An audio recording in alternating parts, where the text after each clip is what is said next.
Hello and welcome to the first of two 1000 subscriber celebration stream. Today we're doing a random YouTube reaction stream, a longer one. I am starting quite early compared to usual, so we might get to watch more videos. But obviously, it depends on how many videos people share. That's always the thing, right? But yeah, so we're doing this today, and tomorrow we're doing the Sunday reaction stream. Same thing. I start early, and we'll do maybe 2 or 3 batch. I guess we'll see. But yeah, big thank you to everybody for 1000 subs. Obviously it's not my first time reaching that, but it's still a milestone, and you know, it's like a pass on the rebuilding to what I was at before. So I appreciate it. Thank you everybody, you know, for the people who came back to this channel, to the people who are new, I guess. Thank you, thank you, thank you. But yeah, I guess as always, I'll introduce the premise of this stream. This one is meant to watch stuff we don't do on the normal stream, aka the Sunday stream, which is mostly for music and VTuber clips. Today it's mostly for other kind of videos. First, the limit is up to 30 minutes. You can also share as many videos as you want on Discord, like 10 videos is okay, if you wanted. You know, and I'll pick the one I'm interested in. It can be science, technology, history, music as far as talking about a musician, right? Not an actual song. You know, sports, video essay, you know, video game, video essay, all that kind of categories. I mean, stuff that I don't get to do on my Sunday stream.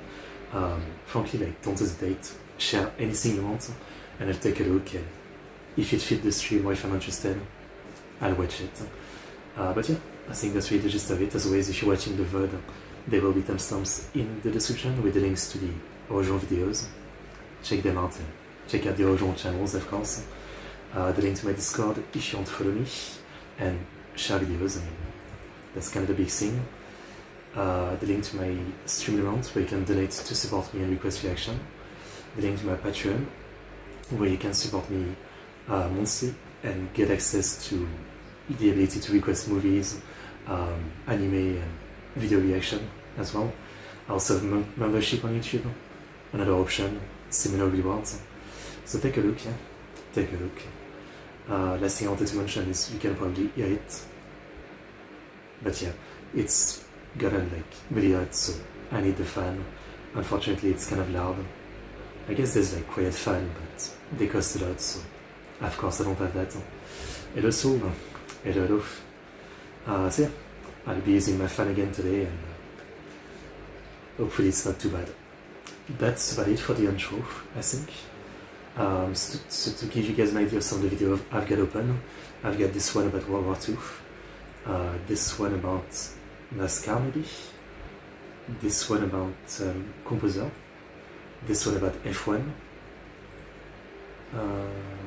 this one about the Philippines, this one about CG animation, this one about the Philippines, this one about Japan cars, this one is YouTube poop, and this one about the Philippines. So yeah, this is just some of the things people have shared, so if you guys think of anything, don't hesitate, yeah. A cake? No, I haven't. I have not. So yeah, again, any videos up to 30 minutes, do share them. But yeah, otherwise let's get into it. I guess we'll start with this one. This is a continuation video. We had watched episode 1 before, and you guys know I love epic stories, so this is the Battle of Verdun, Chile, France fight back. Yeah, we had watched episode 1, which was the beginning of the Battle of Verdun, the initial bombardment, the capture of Fort Douaumont, I think, was it? Yeah, the strong fort that was just taken because there was no real defense. So yeah, let's see what happened next. I mean, again, you guys know I'm French. I should know more about Verdun, but I don't know the details, right? I mean, I know it was a bloody battle, and you know, France held on, but I don't really know the inner working of the day-by-day happenings. So let's learn about it. The 21st of February, 1916. 1,000 German guns opened fire on French positions around Verdun. These These are the opening salvos of one of World War Can't imagine I's the deadliest sound. battles. I get spooked by like firecrackers. At Verdun, traditional military strategy gives way to the grim logic of attrition. Kill the enemy faster than you lose your own men, and you'll crush his will to fight. Insane. Theory will be tested to the limit. Verdun becomes a giant meat grinder, consuming 1,000 lives a day for 300 days. I can't do maths, but that's a The lot. battle will be immortalized for its horror and the extraordinary I think it was like suffering of troops. 600,000 on both sides or something. But it is also a dramatic tale of leadership, determination, and heroism against a backdrop of emerging technologies and evolving military doctrines. This is the story of Verdun, 1916. The subtitles are not matching what he's saying.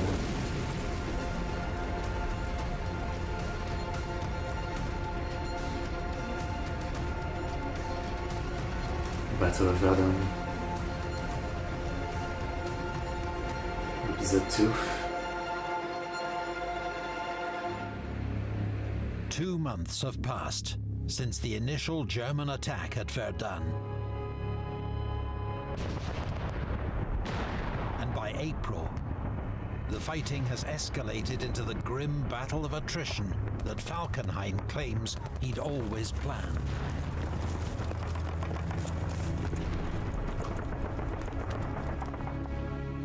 A multitude of vicious, smaller struggles take place in the ravines, across the slopes, and for every scrap of high ground. The high... Which at this point, like, after 2 months of like 1,000 guns bombarding the place, like, is there even anything left, right, that looks like a ravine or anything human anymore? I assume everything is like a sea of like rubbles and earth like turned onto itself. ground is crucial for one main reason: to provide observation points for the heavy guns.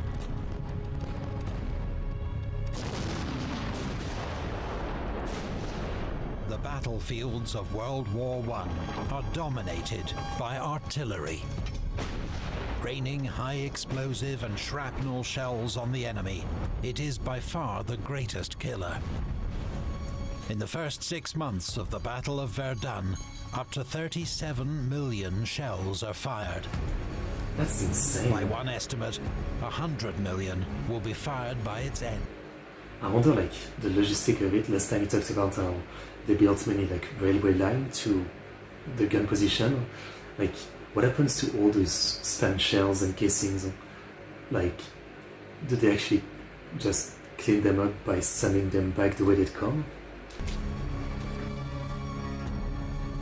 The heaviest German guns are the 420mm howitzers, the stationary Gamma-Gerät, and the mobile Minenwerfergerät, Big better Bertha. known as Big Bertha. Only 22 are ever built. 13 are sent to Verdun. Look at this freaking thing. Big Bertha weighs 43 metric tons, with a barrel 16 feet long. Its shells weigh more than a ton and have a range of nearly 6 miles. How do you even load the shell? With a high trajectory and delayed fuse, they can smash through 40 feet of concrete and earth before exploding. 12 meters of concrete. Each Big Bertha has a crew of 240 men. Readying one for action is a mammoth task, and once assembled, their rate of fire is just 8 shells per hour. They are triggered by a long lanyard, protecting the crew in case a shell explodes in the barrel, and from the concussive shock wave, which can shatter windows 2 miles away. Are you really protected? I mean, I think we all know that most people not even like shelled, but the one firing the artillery back in World War II could get shell shock. So I can't even imagine what this fucking thing, like being the guy operating this. I mean, I can't even imagine the freaking, like, I'm sure a lot of like ears were bleeding. In the early weeks of the battle, the French cannot match the firepower of the Big Berthas. But Pétain does ensure that many more French guns are quickly brought to Verdun. One of their heavier guns is the vintage de Bonge 155mm long cannon, developed in the 1870s.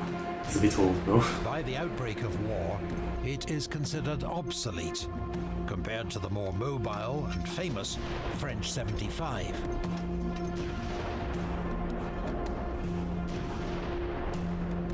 But 155s are still used in fortified emplacements around Verdun, and as the battle intensifies, they prove indispensable.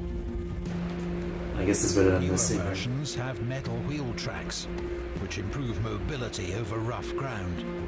And it's kind of crazy to see the evolution of epic history. I mean, this level of like 3D, this looks like an actual game, Company of Heroes or something.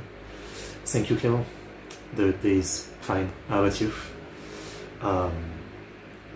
Yeah, just big evolution for the channel. I mean, this is video game quality 3D. The de Bonge is dwarfed by the German heavies, but its lighter shells have a superior range of nearly 8 miles and faster firing rate of 1 shell per minute. Experienced 5-man crews are capable of exceptional accuracy and specialize in knocking out German artillery with counter-battery fire. That's crazy. I wonder how many people get hurt by the recoil of the gun. Must be a lot. It can almost only be called murder, but not war. It seems like we are chased at here only to wait for death, without being able to move. German soldier, August 1916.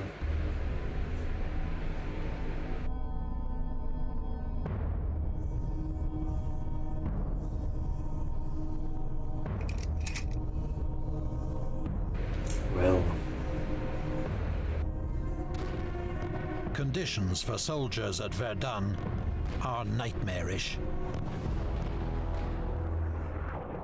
The enemy is rarely seen due to incessant shelling. Human remains lie scattered across the blasted landscape. The stench of death drifts across the battlefield. The trenches have been flattened by bombardment, so men shelter in craters, linked together to form new makeshift lines. Lucky soldiers find refuge in the battered forts where there are medical aid posts. Ironically, forts like Douaumont, which the French had considered expendable, hold up well to the shelling.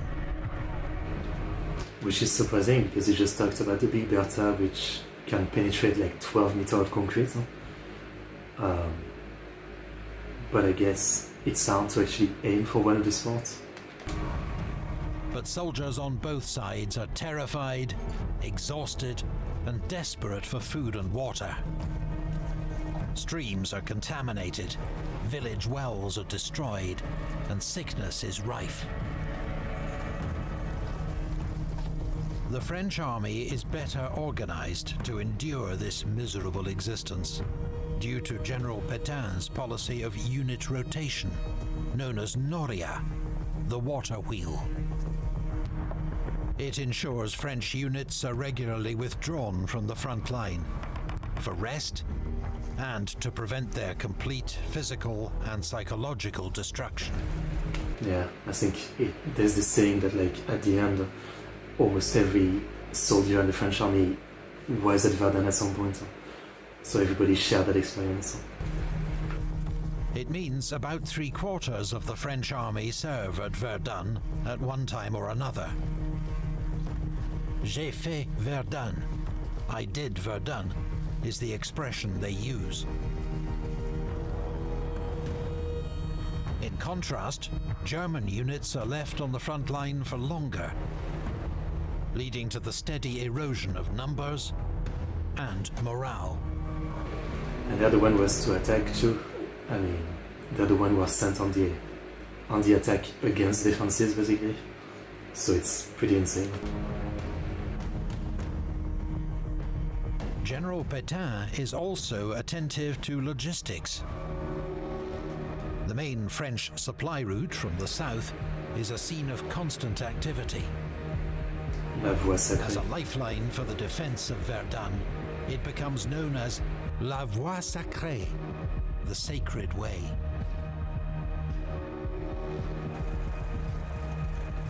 La Voie Sacrée is a conveyor belt, feeding Verdun's insatiable appetite for men, ammunition, and supplies.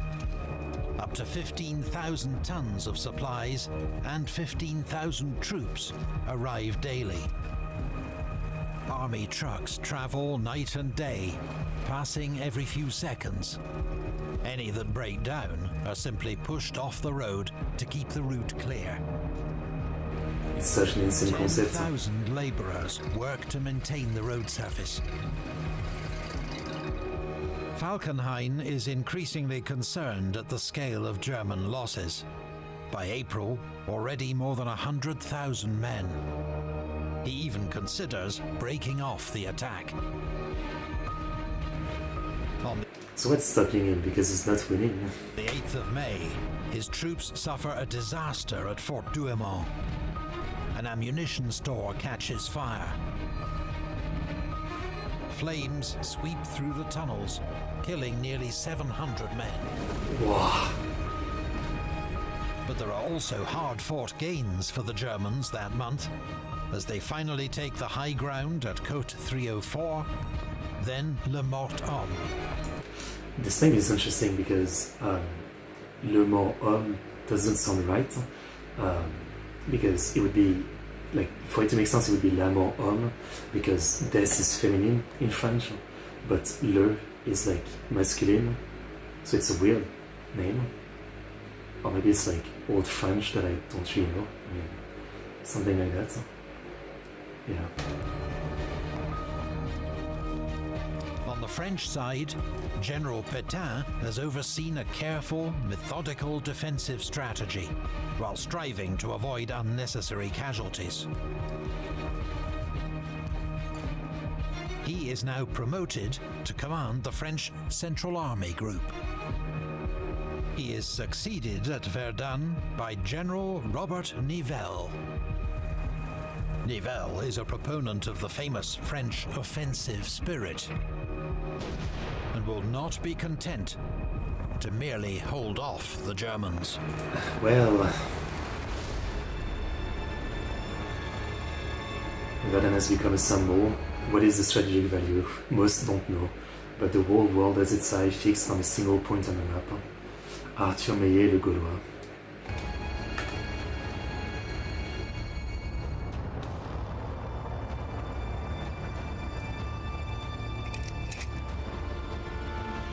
The furthest point. The French have already made one failed attempt to retake Fort Douaumont. On the 22nd of May, Nivelle oversees a second attempt.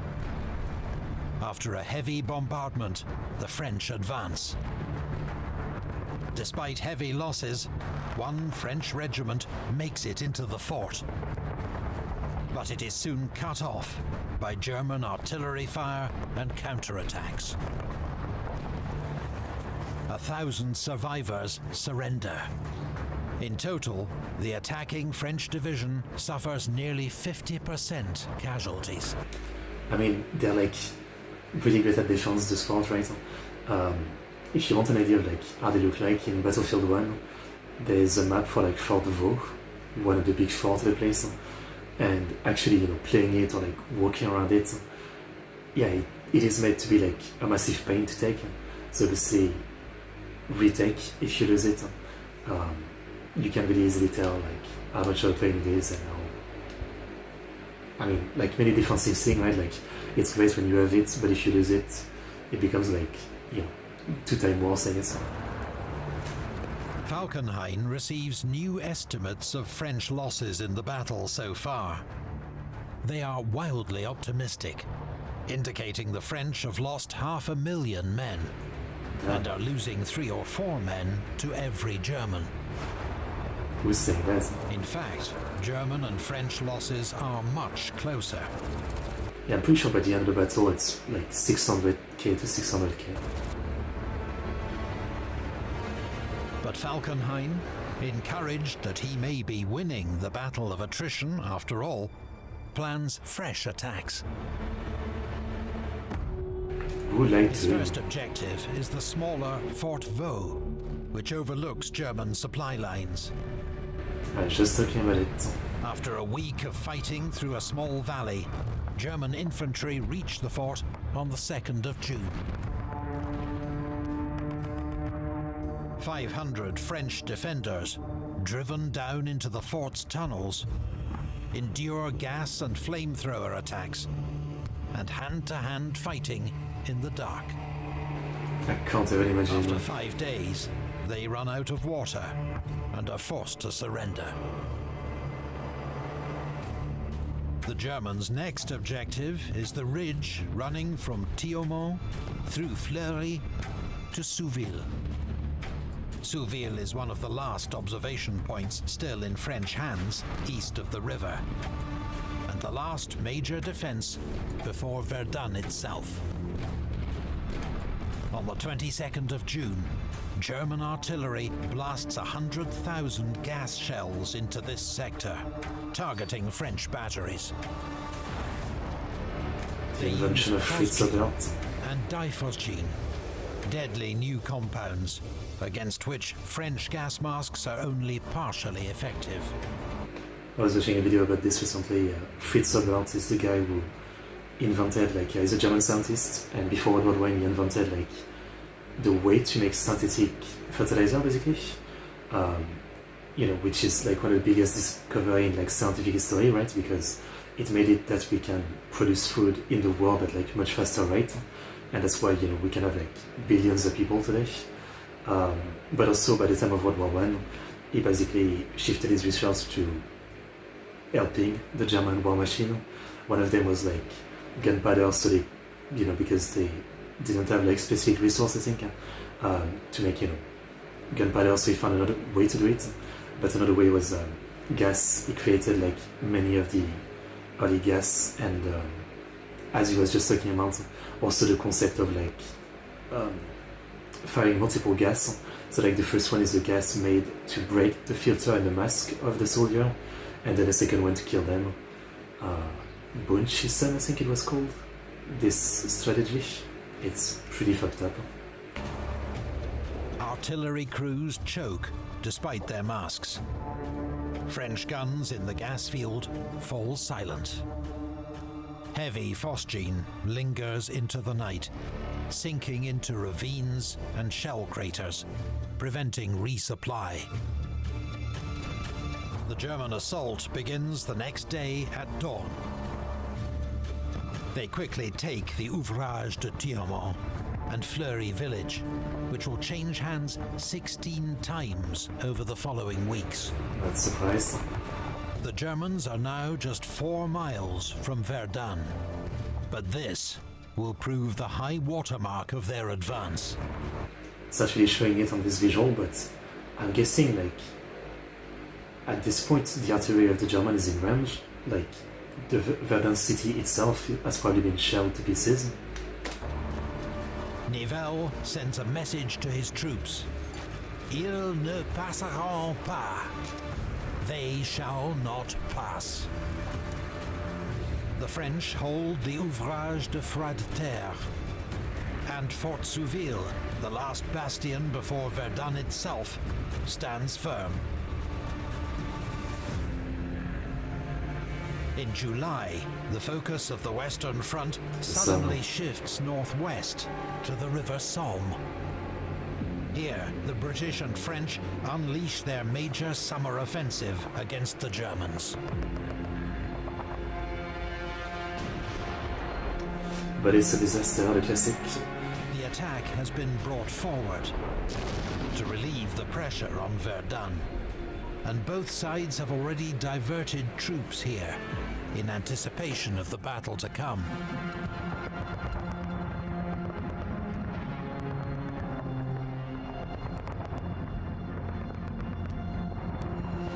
As the casualties mount, further reinforcements will soon be needed. Throughout the year, criticism of Falkenhayn's handling of the war has been mounting. Finally, in August, he is replaced as Germany's supreme commander by Field Marshal von Hindenburg. Yep. He calls off all further attacks at Verdun. The intensity of the battle subsides, but not for long.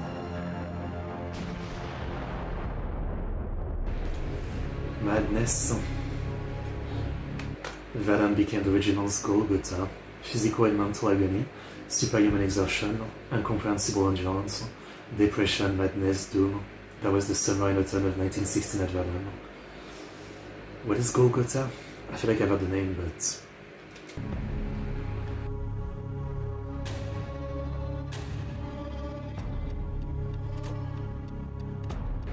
There's something in the Bible, maybe.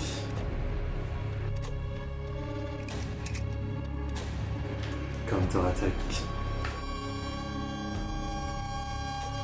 October 1916.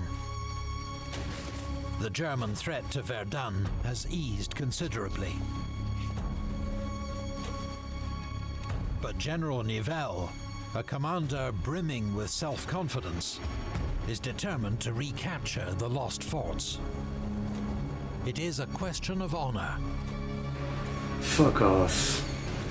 On the 21st of October, 650 French guns open fire on the German lines. The French arsenal now includes two huge 400mm rail guns, nicknamed Alsace and Lorraine, the two regions lost to Germany in 1871. Their task is to smash the French forts in German hands. After a two-day bombardment, 6 French divisions advance, supported by a rolling artillery barrage. 400mm shells crash into Fort Douaumont. They penetrate the walls, collapse tunnels, and ignite an ammunition store. Elle emmerde that fort, hein. The attack on the fort is led by French and Senegalese colonial infantry, specially organized and trained for the assault. I was thinking about Battlefield 1, and I'm pretty sure it's not at Verdun, but some of the missions touch on the colonial troops, and it's pretty interesting. I recommend it. I recommend Battlefield 1 for the campaign. I mean, you might think as Battlefield as just, over-the-top multiplayer shooter, but Battlefield 1 is really good with its campaign where you basically play as a lot of different soldiers in different campaigns, and different lesser-known stories, I guess, of World War I. These troops finally retake Fort Douaumont and the surrounding villages, though nothing of them now remains. These aerial photographs show Fort Douaumont before the battle, and by the time of its recapture, just a faint outline amid a sea of shell craters and trenches.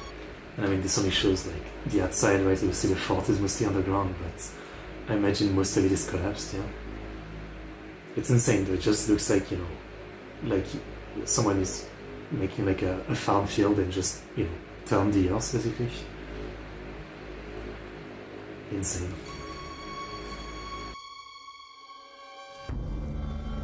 German soldiers, exhausted and demoralized by long periods at the front, surrender in droves.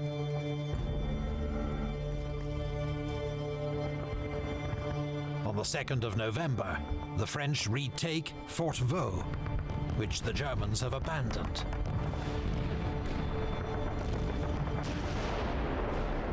The last major offensive comes on the 15th of December. The French advance another 2 miles, taking thousands more German prisoners. West of the Meuse, the Germans still hold Côte 304 and Le Morton. 30-40 minutes. I mean, I can definitely wait, no worry. I'll just switch things around. You're good. But in the east, the front lines are close to where they'd been at the start of the battle, 10 months ago. All that for naught. The Battle of Verdun is finally over. The famous city has been saved. Okay, so I guess the city itself wasn't bombarded. The artillery never got close enough. But the cost has been staggering.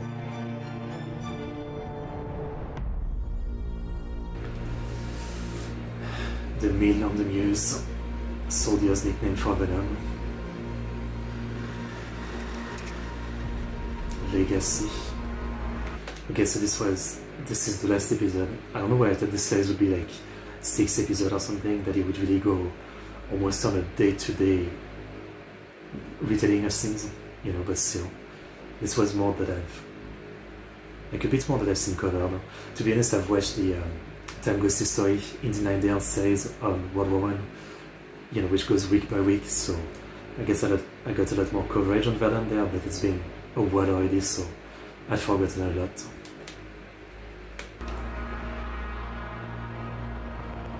The human cost of the Battle of Verdun is extraordinary. Exact numbers are impossible to establish, but one estimate puts French casualties at 377,000, with more than 40% of those killed. German losses are slightly less, but still vast. Yes, it's about 600,000 combined. I guess my number was wrong. The battle's final death toll is around 300,000. On average, 1,000 men killed every day for 300 days. And yet neither side has advanced more than 5 miles. Strategically, the battle... What is the numbers for Stalingrad in comparison? Which is the other, like, you know, World War I, World War II famous battle for like its insanity. Battle of Stalingrad. Axis casualty during the Battle of Stalingrad are estimated to have been around 800,000. And the Soviet is at least 1.1 million. Yeah. Insanity that Verdun happened like 20 to 25 years before, and you know, the world still went into something like 3, 4, 5 times worse, you know?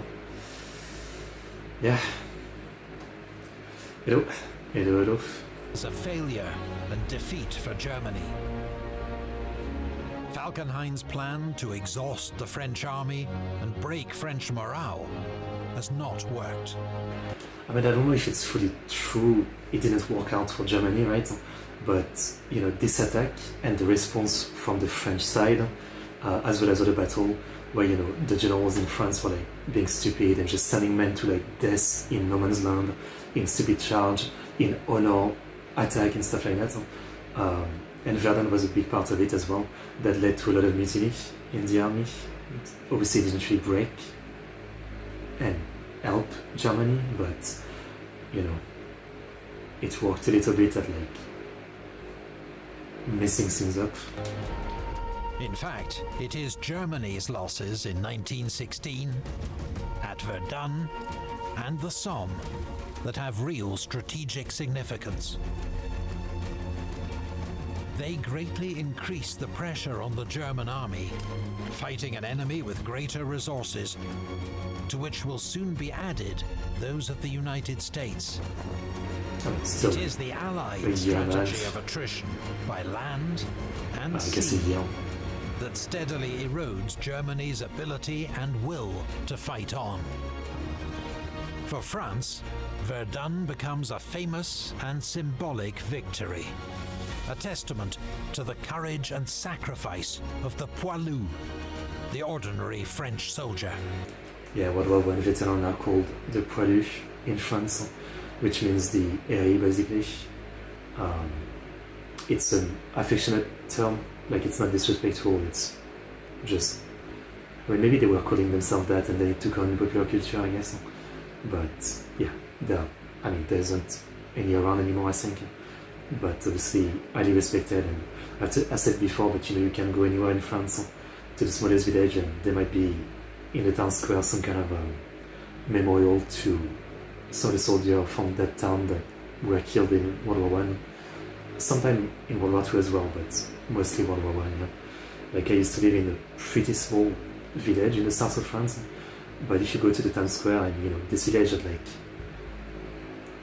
500 people max, but in town square there was like a mural with the names of all the soldiers that died in World War I, and there was 50 names or something. Yeah.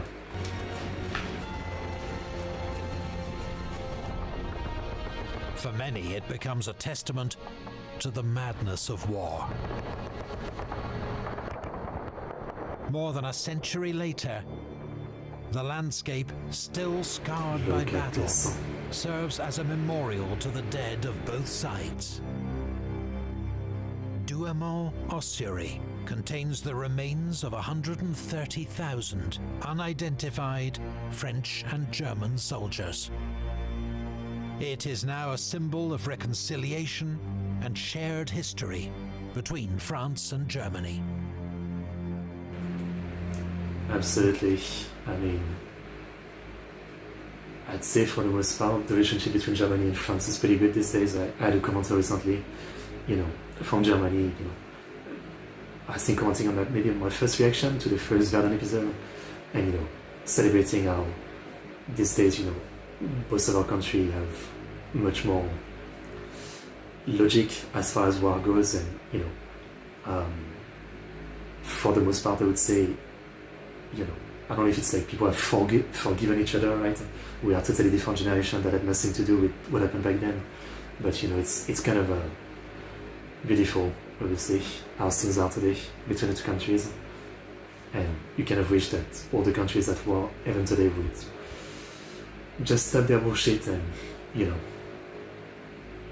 reconciliate, I guess. No other battleground more starkly reflects the horror and futility of war.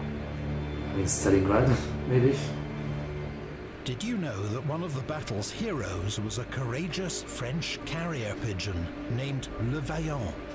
He delivered a desperate plea for reinforcements as Fort Vaux was being overrun. Wasn't there a story like this a bit later too with the American, the Lost Battalion, that was surrounded during an advance on the German? They were surrounded, and the captain had like a carrier pigeon that even got, I think, his foot blown off, but managed to deliver the message and save the Lost Battalion. There's a Sabaton song about it. Sadly, Le Vaillant perished carrying out his mission and was posthumously awarded the Croix de Guerre for exceptional bravery. Nice. It goes to show that, historically, swift and secure communications have come in many forms, from pigeons to fiber optic cables that deliver messages in milliseconds. But new technologies bring new threats. I guess this isn't an ad, obviously, but that's a really good start to an ad. You get me interested. But I'll pause here, yeah? Okay. Well, again, I didn't know how many episodes they were gonna do about Verdun, but that was great. Definitely a pretty great two-parter. And even though, again, I had seen the Time Ghost coverage with Barrick of all this was a great reminder. I feel like I learned some new stuff too, so great video, very epic story. They never disappoint. Never. Really impressed with the 3D stuff they have too. Yeah. amazing video as always. So looking forward to more from them, as always. But yeah, all I can say is rest in peace to everybody who fought at the battle, right? Because 99% of the people who fought at the battle was like French and German soldiers, who are literally ordered to go die basically with no other way but to do it. Both sides, The true evil is the commanders, right? The generals, the people who start the war, right? My next goal, 2000 subs, I guess. 2000 is the next one. Okay, let's continue. So what do we watch next? A new one. Interviewed animal. Let's see what the animals have to say. So this is Interviewed Animals with Tiny Mike again by Maya. Is that the Twitch streamer Maya? I know she has like an animal rescue place. Giggles, what do you call a cantaloupe underwater? A watermelon. A what? What's up, everybody? Welcome to Tiny Mike Interviews 2. Yeah, it's I just want to make a quick disclaimer before the video starts that all of the exotic animals that you'll see today are from a permitted facility in California called Zoo to You Conservation Ambassadors. Very special to me. This is where I started zookeeping in college. But I want to be very clear that they are a permitted facility through USDA and through California Department of Fish and Wildlife. And all of these exotic animals are rescued, confiscated from the illegal pet trade, surrendered from the pet trade, or permanently injured wildlife. They're non-releasable and they're used as ambassadors for education. So Zoo to You does some really great education, teaches people about these animals and why we should take care of their species. So just so you guys know, none of these animals are pets, to be very, very clear. But with that being said, we'll get into the video. If you like the video, please like it. Comment. Maybe they're expert on it. I really like making them, so I want to make more. But let me know if you want more. And that's it. We'll get in the video. Tiny Mike 2. Yay! Boris, what's your favorite food? Porcupine? Your favorite food, sir? Wait, is that a porcupine? It's kind of cute. Anyway, Julian, yes, I'm starting ready to celebrate.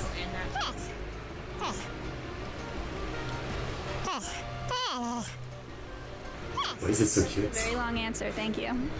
Sydney, what's the best way to start a conversation? I love this kind of birds. Alright. Wesley, what's your They're very favorite thing sassy. about being a capybara?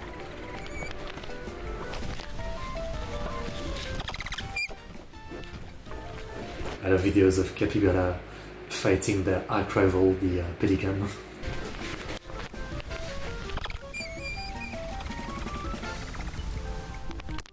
Thank you. Godzilla, what's it like being land's fastest animal? Godzilla.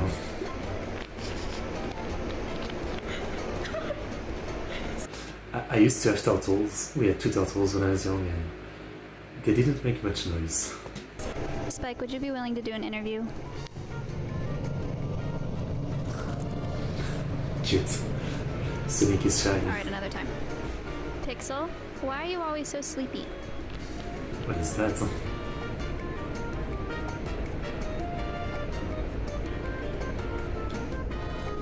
Thank you. Boris, can I please touch your snoot? Can I just... I think it's a porcupine, but I might be wrong. I don't know much about it.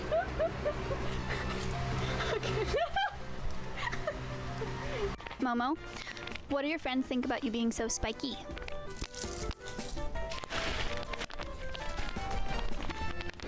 He looks very old.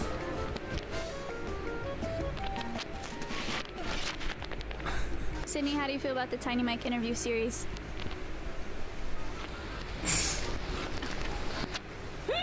As expected. Bartholomew, how do you feel about the nickname Barfy? No.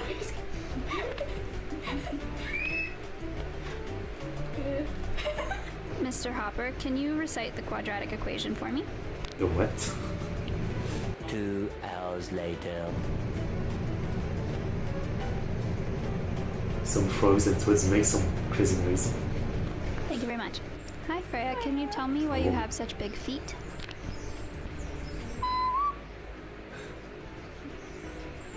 Yeah? That's a cute bird. Tootsie Roll, how does it feel being so misunderstood? What is that?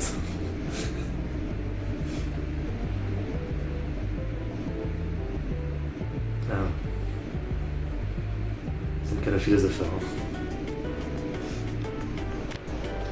I'm sorry you have to go through that. I'm Wesley, sorry are you that happened to you. spoiled? Capybara seems like they would make great pets. They're just like a kind of dog, I guess. Pixel, can you tell me your favorite color? I guess this is some kind of lizard. It looks crazy.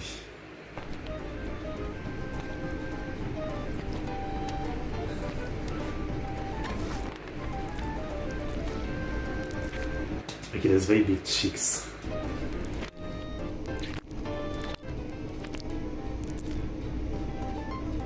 Cool. Rufio, It's can kinda you tell me cute. what your ideal... Can you tell me what your ideal first date would be?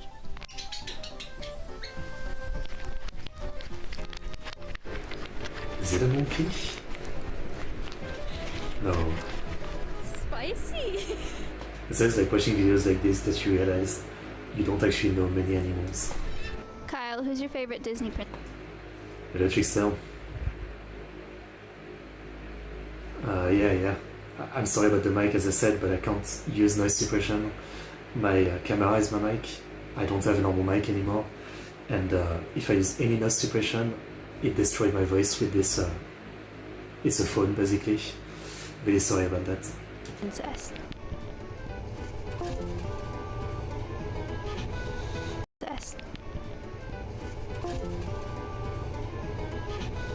I thought the noise was me. Didn't like that You question. like the white noise? Hi Disco, can you tell me your favorite fruit?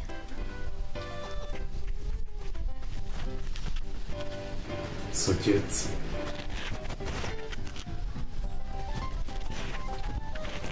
Okay.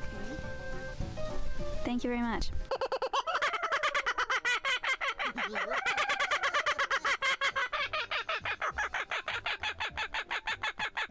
Surprise. Bonus Scary. tiny mic interviews at my family's farm, nonprofit farm. My family has a nonprofit for kids with special needs to interact with barn animals, and I'm going to ask some of them some questions. Here we go. Passion, can you tell me what 2 + 2 is?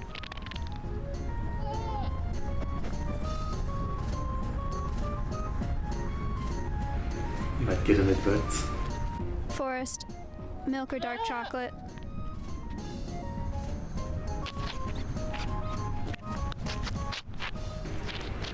she's just gonna get something that's gonna actually eat the mic eventually. Ginger, can you tell me how you feel about the big bad wolf?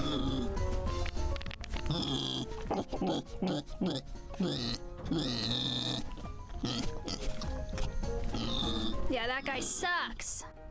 Passion, can you tell me how it feels to have no legs? No legs.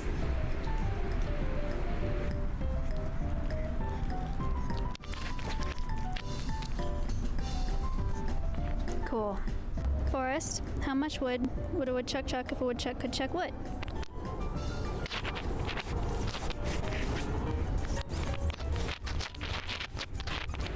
Obviously, they always think that you're giving them something to eat. Thank you very much. Passion, how does it feel to be too short to ride any roller coaster on the planet? Who cares? She's safer that way.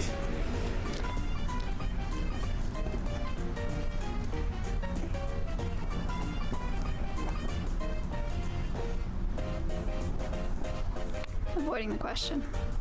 Hope, what is your favorite Elvis Presley song? I don't even know if I could name one. Like, I know the guy, but I don't know his songs.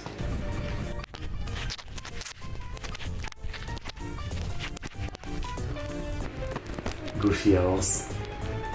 Thank you very much. Subscribe. Okay, good one. That's kinda cute. That's kinda cute. Yeah. Wonder of youth. Yep.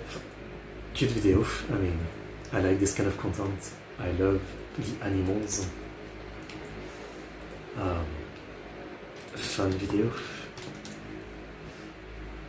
It's funny you're saying that, Trickster, but you know, my fan shouldn't be dying because I literally bought it 2 weeks ago because my old one died. But yeah, I'm really disappointed with it because it makes so much noise and it really does sound like, you know, yeah, it's dying even though it's like brand new. Will you do Mr. Children reaction someday? Sure, I mean, it's an artist, right? Suggest any song, and as always, I'll be happy to do it for you, so in video reaction obviously, but yeah. Never hesitate to suggest some videos. Next, about to watch some 3D by the great channel PW Initial, the top 100 VJ Loops Montage, Dream Sequence 3D Challenge. We've watched some of them before, like they are incredible, like internet people short animation basically. So let's go. 3D artists were challenged to create their best concert style visuals in 30 days. 1,498 artists entered. Wow.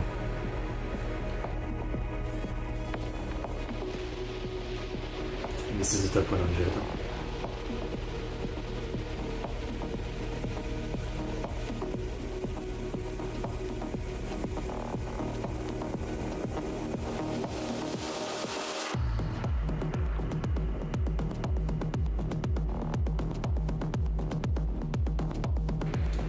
Whoa.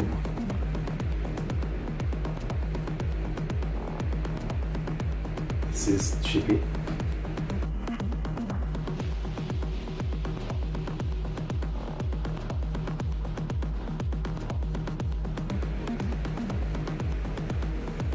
I guess maybe I misunderstand what concert is supposed to be.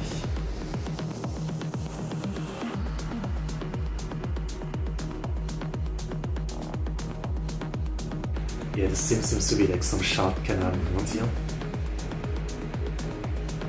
That's cool.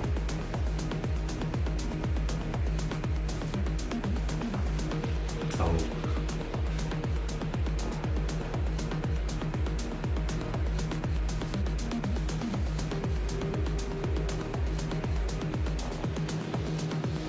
It's so fast, it's hard to keep up as always.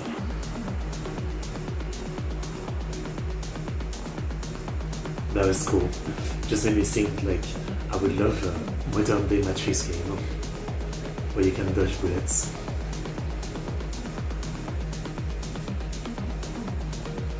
I remember playing Enter the Matrix on PS2.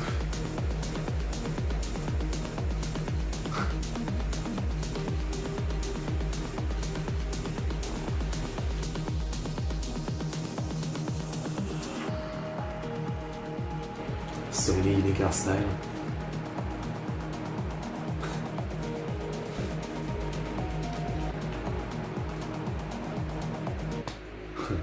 It's like everybody make noise, right? The great neighbors, right?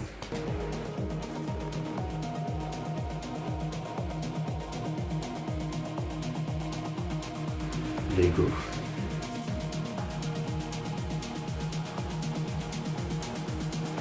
Ready or not? Oh, this art style is really cool. Again.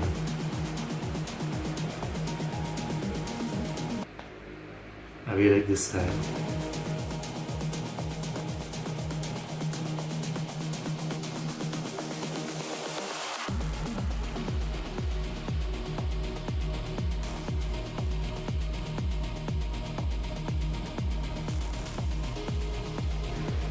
says Ghost of Beauty or something.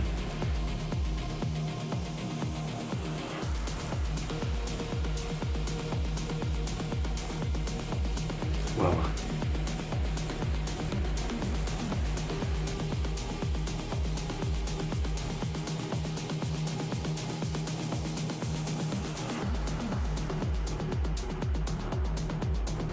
People really love Lego. Huh?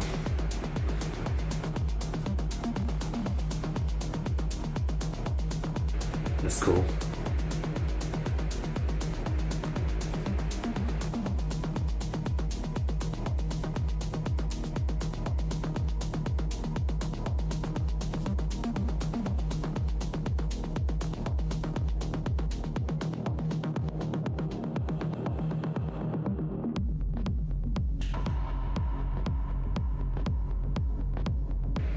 As I always say with this, like, what really stumps me with this is like, all these artists look like their work look incredible, right?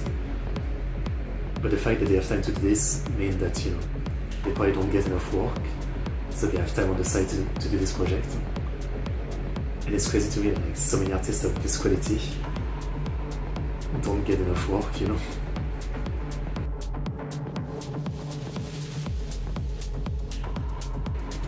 Yandere. Wow.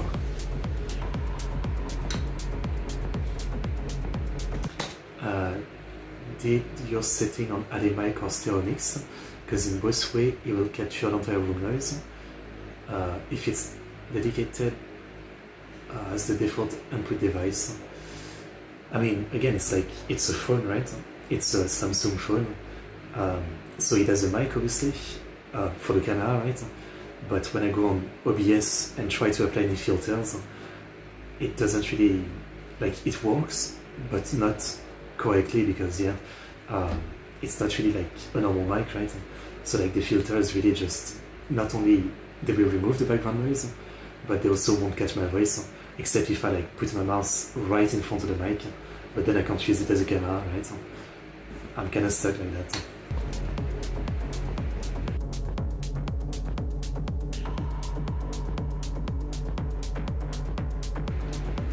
I mean, if anyone was a trick to make the fan less loud. Whoa, that was like John Wick. Like I was looking online yesterday for that.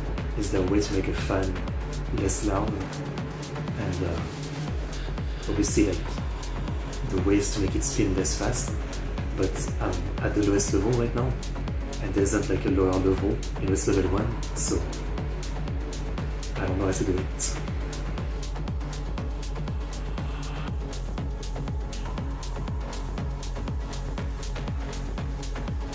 No, most people don't have AC in France, otherwise I would be using that.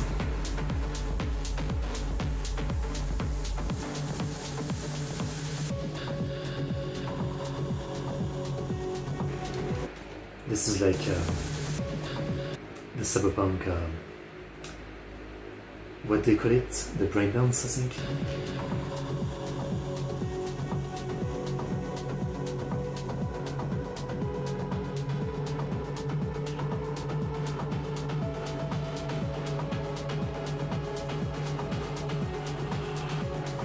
Was that Uncharted?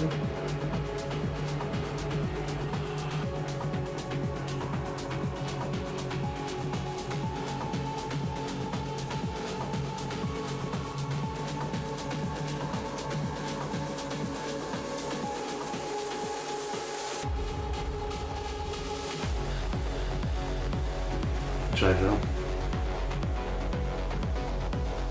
Yeah. I mean, I was talking about it with my mom recently, but without the weather is changing in Europe and temperature are getting crazier, it might have to become a thing that people have AC in France. Yep, that's Leon the Professional. The Professional. Yeah. Classic movie.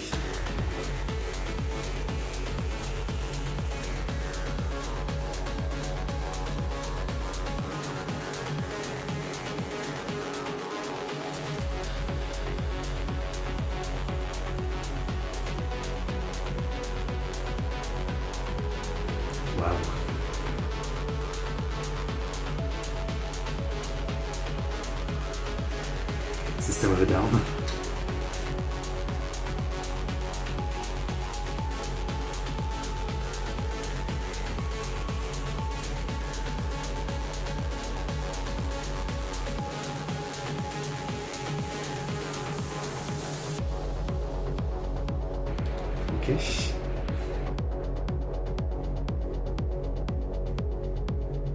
Shinji's depression.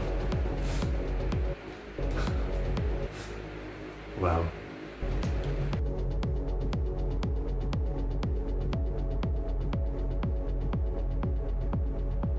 Tamagotchi. Oh, that's it. Amazing. As always, like, you know, the amount of awesome artists out there is like so many, right? I guess we're really like in the age of there's way more great artists that there's people to hire them. I think we've reached that point, right? Watching something like this again, where like all of these artists have like crazy level, but clearly they have enough free time to do this, means that yeah, they're not getting probably like enough big work, you know, and it's kind of a shame. It's kind of a shame. I mean, not that all of them want big work, I assume, you know, but yeah, it's really something. It's great to see all the talent out there, you know. Look for noise, a what? A filter who can kill all background noise, but it's using AI, so voice might sound a bit robotic. Okay, I'll look into it. I mean, frankly, if I can actually make this work without the fan being so loud, it would be nice. It would be nice. Air. Noise.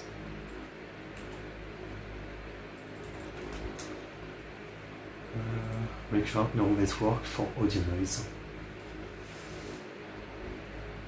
Okay. Oh, but you need like Claude, I guess. Yeah. Do I like OBS? I've never really tried anything else, so I guess. I just don't really have any comparison, you know. Thank you, Trickster. I'll look into it later. Here we go. Here's the link. I mean, I could try a bit of noise suppression right now with like the OBS filter just for a quick test. Can I do it? Just to show you guys. So right now I've got no filters. Well, I do have like gains because otherwise my voice was too small, and I do have a limiter so that my voice doesn't go too far above the video that we're watching, but I have no other filters, you know. So where is it? I think noise suppression is this one. Test. Okay, I think I need to put it above gain and limiter. How does it sound right now? Can you guys still hear me well? Is my voice weird? I can't hear myself, so...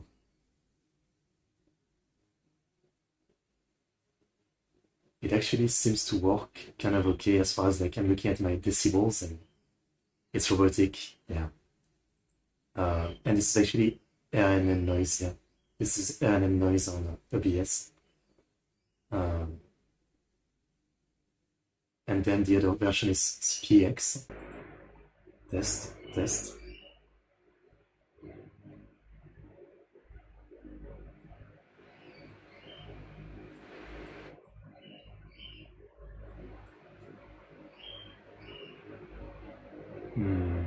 Yeah. It doesn't seem to... Yeah, the low version of PX doesn't seem to kill the noise. Only this is working. RNN noise. Like when I don't talk, it does go like, yeah, mixing both. I mean, there's no option basically. I can't really show you guys, but like RNN noise, I can select it, but there's no like sliders or anything. I mean, let me try to listen to myself. Let's see.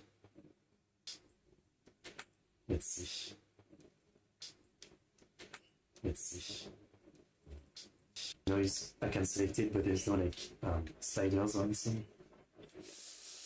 Yeah. Yeah.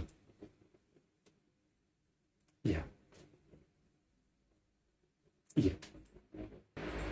Okay, I removed it. Yeah, so you guys can see what it does. I mean, you won't hear the fan, but my voice gets messed up, and again, like, I would have no problem if I still use my old real microphone. But you guys know that it was always dying, so I stopped using it. Obviously, I'm hoping to buy a new microphone eventually. So yeah, sorry about the fan noise, but I hope you guys can get used to it. OBS double gear mark can make your voice louder, so please test it. Double gear?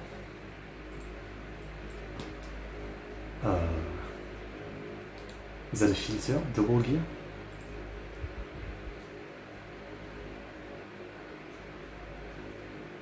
iOS? I'm using Android. I have a Samsung A71. I don't see anything called double gear.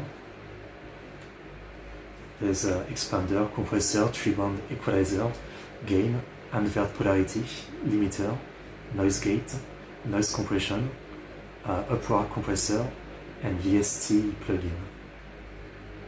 It is where the sound setting is. Okay, in general settings, I think you mean? Sound, audio.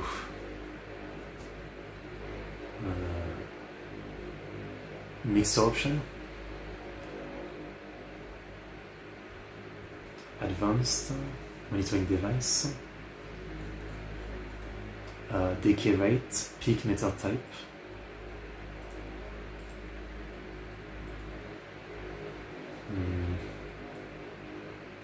I don't really know.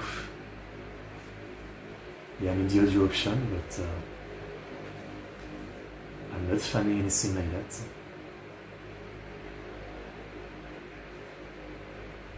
Yeah, I don't really know.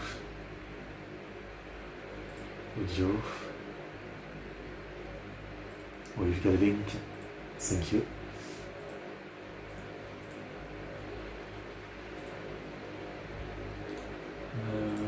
Maybe a solution for when your microphone volume is too low. But I already have my microphone gain up. I've already done that.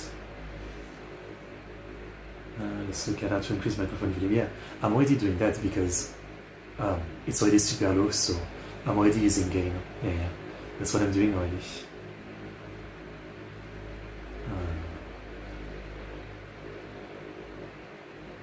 Yep. Yeah. No, this is already what I'm doing. I mean, I've already spent hours researching all this over the years. Yeah.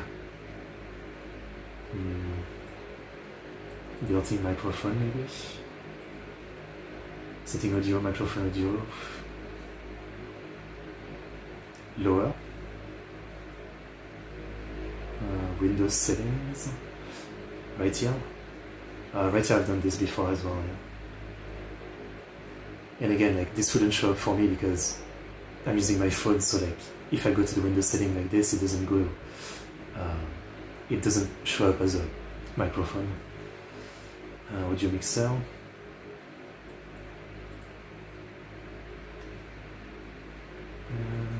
Advanced properties.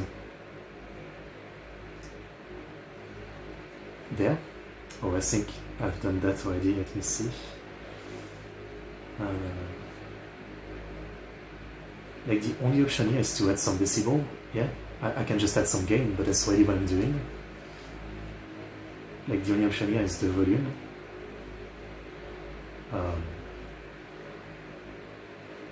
Like, if I increase it, it's just gonna, like, my voice is gonna be louder, but the fan too. So I don't see how it's gonna be better. Yeah. I don't know if I can capture my OBS for you guys. Let's see. Where is it? This. I don't think I can capture OBS. My voice is smaller than others, but it's like in my OBS it's basically almost in the red, so it's just because of the mic quality, right? I mean, that's the thing. For me, I reach just about the red, and I've put a limiter there, basically. Here we go, let me show you real quick, then we'll get back to videos. Wait, I can't capture OBS? I thought you could, but I don't have the option right now.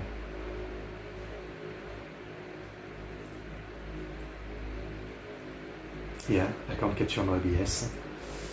Okay, well, anyway. Again, like, even if I increase the audio, the fan is just gonna be louder, so it doesn't really help, you know? Yeah.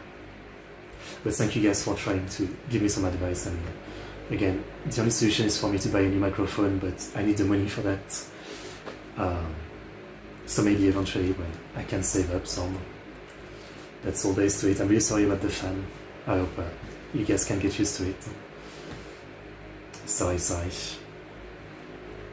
Like, my last one was pretty quiet, but it died just as the noise starting. It's really like my luck. Next, this one. So, who discovered the Philippine noise reduction software? I mean, noise reduction works well if you have a real mic, but on a phone camera, it doesn't work well, you know? Yeah. So, we discovered the Philippines by Kirby or Araolo, historian. Mabuhay, or in Kapampangan, Luid kayo. Almost 500 years ago, on March 16, 1521, Ferdinand Magellan famously discovered what is now the Philippines. Discovered, yes. Magellan. As if what we now call the Philippines and its islands and its people had never existed, as if they were just hidden underneath the waters of the vast Pacific Ocean. A place no one knew existed until this guy showed up and said, I found you. Now you belong to my king. So today, Of course. let us learn more about this discovery of the Philippines. Let's begin. At number 1, Ferdinand Magellan was a Portuguese sailor for the King of Spain.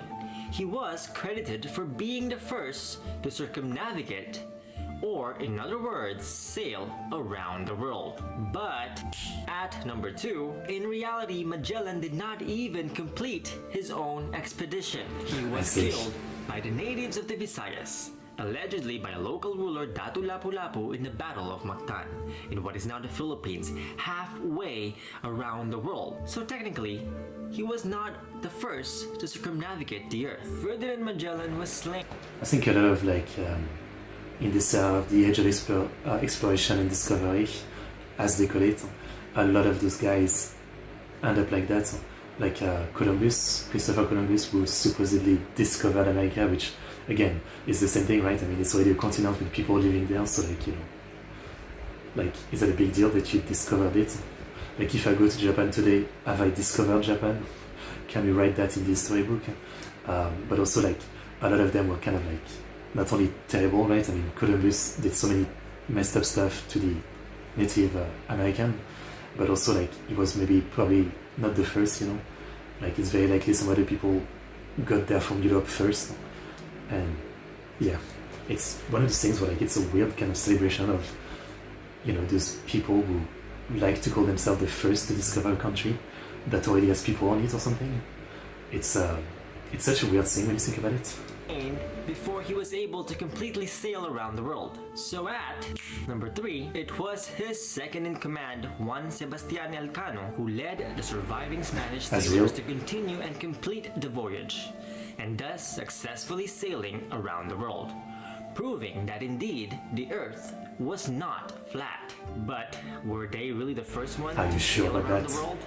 At number 4, in this expedition, Ferdinand Magellan was accompanied by a slave named Enrique de Malacca, otherwise known as Henry the Black. He was a native of the Southeast Asian archipelago who was enslaved by the Portuguese at a very young age. Upon arriving in the Philippines, Enrique was able to communicate with the natives of the Visayan Islands using his own mother tongue, the Malay language, or what are now known as Bahasa Melayu or Bahasa Indonesia. And for whatever reason, Enrique stayed in the Visayas when Elcano left to complete the expedition. It is not known whether Enrique left Cebu to come home to Malacca in what is now Malaysia. But considering Enrique's Austronesian roots from what are now the islands of Southeast Asia, that he may very well be the first person known to successfully circumnavigate the world, and his ability to communicate with the natives of the Visayan Islands proves another contradicting point to this so-called discovery of the Philippines. So at number 5, so was the Philippines really discovered, and was it really Magellan and his crew who were the first foreigners or outsiders to arrive and discover? I'm sure like most stuff like this again is actually like not right, you know. There's probably some dude that sailed around the world but just didn't make a big deal out of it, or some dude who like discovered this new country but didn't make a big deal out of it, right? I mean, there's a lot of cases like this, yeah. These isolated islands we now call the Philippines. The answer is no. The islands that now make up the Philippines had long been interconnected with other parts of the world. It belongs to the vast Austronesian family of nations, spanning the oceans in between Africa, Asia, and the Americas. And along with the rest of Southeast Asia, it sits at the heart of a vast network of civilizations. From the Arab world to ancient China to ancient India, and yes, even as far as Africa and Polynesia. Travelers, traders, and migrants from all these places have traveled across what is now the islands of Southeast Asia, including the Philippines. They exchanged many things between one another at a time when Europe was still reeling from its dark ages. So no, the Philippines was not discovered by Ferdinand Magellan or any other European for that matter. I think the only time you can say you discovered like a country or something is like one that is utterly inhabited by anyone. So otherwise I don't think you can say you discovered it. I don't know. If anything, it was Europe that was indeed isolated from the rest of the civilized world at this point in human history. So now what? Well, it is important for us younger generations to reclaim our own histories, our own roots, and decolonize our minds from the generations, if not centuries, of miseducation brought about by colonialism and imperialism upon our people. And like what we always say, no history, no self. No history, no self. And that is it for me today. To learn more about this topic, check out the links in the description below. Okay. I mean, again, I think these days most people know that Columbus, Magellan, those names that used to be celebrated as like great discoverers, not only were they terrible people, you know, even for their time, right? I mean, slavers and others, but also, yeah, like, they really like to get glory for things that seems kind of stupid in retrospect. You know, I don't know. I think it's pretty well known by now. I would say. Okay. Something we learned in history class: China, Japan, and Korea beat them to the punch. I mean, I guess you must stop like, you know, saying such violent things in my chat. YouTube has decided. Beating country to the punch, that's very violent. Obviously that makes sense, yeah, like other Asian countries are literally next to, well, close, so they would be the first to discover them. Makes sense. Yeah, I guess it's just like the saying of like discovering a country feels kind of off in this context, you know, like there's already people there, so I don't know. It's interesting. Good to do. What can we watch next? How about this one, then this one? Next we have a Japanese World Heritage temple full of collector cars by Classic Driver. Interesting.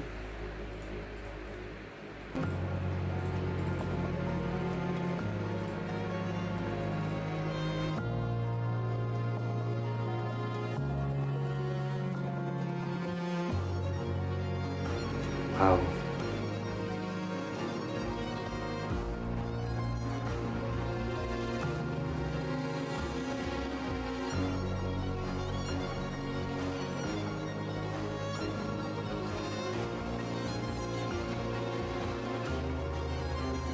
It's such a unique setting. Hi, Do I guess now that I've played Forza Horizon 6, it's not that crazy. this is JP from Classic Driver, and we're here at the Concorso d'Eleganza, Japan, in the ancient imperial city of Nara. And you will see some of the craziest cars that I've seen in a long time, because they all stored in Japanese collections, and I believe that they're Welcome back. rarely seen outside of that. We choose some of the coolest ones for you, and please let us know in the comments which one you think is the coolest cars of those we choose. Enjoy!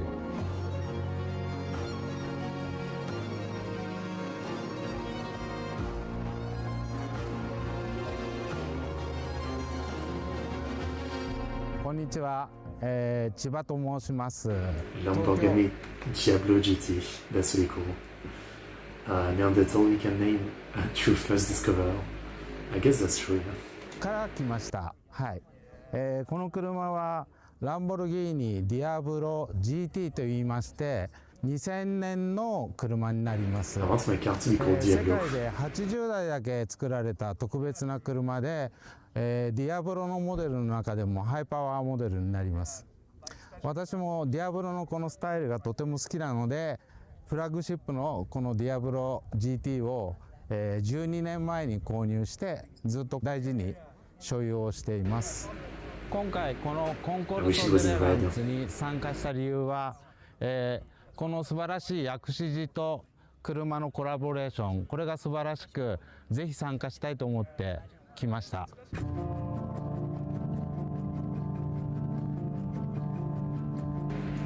Ferrari. Oh, that's a cool wood. This car could have been the great-grandfather of one Ferrari that you all know. This Ferrari J50 you might have not seen, because only 10 have been built to celebrate 50 years 10. of Ferrari in Japan, officially speaking. Based on the 488 Spider, this car looks absolutely amazing. And when we talk special in terms of the J50, I mean, when have you seen a two-tone color combination from the interior going so well with the Giallo outside? I didn't, and if you have told me that color combination, I would question your taste. But I was wrong, because it looks absolutely stunning. And in my opinion, you see a lot of design elements that you see in modern Ferraris nowadays. So maybe this car could have been the great-grandfather of one Ferrari that you all know. If you guess which one, please leave it in the comments, and then you can find out.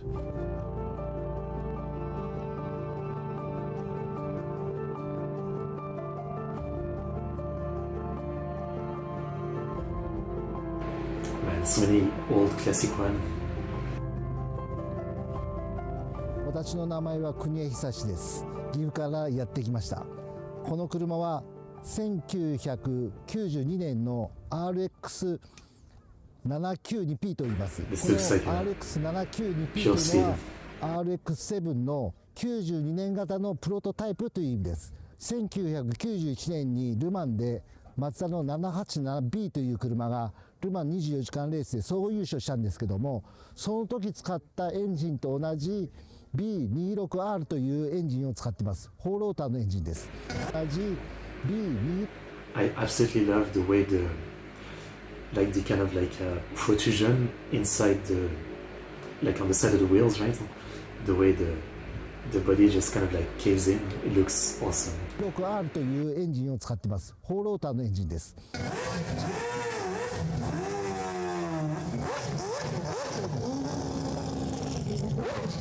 非常に甲高い音がしてルマンでも非常に人気のあったエンジンなんですけども、この車はグループ C なんですけども、92年からロータリーエンジンがグループ C と使えなくなったがため、マツダはアメリカで戦うことを決めました。でこれがアメリカのイムサという舞台なんですけども、マツダは3台作りまして、この車ともう1台はマツダの USA が持ってます。で残りの1台が今行方不明になってしまってて、日本のマツダが持ってるんじゃないかと言われますけども、日本のマツダは持ってないから1台行方不明になって、世界で今2台しか残ってない車です。エンジンの音とこの素晴らしいデザインで、私の中では最高の車です。 It might be the coolest so far, yeah.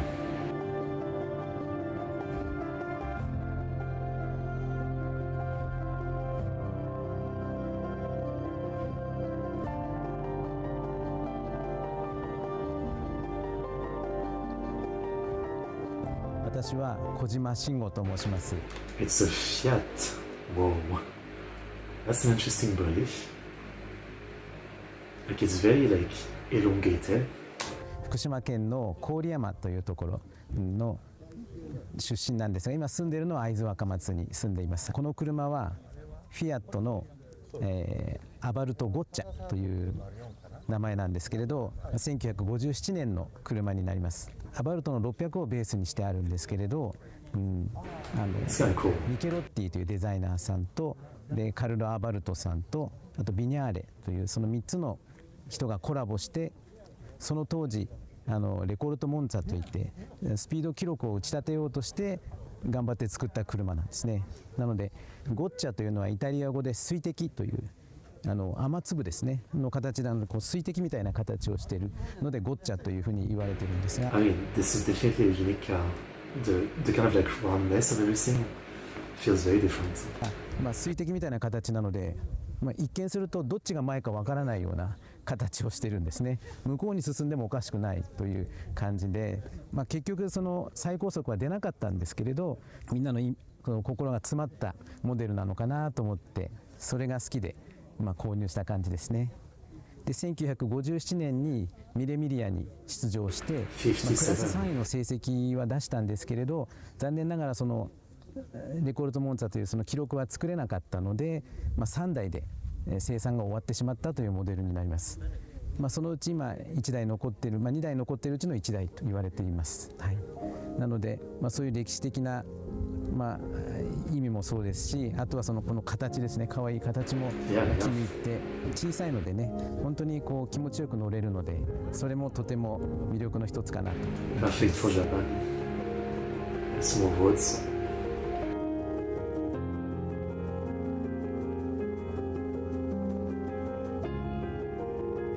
NSX Type S 0. 河合真二です。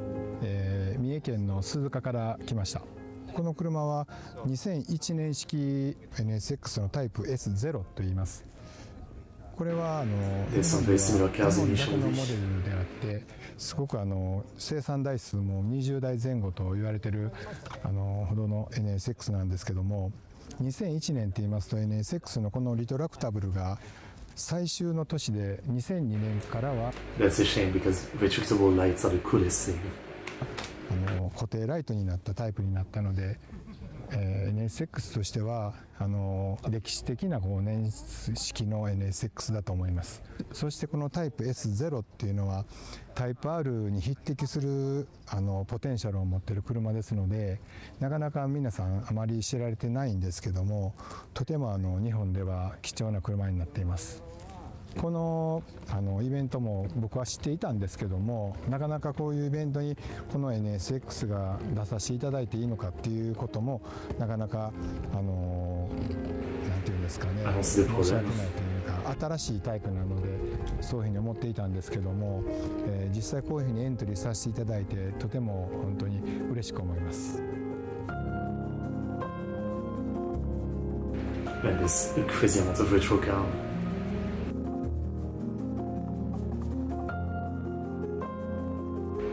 Look at this. This kind of car is really funny. I mean, if you've ever played Mafia 1, you know the infamous race, right? Where you have to drive one of those. And it's such an hard mission. Recently I actually played the most recent Mafia, the Old Country, which takes place in Italy, and there's also a race where you have to do like your rally race basically with one of these. But it's pretty fun. 木村秀友です。東京生まれです。これは1939年の、シアタ・ペスカーラ・ミレミリアという車なんですけど、ギリギリ戦前の、車ですね。もうミレミリアに出るために作られた車で、すごいこうチューンもされていて、本当にこれ 500cc しかないんですけど、その割には本当にすごい速く走る車です。でそれでこれは一説によるとベルトーネさんが、デザイナーになる前にやっぱレースしてたんだそうなんですけど、その時にベルトーネさんが乗ってた車だそうです。昔のその1957年までの間に3回のミレミリアに出てる車で、だからこれはもう本当にもう素晴らしい、しかももう1台しかない車ですから、はい、特別な。It's got the only model left in existence. That's crazy.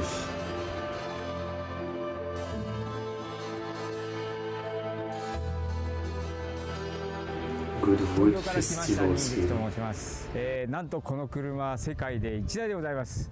なぜ1台か詳しくは、こちらに言います前オーナーの木村さんの方からお願いします。はい、この車はですね 348GTS ザガートですね。で、この車なぜ1台かと言いますと、昔ね、いろいろちょっと景気がねこうやって世界的に落ちた時にやっぱザガートも非常に経営が苦しくなった時もありまして、そこに一説によりますというふうに一応言っておきます。全て僕が言うことが正しいわけではないと思いますので、ジョルジョがちょっと、援助したと、その資本をね少し入れたっていうふうにちょっと聞いています。でその時にこの 348GTB ですね、クーペのタイプっていうのを何台か生産する計画があったんですけれども、確か11台ぐらいで生産がストップして、そのプロジェクトがその景気のせいで止まってしまうんですね。はい、でジョルジョがその、ザガートに関与して助けなきゃいけないわけですから、じゃあそのザガートにその頓挫しちゃってるプロジェクトにちょっと1台じゃあ俺も車買うわっていう風になって、それでその頓挫してたからこういういわゆるパーツが転がってたわけですね。でその転がってたパーツを使って348ザガートを自分でも発注してザガートを助けようっていうふうに思った時に、じゃあ俺のだけ世界に1台のこの GTS にしようとって多分思ったんだと思うんですよ。それで彼が本当にそのザガートに関わってる時にそういういきさつで作ったたった1台の車なんですね。はい、ジョルジョによって作られたワンオフの348ザガードでして、はい、それをそのジョルジョから受け継いで、それをこの素晴らしいスピードレーサーというオーナーに引き継いでいただきまして、ありがとうございます。で今後一緒にこれで世界に出ていこうぜとね言っておりますので、よろしく。一緒に行って、はい、一緒ですよ。まさか50% のオーナーとか言わないですよね。50% の気持ち的なオーナーということで、はい、そんな形で、はい、よろしく。どうもありがとうございました。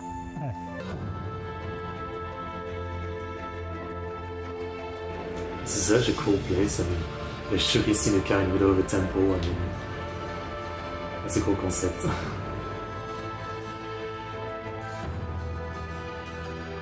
I would totally go to an event like this.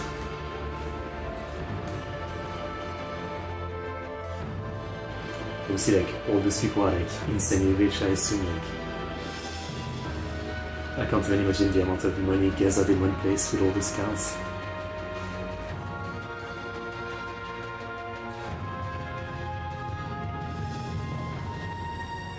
It's a wrap. This was the 2026 edition of the Concorso Eleganza Japan, and I hope you enjoyed our coverage. But we owe you one information. I enjoyed it. We want to show you who is the best in show. Is this Rolls-Royce Phantom 1 coming all the way from India to participate here? What a choice. Which car you have chosen, please let us know in the comments. And if you haven't subscribed to our YouTube... It's kind of crazy to see whatever is going on the left side. That's probably like one of the earliest prototype of a car. Channel, please do now and follow us on Instagram. This is JP for Classic Driver from the ancient imperial city of Nara. Amazing, amazing, amazing. Yeah. Like one time, I used to live in the south of France in a pretty small village, but it was on a road that, was kind of important, like the Tour de France, for example, would often pass through there, for example. I saw it twice when I was young, and sometimes like car enthusiasts would also pass through on the road to some event. And one time, a lot of them stopped in the parking lot of the town, and I was able to see a lot of cool race cars. Even if you don't know anything about cars, I mean, it's fun to watch, right? It's fun to see the crazy design. Yeah. Another temple on top of it. That would be cool. Okay, well, awesome stuff. Just fun to watch. But watch this one next then. Rowdy by Ellie Production. Hello Neil, how are you doing? This is a video that's been in the works for some time. It's been sitting on my to-do list for years because I knew that at some point I would talk about him. I was just saving it for when he retired, but now we know that day will never pass. As I sit here writing this, a mere 6 days since he graced us with one last victory and a final bow, I thought it only fitting to revisit the life, career, and story of the one and only Kyle Busch. Please enjoy. Very sad. Las Vegas, Sin City, the gambling capital of the world, is not where our story begins. Instead, it lies on the outskirts in the dry Nevada desert. Nowadays, a logistical hellhole, an artificially alive community that would have any decent city planner running for the hills, but at the very least, the hometown to the most successful pair of brothers in NASCAR history, Kurt Busch and his younger brother, Kyle. Under their father's tutelage, they both started working on cars and racing at a young age, but Kurt, being 7 years older, got his first big breaks earlier, which lit a fire under his brother. I always wanted to outdo and be better than what he was doing. You know, if he was racing cars at 15, 16, and I started at 13, I think he won a championship his second year of racing. I won my championship my first year of racing. As Kurt started breaking onto the NASCAR scene, Kyle took the limelight in Legends and Late Models at the Vegas Bull Ring, winning 2 track championships from '99 to 2001. That same year, he made his first NASCAR Truck Series starts at just 16 years old, driving for Roush Racing and, for the first and only time in his life, Ford. Oh, geez, that just looks wrong. The youngster actually fared pretty well, with the year's highlights being a 9th place finish in his debut at Indianapolis, a 9th place finish in his home debut in Vegas, and in practice, being the fastest in Fontana, only to be exempt from the race due to his age. Since the accompanying IndyCar race that weekend was sponsored by Why did you let him participate in the first place now? Yeah, slowly but surely. Thank you, Neil. I appreciate it. For cigarettes, the 16-year-old Busch couldn't run in his race sponsored by Auto Club. Now that's just fucking stupid. And that The last great year of NASCAR. Rest in paradise, as we sometimes say in motorsports. That was enforced by law. So to keep the youngsters from all that nasty tobacco, NASCAR implemented an age requirement of 18 when Kyle was 17. This meant that in 2002, he'd be forced back to basics, running in the ASA Late Model Series and taking the opportunity to graduate high school a year early. Impressive as that is, it still wouldn't save him from falling out of favor with Roush, who were originally hoping to bring him up alongside his brother.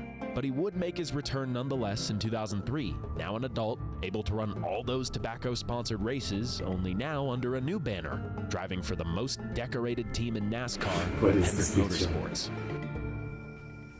With 2-time Cup champ Terry Labonte winding down his Hall of Fame career, Rick Hendrick was in need of a replacement for his number 5 car, and young Kyle seemed to be a good fit. In his return at Charlotte, his first NASCAR race in nearly a year and a half, he immediately impressed by finishing runner-up to that year's Cup champion Matt Kenseth, and followed it up with another runner-up finish in Darlington. Then, in 2004, the now 19-year-old officially broke through with 5 wins and a 2nd-place points finish in his first full season in the aptly named at the time Busch Series. He's in there somewhere. Here he comes. Yeah, baby, that's the way I do it. Come out of the smoke. Life is good. Yes, sir. This was also the year that he made his first Cup starts, though those weren't as promising. To be fair, this was Hendrick's part-time entry, a notoriously snake-bitten car. Plus, he was under a lot of pressure, as expectations skyrocketed after his brother won the '04 Cup Series championship. But in the words of Kurt himself, "If you think I'm good, just wait till you see my brother." But it'll be Kyle Busch. Kyle Busch wins at California. Get it. Kyle Busch is the youngest winner in the history of the NASCAR Nextel Cup Series. Congratulations. Thanks, that's awesome. Appreciate it. With an additional win later that year, and another one in 2006, and another in '07, along with a 5th-place points finish, Kyle had built a reputation as a star in the making. But he also garnered another reputation. And then he wanted to commit murder on me. I can't stand to drive them, they suck. Kyle, how do you feel about the way you were penalized for what happened out there?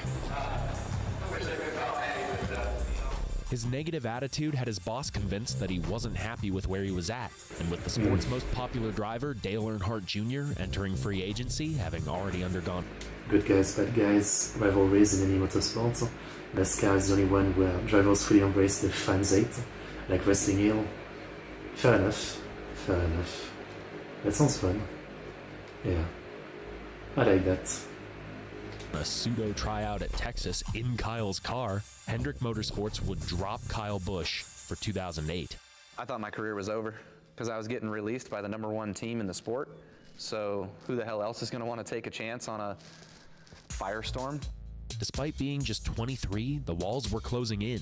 Having already burned through 2 of the sport's biggest teams, options were limited. But an opportunity arose, ironically, with the team Dale Jr. turned down. The second most decorated team in NASCAR, Joe Gibbs Racing, owned by Washington Commandskins coach Joe Gibbs. After a decade of rising the ranks and winning some cups, JGR had hit a slight slump. They were still winning, but needed a little extra oomph to get back to contention. So with a new manufacturer in Toyota, a new sponsor in M&M's, and a new driver in KB, this Frankenstein's monster of a team would silence all of their critics with a Herculean first half of the season. Wild Thing wins. Yes. Kyle Busch. Oh man, I don't believe it. Checkered flag. Rowdy Busch wins at Talladega. Kyle Busch. Kyle Busch. Kyle Busch. Kyle Busch. Wild Thing wins again. What do you hear? You hear cheering for Kyle Busch. Kyle Busch. Kyle Busch will come down out of turn 11 and take his 8th win in 2008. In his first year behind its wheel, Busch drove the number 18 Camry to a career-high 8 wins in 19 races, a staggering stretch with a 42% win rate. Despite his collapse in the second half of the season, the message had been sent. In a Joe Gibbs Toyota of all things, Busch had come into his own. But remember that reputation? Well, if his antics and interviews made him a heel, what happened in Richmond turned him into a villain. Battling for the lead late with who else but Dale Jr., I'll let you be the judge. Well, I believe he's got him this time. Oh, he turned. Pushed him. But is that really something to be mad about? I mean, I don't know how Dale Jr. himself raced, but his dad is literally known for pushing people out of the way. You know what, Daryl? What I did not like, I saw the wheels on the 18 car turn to the right just ever so slightly. Dale Jr., was that a fair racing move, or does Kyle Busch need some extra security leaving Richmond tonight? Whether it's fair or not, he's going to need some security from all of us. This singular incident set the tone for this entire stint of Kyle's career. Chock full of victories, but with controversies to match. Brad Keselowski, driver of the Penske Racing Dodge. Kyle Busch is an ass. Kyle, what was your thought about Keselowski's little pre-race declaration? Who? In an era of clean, who the fuck is that guy? sanitized drivers, Kyle had no qualms about wearing the black hat, though it would occasionally land him some trouble. In 2010, he had a pretty good year and was still in the hunt for the Cup with 3 races remaining. But in Texas, after getting spun, then getting a penalty for speeding on pit road, Busch made his feelings toward the officials a little too clear. Oh, well, I guess that's a little hand signal given the NASCAR official. Remember the little gesture that we had to apologize for? It's going to cost him 2 more laps. NASCAR is going to pull him in. Too hard for this. You're costing us. So a bad break turned into a bad situation, and it's gone to worse.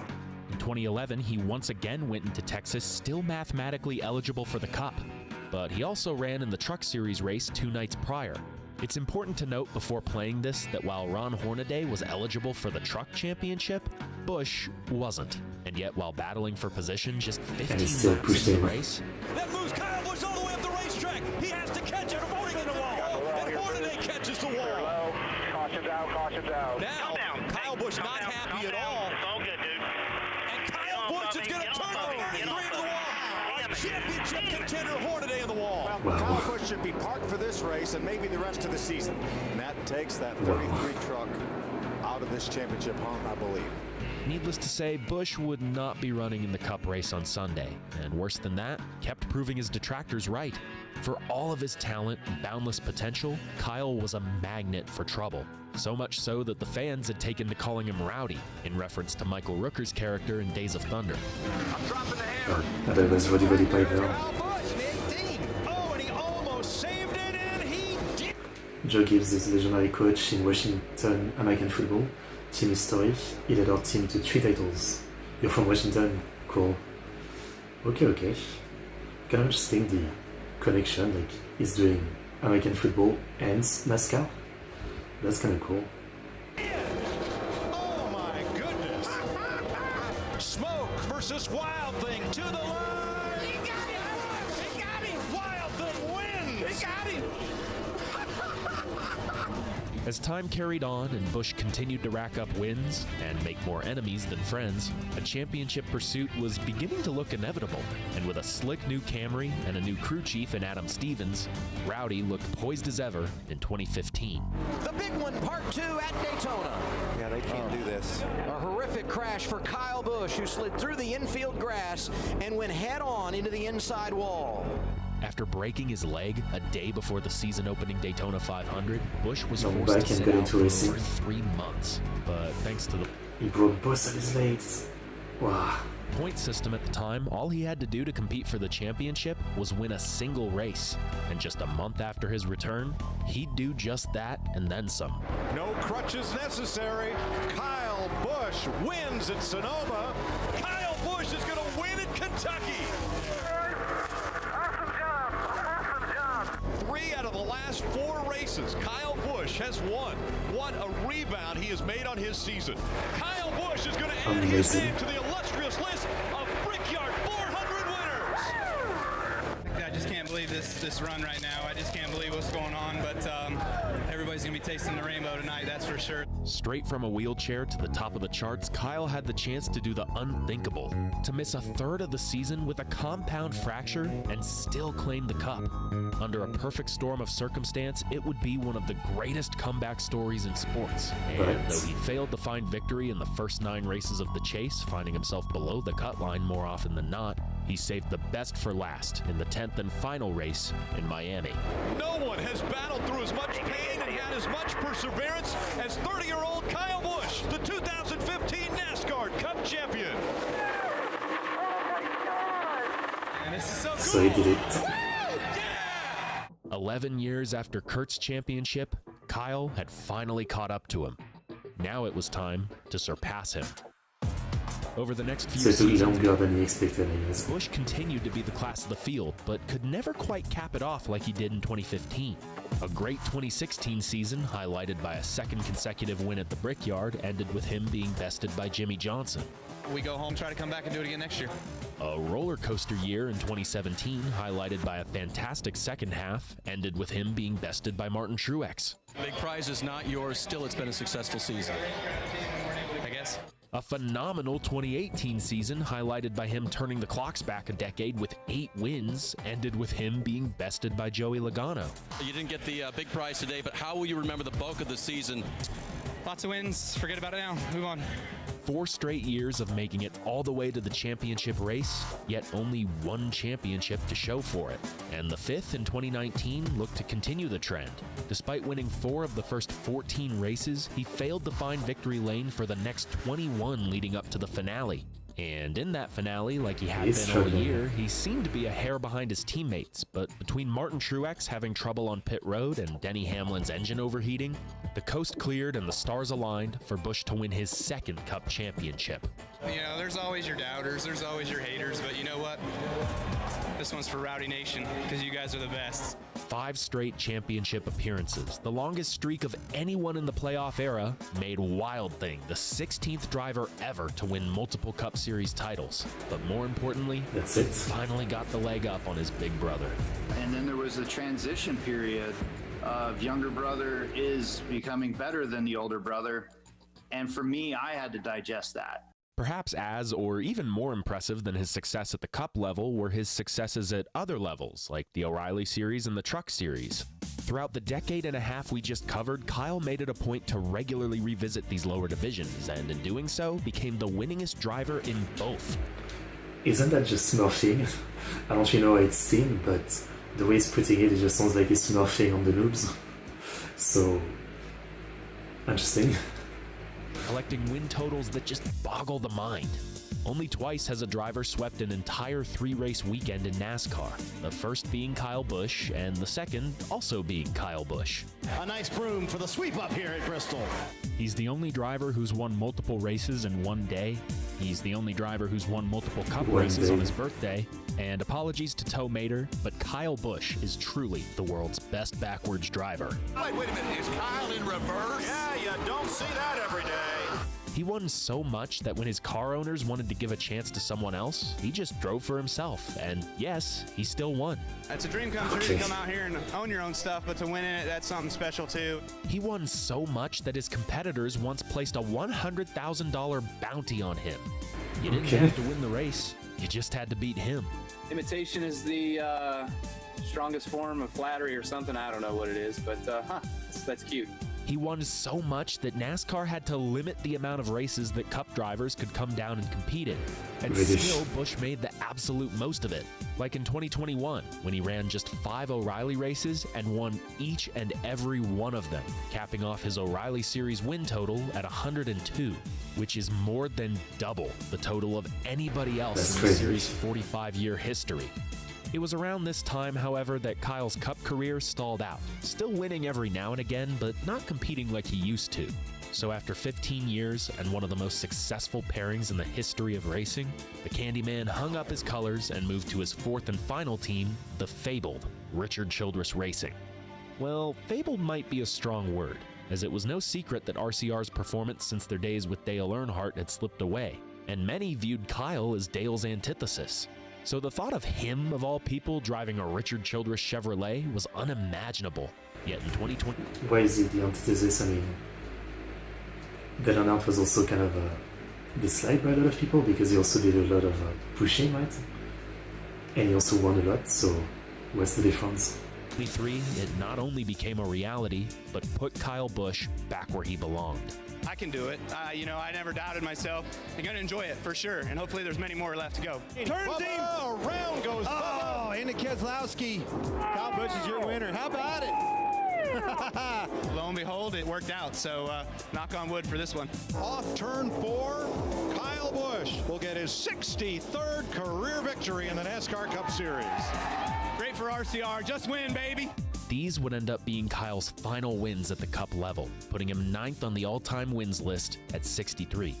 The rejuvenation would just under the L2. Wear off, however, as his final years were undoubtedly his toughest, and even still, he had his slice of success, continuing to win truck races quite literally until the very end. Just 6 days before his death, he absolutely dominated Dover for his 69th win in the trucks and his 234th and final NASCAR win. Why do these moments never get old, Kyle? Because you never know when the last one is. I've been around for a long time, that anytime I'm able to hear more things that have been accomplished, it's fun, and you don't want to keep doing it. With the fans on their feet, congratulations to Kyle Busch. That kid is That's some sad words. People wonder why we get so excited about when he races and when he does what he does. There's nobody that can do what he does. If you don't like that kind of racing, don't even watch. He said, all I do is win no matter what. Yes! Ever since I was a kid, I dreamt of this, man. Yes! It always felt fitting to me that NASCAR's most colorful car was piloted by its most colorful character. But who could have guessed that that character would define an entire generation of stock car racing? A driver with so much talent never thought of it. Define an entire... That's a crazy amount of big-ass trophies to keep.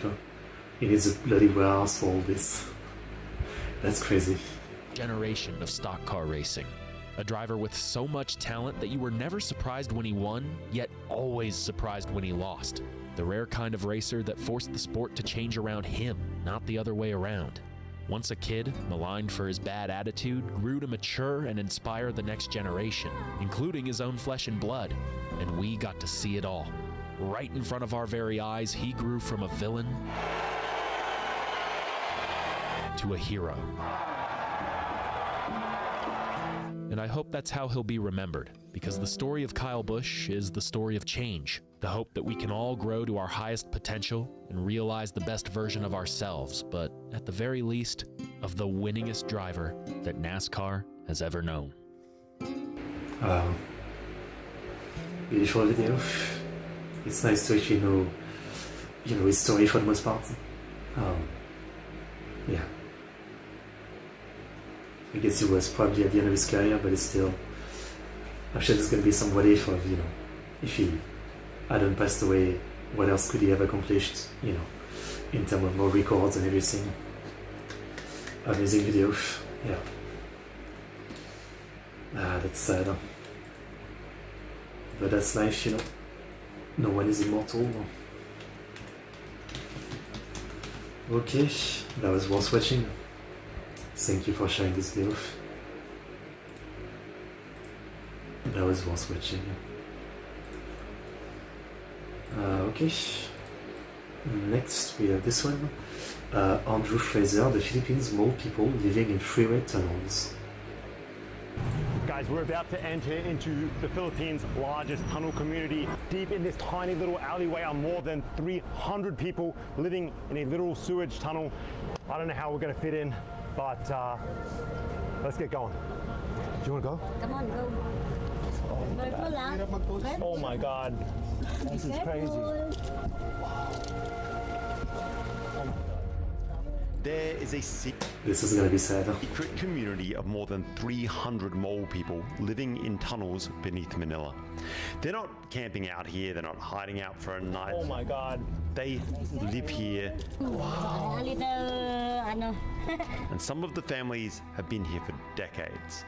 There are children, some young adults even, that were literally born and raised in the dark. How do you fit in here to sleep? Ilan po kayo nakatira po dito? 5 people lives here.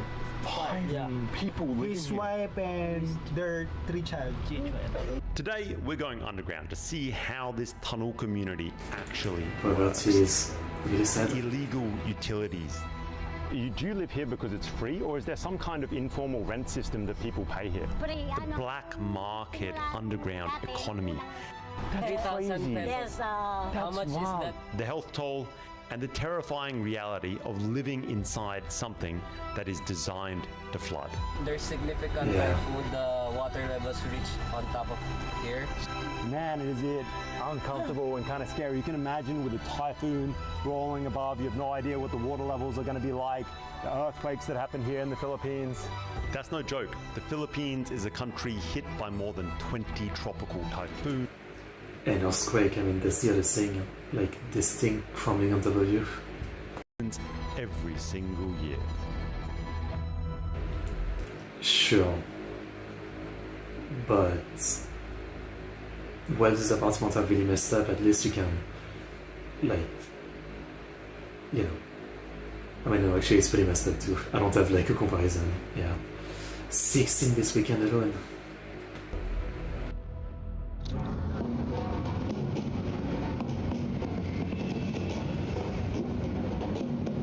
From the street, you'd have absolutely no idea that this is down here. We're here with the guys from WTF. We're about to check out some of Manila's craziest homes. Let's see how it goes down. 1 minute, you're standing on this relatively normal Manila road, traffic above, heat, concrete. Then you drop down below the road. All right, guys, we're entering the barangay right now. That's when we meet the first resident. She has 4 kids that she raises in the dark. What? That's the entrance? How many families live? Dito sa amin, 14 families na lang. Pero pagdating doon, mahaba. This was more spacious? Oo, sarili. I remember once I watched a video like that about the US, so it's not just a Philippines thing, right? So obviously, like, people who are homeless, they always find this kind of location. And one time I watched one about, some kind of old, abandoned underground metro tunnel system in some massive American city where, a lot of people, kind of made their home there because, as we know, as a homeless person, if you try to make your cardboard home or whatever, like, outside, the cops are definitely gonna mess with you, So, I guess it's probably like that in a lot of countries where they try to find some underground place to do it, where they have less chance of being messed with. It's really something. Oh my God, this is crazy. And suddenly, there's a straight tunnel with plywood rooms running down either side. The first thing that hits you is the layout. This isn't one family hiding out in a corner. It's a complete corridor, boarded off spaces on both sides. Guys, so this is kind of like the wooden boarding that is put on either side of this service way that is built into the sides of these underpass storm drains to sort of stop the entirety of Manila flooding. And so you just have this tiny community that has built homes on both sides as you walk down what feels like a mining tunnel. I mean, to be honest, I have been in Filipino mining tunnels. Oi! Guys, I cannot believe you do that every day. That Oh, hell no. I think the claustrophobia would get me. Maybe not as safe, but there was definitely way more room in a genuine old school gold mining tunnel than there is here. This is crazy because you can kind of see the houses on either side. You've just got these kind of like loft box entrances. That's the entrance to someone's house. Maybe a meter across if you're lucky. And families have been carving out lives down here for years. All right, guys. It's okay. It's okay? It's okay. It's okay. It's okay. All right. Can I take my I'll take my shoes You off. can experience it. It's okay. It's okay. No. Yeah. I can't go in an Asian house with my shoes on. Hi guys, I know it's crazy. I'm moving into a house in a storage drain. I still can't walk into an Asian house with my shoes on. All right. Here in my house. So small. You have two sons? Yes. One son. Not two sons inside the Sorry guys. Like you can't even stand up, I guess. Alright, I'm sorry to interrupt. Alright guys, this is one of these crazy little Filipino tunnel homes. I don't know, I feel really bad. This lady's sons are like sleeping right now trying to get some rest. But I find this stuff fascinating. She has 4 kids that she raises in the dark. Her husband is working in another province. How long have you lived here for? No, I live in 14 years. You lived here for 14 years. Wow. And walk me through your setup here. So what do you have? You have cooking equipment on this side. I see there's like a dishes cleaner. Yes. This is where you do laundry? Laundry dun inside the You do your laundry outside? Yes. And then what are these clothes racks for? Just drying? Yes. Wow. How, what's the hardest thing about living here? Ano po yung pinakamahirap po na sa pagtitira po dito? Wala namang masyadong mahirap kasi sanay na kami. What she told me is like, for them, the community here, it's normal. So, compared to people like us who live outside, if we think that it's hard, for them it's like, okay, we just live life. We live here for 14 years already, so we're just gonna continue life, and we're normal. Yeah, I guess they get used to it. I mean, it's always something to remember that humans are crazy at adapting to circumstance. Well, living like this, and whatever happens. I think they're become adaptive. They're adapted to this situation. So they don't worry about anything else. It's normal for them to evacuate. So they need to evacuate during the storms. Yeah, of course. Yeah. Because otherwise they're gonna be dead here. Right. But what does that mean? Like every time there's a storm, they have to, like, do they just get out themselves, or do they have to like take all their stuff? Because otherwise it's gonna be messed up with the flooding. And how often is that if there's like flooding all the time in the Philippines?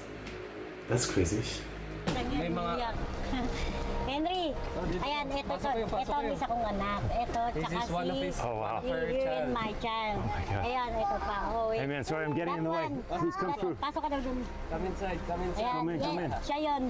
Oh my God, this place now, guys, it's just like, mamaya upo na, upo. it's basically like 3 or 4 people wide.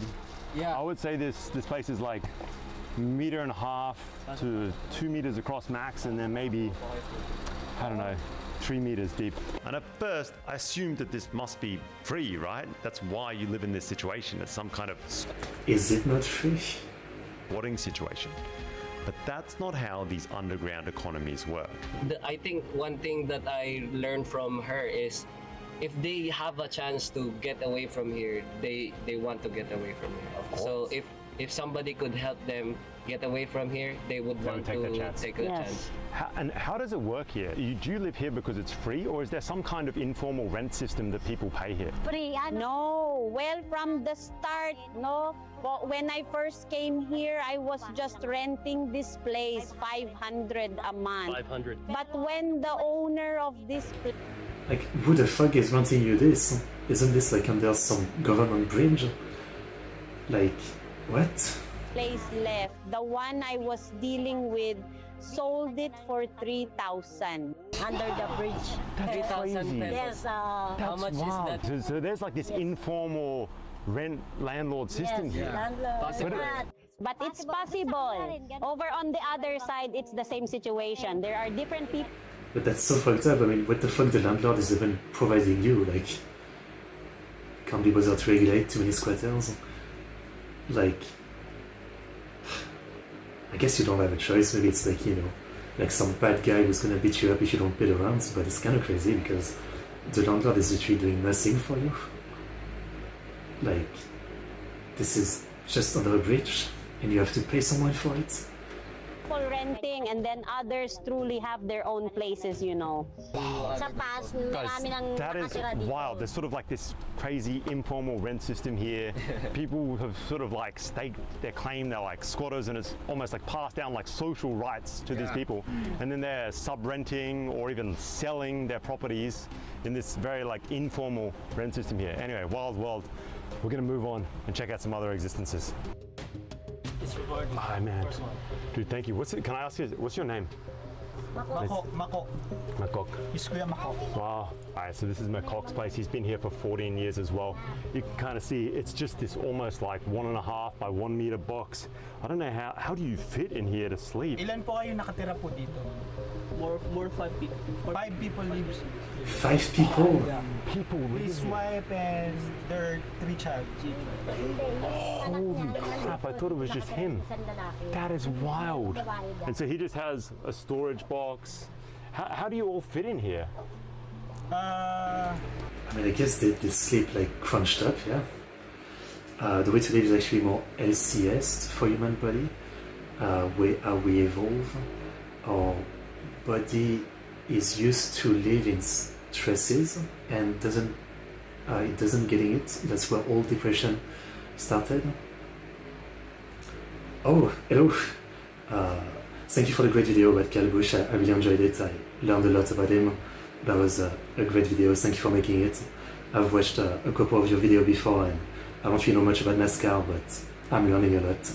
Thank you for coming. Thank you.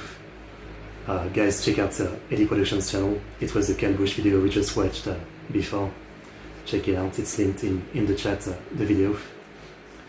Yeah, I mean, I see what you mean, Trister, but come on. Like, I know people used to live in a cave, and we evolved, but come on. I don't think you can call that LC. I mean, like, you know, if you had like a super small apartment where you only go to sleep, I guess it's fine, right? I mean, sure, you could argue that like maybe it's not that much of a problem because, you know, we're maybe more built to mostly live outside for most of the waking hours, right? But when you live in a place like this, you know, they have to like sleep here, eat here, cook here, do the laundry. I mean, there's no way that's healthy. I mean, even if it wasn't under a bridge in an actual like tiny room of the same size in an apartment, I don't think it could be healthy. I mean, again, they said 5 people fit into this like place, which means that there's no way they can sleep with their limbs stretched out. I assume they have to like be crunched up. I don't think you can call this healthy.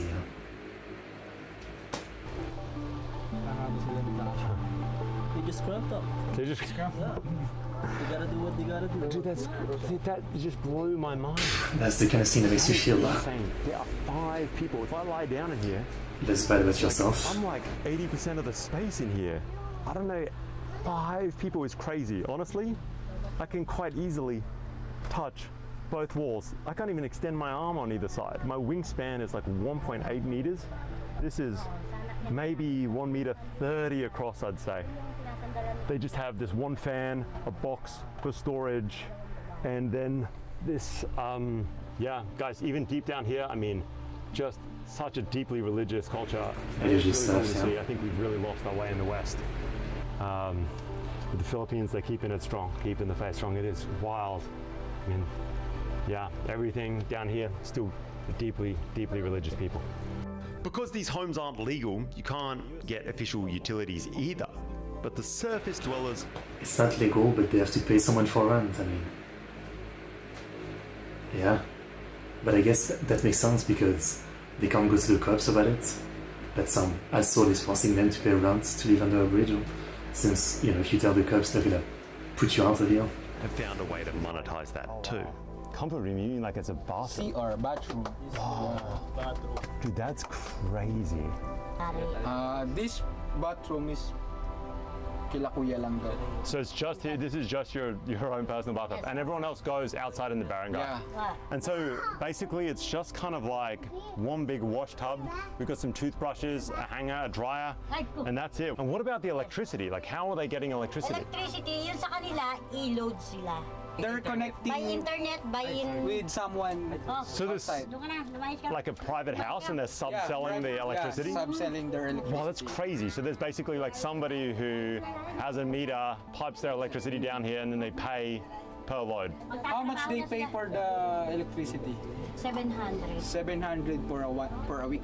Well, that's just basically... Rough estimate. Rough estimate, understood. Estimate lang yun na 700. Where do you get the water from? Saan niyo po nakukuha yung tubig? So they're essentially like piping this water in from somebody else's house. Yeah. Understood. Houses on the surface are running illegal jumper connections down into the tunnels. When you get down there, it's just a mess of wire, live wires, right along the wall. You see metering boxes everywhere. They're reselling city power and water back to these underground communities. Reminds me, I was watching once a video about the favelas of Rio de Janeiro, right, in Brazil. It's a pretty famous place, I think most people have seen pictures of it, right? And, you know, there was never any proper, like, electricity cable infrastructure set up. So it's all basically this insane, made by the habitants themselves, like, maze of wires that is insanely unsafe, right? Running all over the place. Nothing installed officially, right? It's kind of crazy. Hi guys. Hey, it's kind of crazy how you can cram in like washing machines and stuff down here. It's this wild black market utility grid. And the markup is brutal. Research...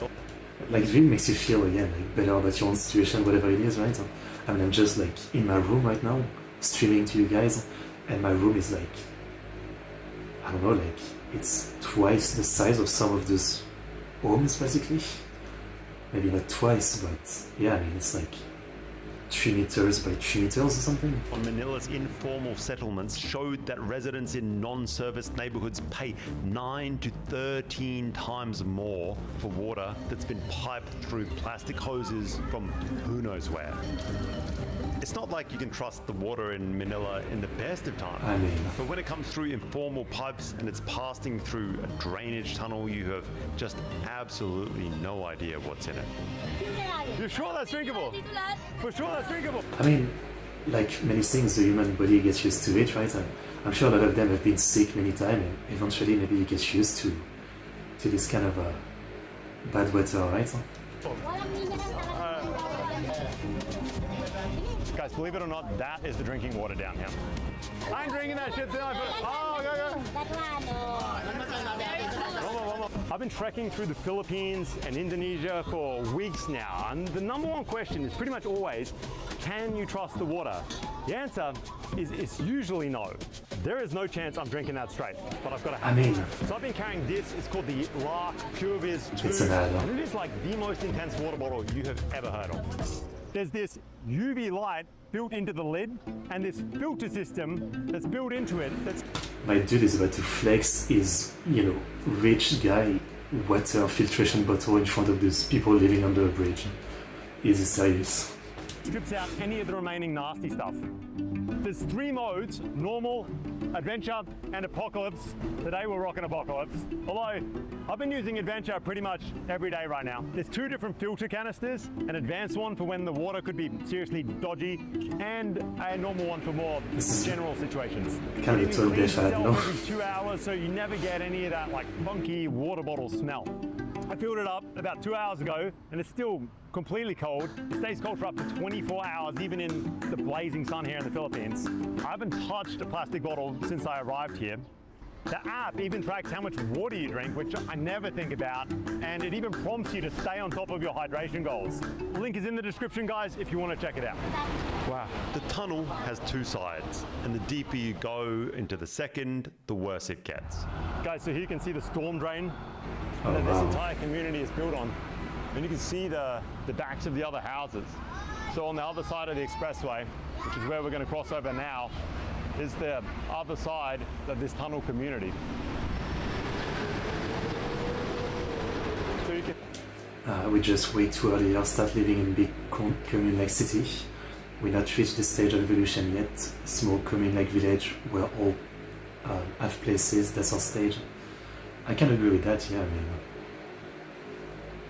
obviously, I can agree with that, you know, when everybody basically had an house, right? Even if your house isn't the best, everybody kind of had an house. But then, apartment system become a thing, you know? I mean, I think that is one thing that's true, like, it's well known that over the last 200 years or something, we have advanced so freaking fast in so many ways, that obviously, you know, we haven't had time to adapt to many things.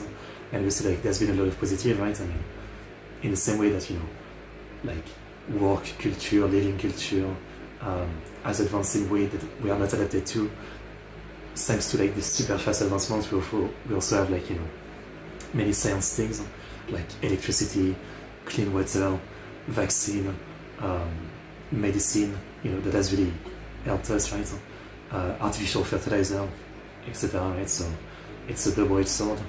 What can you do? You can see the overpass here, the expressway, and then just down below here, we have the tunnel community. After crossing into the other side of the expressway, the ceiling drops. Support beams come down so low you can't stand up straight. This is kind of crazy. All right, guys, we're sort of entering under the expressway right now. That concrete barrier is exactly where the cars are above. It is surprising how little noise there are, and there's homes right away. That's like a giant TV for such a small house. There's buckets on the floor, so... Right. It looks... Like, I've complained about my room, you know, I live in another apartment building. It's like 50 years old or something. And on this side that you can see, and one of the reasons I stopped showing like any of the walls behind me is because the wall on the side of the outside, they get insanely moldy, so they're fine under black. I just did a cleaning like 2 weeks ago, so right now they're like good looking, but you know, it gets moldy very easily, I guess humidity and all that, but it's like nothing compared to this. Just looking at this footage, I can't even imagine the amount of mold that you breathe in. Bathroom, guys, you can kind of see the setup of the tunnels here. So all these are, oh shit, I just touched that. All this is live wires being subleased from houses above that act as kind of like informal utility companies subleasing both their water and the electricity. You can see the water here just like running in lines along the way. Some nice friendly cockroaches. Just back there, through there, is the stormwater system. And obviously this large support on this side of the tunnel is what really makes things cramped. So you have full-size homes on the right, but you have just sub-homes on the left. These tiny micro entrances where you have to crouch down to get in and out of them. So right is like the premium apartments, on the left is the real crazy stuff, and you're basically living on top of the storm drain itself. And when we find the entrances to these homes, it's hard to believe. Guys, Take care. This wild, just how damp and cramped. You can see how small this is. There's something about this kind of like There's a surprise. the smell. I mean, There's a you're surprise. That one you There's a inside the house house. Here. what? That one. That one. Oh. My You God. like that inside? You want to go inside? You have to Go on, crouch, go there's inside. another... It's not a door. It's I can't even imagine. I mean, I have claustrophobia, so it's like even him walking in the main hallway where he has to crouch down like this, and his shoulder almost touch the side. Like I would already feel the claustrophobia. Looking at this, I mean, a hole you have to bend down and crawl through just to get into your home. Guys, you can see the support beam here, and then this again. It reminds me so much of these gold mining tunnels that I saw in the wild Philippines. But this is some of the scariest, most cramped, claustrophobic stuff ever. I hate claustrophobic situations. I'm a big guy. I'm 6'2". We're gonna try and get in this home. Very nice of this lady to kind of like let me in. Let's get a light on my phone. That one. Oh my God. Pero pagdating naman dito, makakaano ka naman. okay, so the entrance is like small, but then you can get up later on. So I can kind of squeeze through, and there's concrete above me. Oh, here, that one. Oh. And you can kind of see. I'm gonna try take off. I'm gonna try take off my shoes. No, it's okay. It's okay now. It's okay. Okay. It is not comfortable. Let me tell you. And then we open up to. That one. Oh my God. And then we open up to a little bit more space back here. Wow. Yeah, I'm finally in. That's crazy. Okay. Yeah, that one. No. Wow. Here that house in Ate Tess window. Yeah. Teresita window. That is like honestly one of the like scariest entrances into a home that I've ever had. Like, if you're claustrophobic at all, Like just looking at this angle, it's like I can't imagine. I mean, I feel bad when I get into an elevator. I try to climb in and out of this thing every single day. And man, it is uncomfortable and kind of scary. You can imagine with a typhoon rolling above, you have no idea what the water levels are going to be like. The earthquakes that happen here in the Philippines. Oh, there's light. There's light, the rats, the cockroaches that would go past, and then all of that combined in such a claustrophobic environment that's so hard to get in and out of. Man, I know I could not handle this. This is wild. This is one of the most extreme homes I've ever been inside of. Here's a bit of a room tour. We sort of have, again, everything is like this service tunnel on the side of the storm drain. It's just plasterboard on either sides. And then you have these large concrete supports as well. Which means, once again, like it means that there's no actual maintenance of anything by government worker, right? I mean, if people are living like this and, you know, naturally found out, I guess there's literally no maintenance being done or anything. Yeah. Skateboard. We have to climb under. I guess that's true. Back there, clothes hanging around the side in suitcases and boxes. There's a rice cooker for food. This is the one electrical output that we're piping in electricity for, and you can see she's subleasing the electricity here from somebody. The dampness never dries out. The space. I can't imagine, like, the other thing is like the air, right? I mean, the air would always be sterile, right? Associated fan, but can you even imagine? You can't open the window for like anything.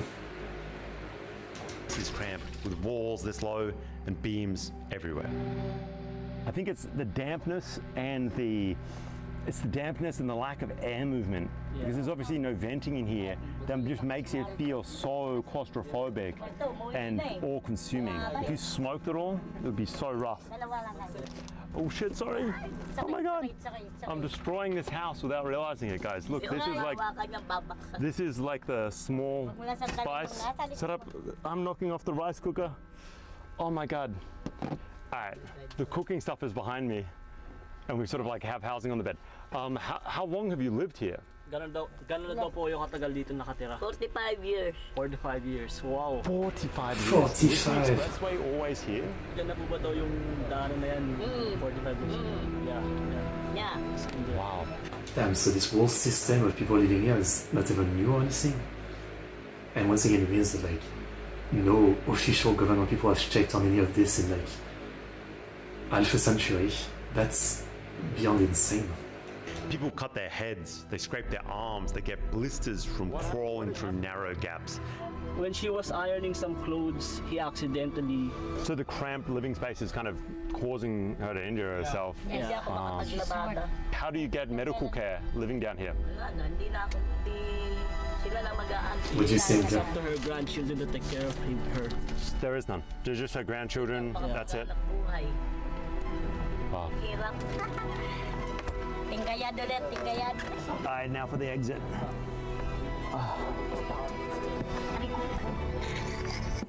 Oh God.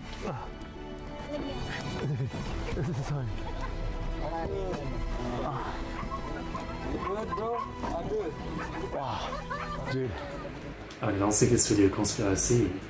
It's the kind of urban legend that really comes from things like that happening, right? It's kind of like frogging. People living inside your house without you knowing. You know, a lot of times it's not like malicious or a ghost, it's someone trying to live. That is, I've seen some shit. I've been in some crazy living situations. That might be the most insane. Just wild. It's crazy when you hear like the dogs, the kids, the families in these kind of communities and just how long some of the people have been living down here. You know, it's not like this is a new situation. It's not like it's existed for 10 years or whatever. I mean, people have lived here for 80 years, 40 years, like underground. It's just their whole lives living underground. It's like out of some dystopian reality. Wild. Yeah. Guys, you can like crazy. You can hear the homes. There's another one of these crazy entrances. We find elderly couples who have built their lives here. Being elderly and trying to climb in and out of these tiny gaps, these low ceilings, is actively damaging for their bodies. And the health risks don't stop at injuries. My back will be destroyed. This place is completely infested with rats, cockroaches. They carry disease, and when the floods come, the water isn't just dirty, it's contaminated with everything you can imagine. Rat urine is actually a problem. That means leptospirosis, this bacterial infection that can kill you. Hence the high number of dengue-stricken and leptospirosis victims that has reached an alarming rate in this season of the monsoon. In 2018, Manila had a leptospirosis outbreak across 28 different barangays, and that's in the more normal above-ground informal settlements. You can imagine the damage it does in places like this. This water is literally designed to carry waste and stormwater runoff. Yung amoy ng ilog, yung lamok, yan, araw-araw malamok. Mosquitoes, the smell of the drain. Malaria. But the health and medical dangers aren't even the craziest part. When you talk to the people who have really lived here for a while. He's the oldest. The oldest person who lives here. Wow, right. How old are you? From other POVs, something happens with world outside. These people will already be adapted to living underground. I don't know if that's much of a way to make this look good. 83. You're 83, wow. Yeah. How long have you lived here? Since birth. She was born here. She's lived in this... Pabalik-balik lang siya. She's lived here for 83 years. Yes, 83 years. Underneath an expressway. Or along the side of this river, basically. I guess maybe that's better, right? I mean, if you're born here, you're used to it. You know, you adapt to it from birth, which, you know, as a child is the easiest way to adapt to a situation. Wow! Guys, 83 years living underground. That is wild. When you ask them what they've lived through, they don't talk about the cockroaches, they don't talk about the disease. So what is the scariest situation you've ever been in these tunnels? Baha. Yung baha, I think it's the same on Ondoy. What they remember is the natural disaster. Of course, yeah, of course.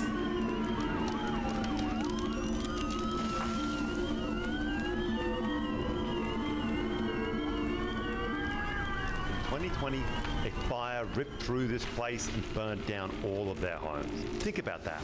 A fire burned down your illegal underground community inside a storm drain. Pero meron naman pong binigay yung gobyerno, mga ano. The government gives subsidy to financial. Rebuild again the community. So they burned down all these homes, the government gave them some money and they were able to rebuild this like underground community. That's great. The government paid for the underground community? All people who can easily walk outside like a becoming is kind of fucked, yeah. I mean, forgive for all of them. I'm not someone who especially enjoy the sun, but you know, I mean, I see most of them again, like they are not in there all the time, right? They probably spend most of their day outside, but still. Basically, the government's like kind of like redoing this thing. Because even the government knows that there's just nowhere else for these people to go. The fire has been declared extinguished, but for some 2,000 families who lost their homes, their suffering isn't over. Even in the dark, it's clear to see they have nothing left to return to. And obviously, one of the big problems are floods. These tunnels are designed to flood whenever there's runoff in Manila. And the Philippines gets hit by more than 20 typhoons every single year. Nowhere has been hit harder than the Philippines, though. That was the 20th storm of the season, and to make matters worse, another one is on its way. It could slam the northern part of the country. Last year alone, Typhoon Karina slammed into Manila, killing at least 152 people. Some of them were in this. Is the Philippines the worst country in terms of the amount of natural disaster? I mean, we all know there was just a crazy earthquake recently, right? I don't really know much about the country in terms of like how the government run it and all that, right? But I assume it's probably like a losing fight to try to even solve poverty and things like that when you're constantly spending probably billions trying to constantly try to repair the damage of all the natural disaster. Very tunnel. Is that the hardest disaster that you've had to deal with here? Was the fire harder? Were the typhoons harder? Ano yun, kada may bagyo, taon-taon naman ganun. Tsaka yung ano dito. It didn't stop there. A few weeks later, Super Typhoon Yagi came through, one of the strongest typhoons to hit Southeast Asia in decades, and wiped out another 19 lives. What's the toughest situation you've been in here? Is there one storm or one political situation that stands out as being a really hard situation to deal with whilst living here? Oh yeah. Ondoy. Yeah. Everyone says Ondoy. Not really. Ayun, doon na ano yung mister ko nagkasakit hanggang na ano na. Her husband got sick because of Ondoy. Wow. And then what happened to him? Passed away 4 years ago. From Ondoy? Got sick from Ondoy. Wow, that's tough. Rest in peace. Well, Ondoy was a very tragic typhoon in the Philippines for majority of the Filipinos. Worst in history. Our community has nothing to eat. We cannot find anything to eat. A lack of drinking water and food and worsening sanitary conditions have left the army and rescue workers overwhelmed by the situation. Ako lang nakasurvive. She's the only one who survived that typhoon. Really? Yes. Wow, so more people passed away in this community from that one storm? Yes. When you live inside a drainage tunnel, a typhoon isn't just bad weather. It can be a death. I mean, yeah, this is like, and obviously I understand they probably feel like they have no choice, right? You could tell them like, don't be stupid, live above ground or something. But obviously, you know, it's probably just not that simple. And again, they seem to have a system here where, like, by living on the ground, they can take electricity and water from the home above and stuff like that. Obviously, you can say it's insane to live in a place that makes the natural disaster 2 times worse, right? I mean, you're living in a place that is meant to not live in. Everything will die. But, yeah. Sentence. Every single year, every home here floods and they must evacuate. Some of them manage to find emergency shelters, other families just camp out beneath the underpass. There's seasons where there's a lot of big typhoons coming from different places. It's just crazy for people like living in these spaces. Right. They don't get to keep their stuff. Yeah. They need to start over again. Yeah, it's wild. Like every year, you just need to rebuild. So yeah, I wasn't crazy about that. They just don't have time to take all their shit outside. They just abandon all their stuff. Half your life again. So imagine, what they're trying to do up there, just to live in here. Yeah. What do you hope for the future? Gusto namin mabigyan kami ng relocation. Yan lang naman po yung gusto namin para at least. We wish the government give them relocation, a relocation place that has jobs, schools, access to good community. All right, guys. Like seriously, I have no idea of the complicated political situation, government situation, but hard is it to just find some big ass field and build if these people are willing to live in a tiny place like this, just build a bunch of fairly small but livable tiny house, even if it's only a few meter, something above ground, I don't know. And we punch on out of the other side of this tunnel and we're back in the open. Man, it feels like I've just emerged from this crazy other underworld. We're on the other side of the freeway here. There's train tracks here on our right. Trucks moving past on the left. You can see the top of some of these shanty homes. Man, what a wild experience. What a crazy place. And again, this entire community is just under one underpass and it has its own everything, its own informal economy, rent systems, risks, and just lifestyles.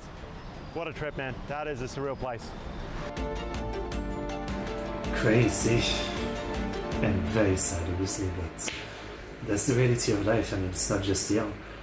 I'm sure in Manila there's even more places like that. Some that won't literally just tell the cameraman about it. Like a lot of places where people just find some kind of underground place to live in, and then there's some stuff like that in the world. Yeah. As always, if you're not living in the street, I guess you can feel hopefully that can help you feel a bit better about whatever trouble you have. I'm not living in the street, at least. Yeah. Always hard to watch this kind of video. I just feel so bad for these people, and as I'm feeling bad, not much I can do. Here's a link. Crazy stuff. And really sad. Alright, that was a good video. Hard to watch though, I can't lie. Oh yeah, the baseball video. I forgot to open that. Where is it? I don't see it.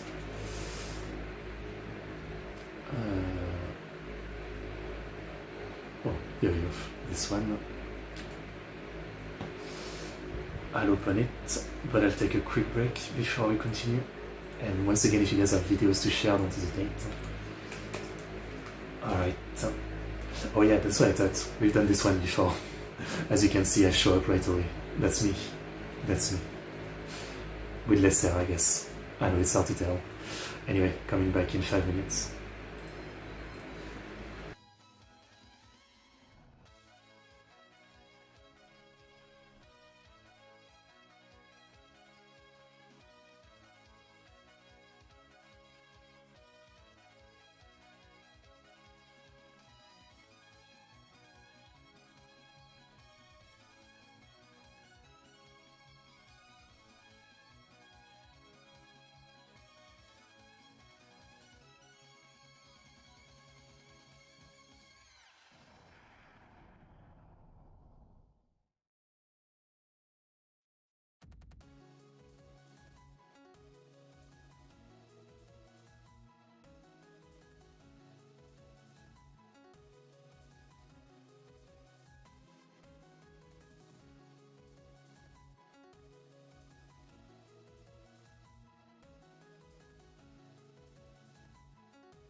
Okay, I am back. Study for that week. So, where are we at? Okay. You're gonna do a marshmallow reading corner. I mean, I don't really think Western YouTuber or streamer they do marshmallow.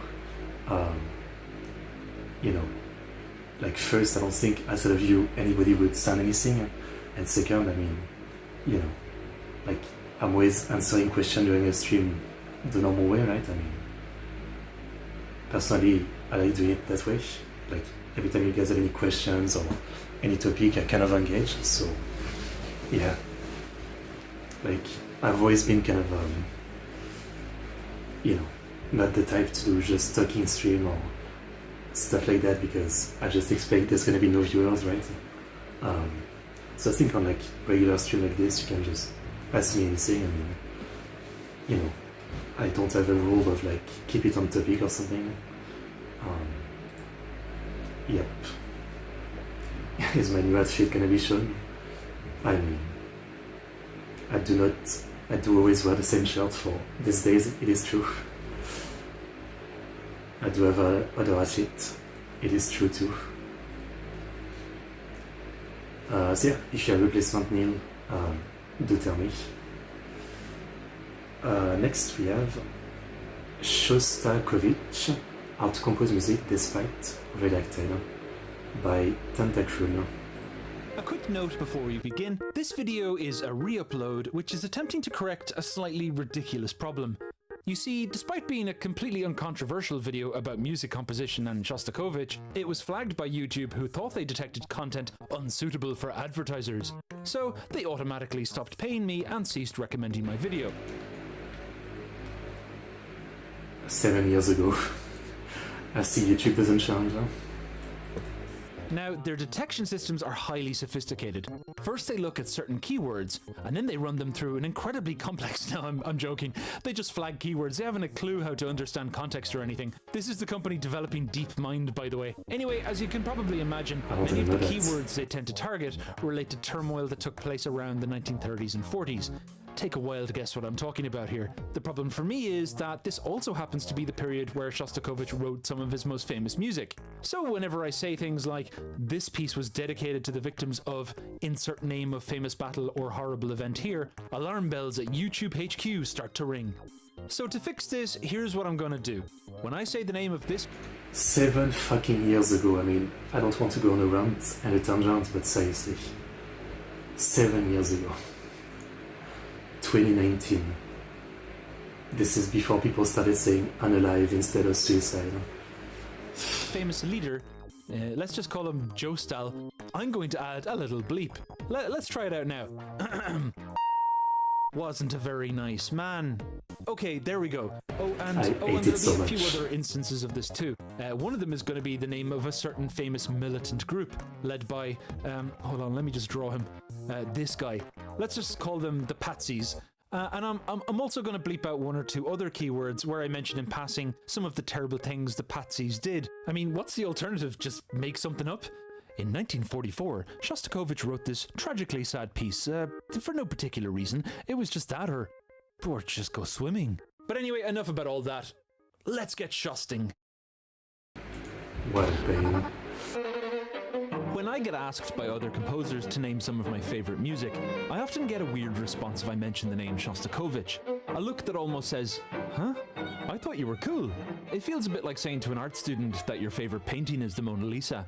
And I can kind of understand why I get this reaction. In an era where great pioneers were contributing new ideas, Bartók's ethnomusicology, Schoenberg's 12-tone technique, Stravinsky's use of polyrhythm and additive rhythm, Lutosławski's aleatoricism, Cage's use of chance, Messiaen's modes of limited transposition, Xenakis's application of mathematical models.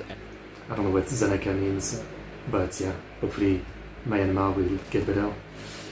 If you have any video about that, you can share them if you want. Etc. Shostakovich's music doesn't really seem quite so experimental by comparison, but I feel this attitude does him a big disservice. Of the composers I just mentioned, all certainly suffered during the political upheavals of the 30s and 40s, but Shostakovich stands alone for having to write music under the perpetual scrutiny of ideological sociopaths for the majority of his life. sociopaths who imposed conservative rules about how art should be created and who often killed those suspected of disobedience. So, part of Shostakovich's unique contribution to music, which isn't obvious on first listen, is how he worked his way around these restrictions. While all other forms of artistic dissent were being obliterated in the Soviet Union, he still managed to express an intense outrage and sadness via double meaning. I was gonna say, like, I guess without lyrics it's probably easier, you know? And clever sleight of hand. So in this video, I'm going to look at some of these interesting features in his music to understand how he composed, along with some wider context to appreciate why. To begin, we need to quickly touch on the political circumstances that he lived through. In 1926, at the age of 19, he achieved international success with his first symphony. During this time, avant-garde and experimental art was tolerated by the Soviet powers, and new and exciting music from the West was still being performed, especially Bartok, Liszt, Krenek, Hindemith, and the foreign Russians Stravinsky and Prokofiev. And in his early years, Shostakovich was influenced by many of these composers, particularly Stravinsky. However, between the mid-20s and the early 30s, as the Soviet government solidified their power, they began banning art forms they disapproved of, especially those from the West. By 1932, the official style of the Soviet Union was announced: socialist realism. Its stated purpose was to promote the agenda of the party, spreading messages that were uplifting, while also being comprehensible to the common person. In music, this encouraged composers to produce work laced with patriotism and sentimentality. And new pieces now required official approval too, which further pushed composers towards unimaginative positivity, conventional storytelling, and above all, musical irony and sarcasm. Simplicity. Although this clearly contradicts how we feel about artistic freedom today, it's sometimes easy to read about this period without appreciating quite how insane it was. So to help us get our heads in the game, I've devised a little segment called Let's Be Hello there, my name is Joseph, and today we're going to look at a few artworks together. Jolly good, let's get started. Oh wow, what a way to begin. Look at this commissar dying on the field while his compatriot shields him. What bravery, laying down his life in service of his ideals. The public will learn that they shouldn't mind dying if I ask them to. Very good, what's next?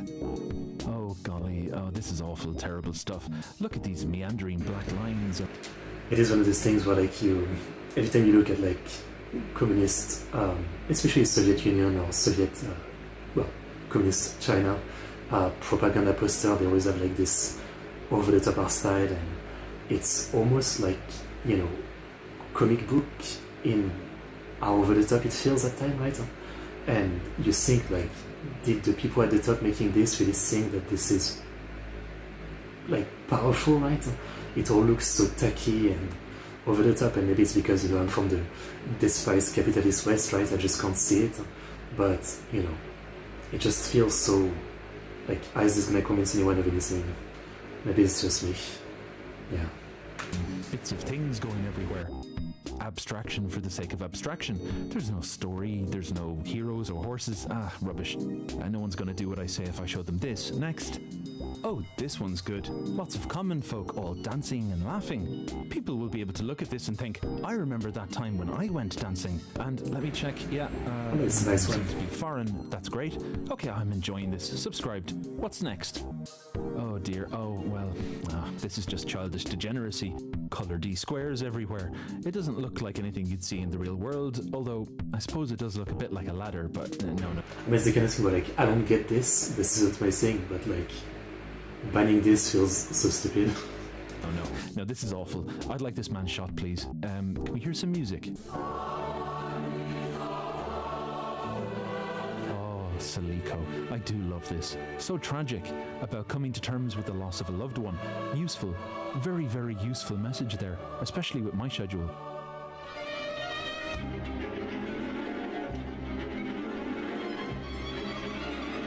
Oh no, not this. Not having words is bad enough, but without those, you have to have harmony that at least reminds people of things. This reminds me of his music I don't like. If people hear weird harmony, they'll act inharmoniously. I can't stand it. Have this man killed. Oh, what's this now? Turtles. What are they? They band together to help society ward off foreign invaders. Okay, I think this might have promise. Oh, Oh, I don't understand. Weird-looking animals that live in a ball. This feels very abstract to me. Doesn't remind me of anything. No, I won't tolerate this. Have these Pachamans killed. How is this worse than turtles?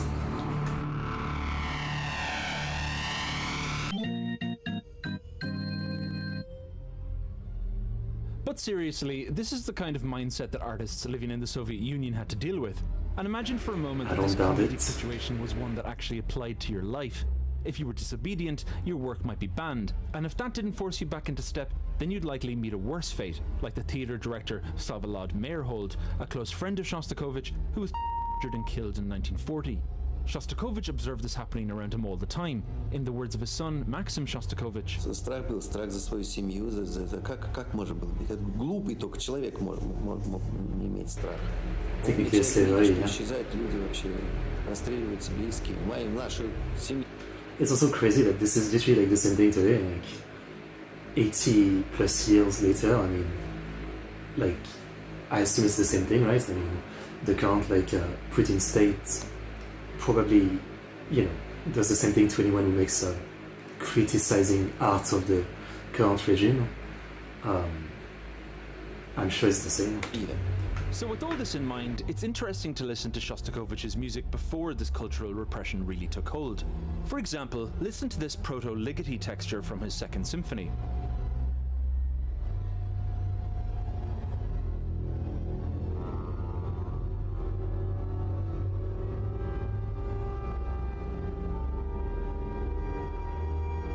As time went on and artistic experimentation came under closer scrutiny, he began providing official justifications that tried to put his music in a context the authorities would find acceptable. One example would be the program note he wrote for his ballet, The Golden Age, where a Soviet football team traveling abroad comes into contact with Western culture for the first time. Throwing into contrast the two cultures was my main aim. The West European dances breed the spirit of depraved, which is characteristic of contemporary bourgeois culture. But I tried to imbue the Soviet dances with the wholesome elements of sport and physical culture. But when you listen to the result, it's pretty obvious that the more interesting musical developments are those representing the West. In the words of the lecturer and conductor Michael Parloff, the West gets all the best lines.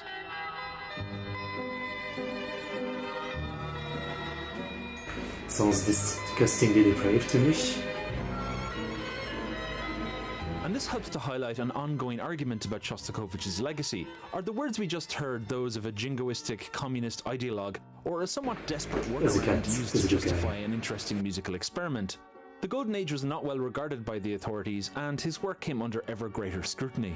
But Shostakovich's real woes began in 1936, when attended his opera Lady Macbeth, only to storm out midway through the performance. A few days later, an anonymous article, which everyone knew was actually approved by himself, appeared in the official newspaper Pravda, titled Muddle Instead of Music. Here's an excerpt. The listener is flabbergasted from the first moments of the opera by an intentionally ungainly muddled flood of sounds. Snatches of melody, embryos of musical phrases drown, escape and drown once more in crashing, gnashing and screeching. Following this music is difficult, remembering it is impossible. You'd think brother was listening to some black metal or something. Like, what is he even describing? Seriously. All this, dictators and all that, with their, insane illusion of grandeur, that their opinion is the only right one, and it's just insane. I mean, this is 1936, this fucking guy has caused the Holodomor in the 20s and early 30s, millions of Russian serfs are dead because of him, and he still thinks he's entitled to criticizing someone's music of all things. And then came the most famous line of the article, a threat that must have made Shostakovich's blood run cold. This is a game that could end very badly. After this event, many of his friends distanced themselves and his rate of commissions dropped significantly. It was the beginning of his back and forth, in favor, out of favor relationship with and his successors, who consistently threatened his personal safety as a means of controlling his musical output. Typically, they wanted his music to celebrate military victories or to extol the progress of the state, directions that, if followed, would result in crass, bombastic or overly sentimental nonsense. And so began Shostakovich's musical double-dealings, an artistic tightrope walk that became the stuff of legend.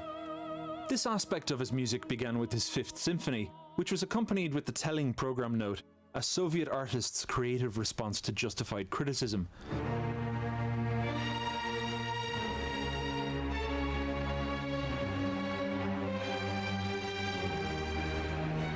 This feels familiar. The music is certainly simpler and less experimental than his previous music, part of an attempt to convince the party to stop vilifying him and banning his work. Since the fifth is so often discussed in detail elsewhere, I'm not going to dwell on it too much here. One thing of interest to note about it, though, is that it was considered a triumph both by the party, who felt it satisfied their aesthetic requirements, and the public, who largely saw it as an expression of rage and sadness in the face of homegrown tyranny. Two almost diametrically opposed interpretations. The same duality of interpretation can be seen in his Seventh Symphony, written in defiance of the Nazi siege of Leningrad.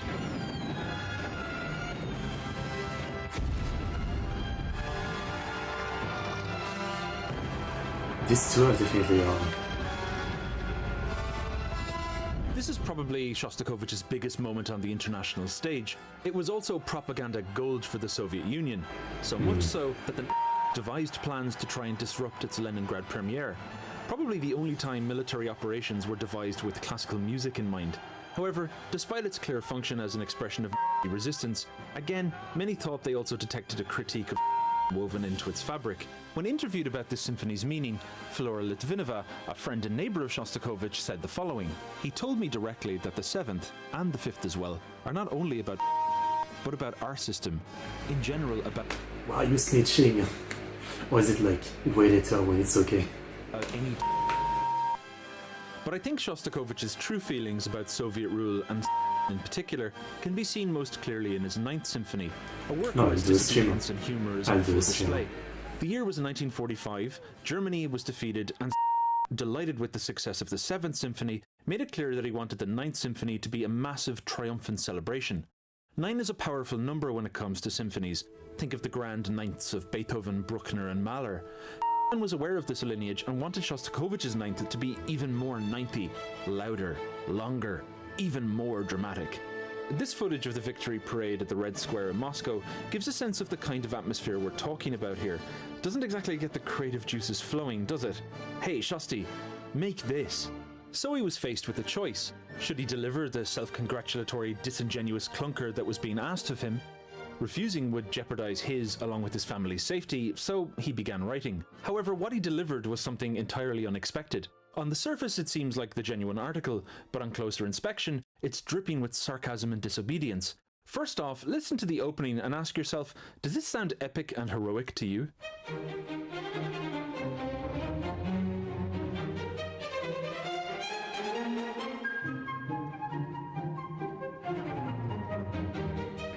Interesting. No, it sounds chirpy and unconcerned, not at all appropriate for the event. Let's do a quick contrast here. But yeah, so then it's not very subtle, is it? They're gonna be able to tell that this isn't going to be a song for the spy.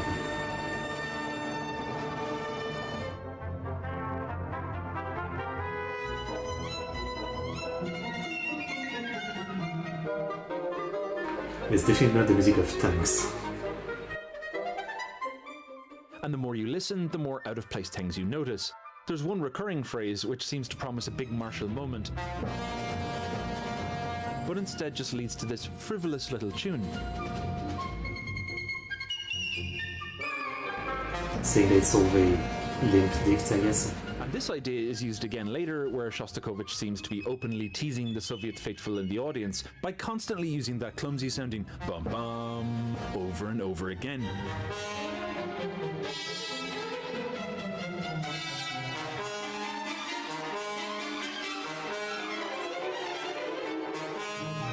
It's like the player, getting ahead of himself, keeps missing his cue, and then finally, after 6 tries, manages to land it in the right place.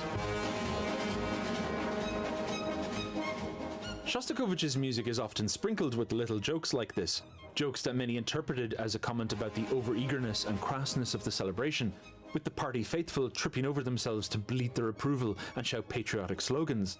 One other thing I've always found funny about this movement is the way he repeats the opening twice, harking back to the symphonies of Haydn.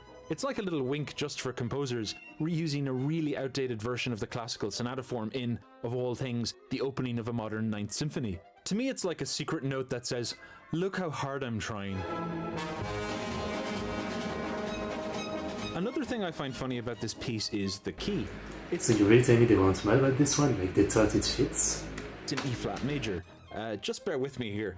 E-flat major was commonly thought of as the most heroic key, famously used in Beethoven's Eroica Symphony. This seems more like a canny optics maneuver rather than an artistic choice.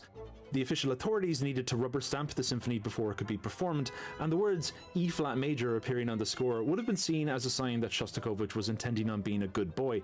In actuality, the heroic key is undermined right at the outset, with the opening phrase being punctuated by this silly-sounding G-flat chord. It at once transforms the effect into something that sounds, well, just completely circusy and silly. However, this time around, Shostakovich's disobedience was a little too obvious. Okay, I mean... yeah, I would say so. And took it for what it was, a personal insult. And this event marks the beginning of another falling out of favour, culminating in his second denunciation along with Prokofiev and Khachaturian in 1948. Here's a video of the official reprimand where we can see him pathetically clapping along as his name is dragged through the mud. After this event, he was again marked as an enemy of the people and fired from his teaching positions. Can't he just leave the country? I mean... or was that too hard? He would eventually manage to find his way out of this predicament, helped in no small part by death in 1953. But this video is more about his musical voice than his biography, so I'll leave it at that. In the description I've made a few book recommendations for those who are interested in learning more. Just a quick note before we go any further, I personally prefer Shostakovich's chamber music to his orchestral work. One of the reasons for this, I think, is that his chamber works were considered less consequential by the official authorities, and were probably not scrutinized as closely. And for this reason they feel freer and sharper to me. One thing I love particularly in his string quartets is how he's able to generate so much music out of very sparse material. For example, the last movement of his 9th string quartet features these two contrasting motifs.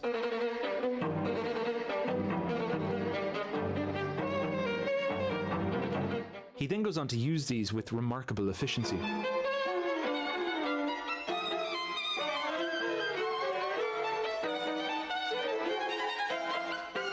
The 9th quartet also features one of my favourite moments of pure musical rawness.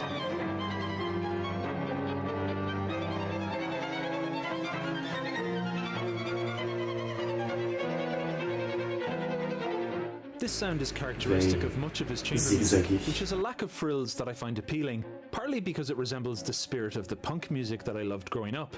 The music is completely exposed, not buried behind any auditory tricks, and yet this rawness is a quality that many of his symphonies don't seem to have, probably due to their highly political nature. I've often found this a little disappointing because it's his symphonic work that's most often presented to the public. And while we're here, I should probably point out that typical short, short, long rhythm that he uses all the time. If you keep a lookout, you'll find this rhythm popping up all over the place. Another notable feature of his music is his keen sense of the grotesque.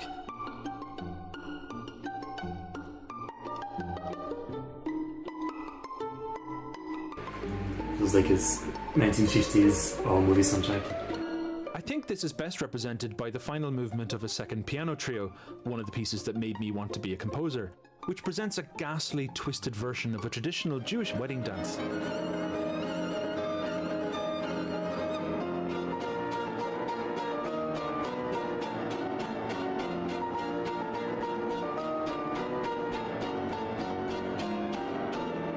That's a metal riff.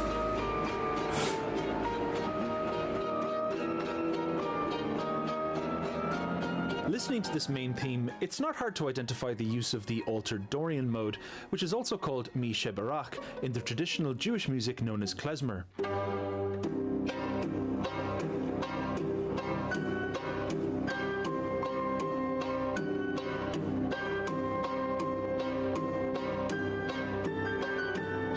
I also noticed a flattened second later in this theme, which is in keeping with another commonly used mode in klezmer, the altered Phrygian. That's really fun, kind of unique. This offers us another example of potential double meaning in Shostakovich's music. Written in 1944, chamber music for chamber ensemble, smaller group, no specific number, but usually up to 15 musicians. I learned something. Thank was you. dedicated to his closest friend, Ivan Solzhenitsyn, who died that same year. The fact that Solzhenitsyn was Jewish offers us one clue towards understanding the nature of this final movement. But apart from that, since rumours of the were beginning to reach the Soviet Union, it's entirely possible that Shostakovich was making a wider statement about both abroad and also at home under. This isn't the only time he incorporated obvious klezmer elements into his work, and considering the time he lived in, where Jewish culture was heavily suppressed, it's hard to read it as anything other than a protest against Soviet misrule, as well as a show of solidarity with the Jewish people. Another celebrated aspect of Shostakovich's music is his constant use of quotation, which almost seems like his second language, used to communicate all manner of emotions and ideas. One that often baffles people is his fascination with the gallop theme from Rossini's William Tell.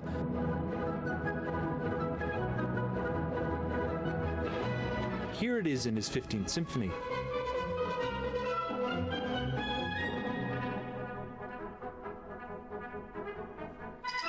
And returning back to his 9th quartet, It was very which is my quiet. personal It's kind of cool to see that like even legendary classical composers were doing a lot of referencing, inspiration, and all that. Music able to be played in Alcée's chambers room instead of orchestral music needing a concert hall. Yeah, that makes sense. favorite quartet, by the way. Here it is again.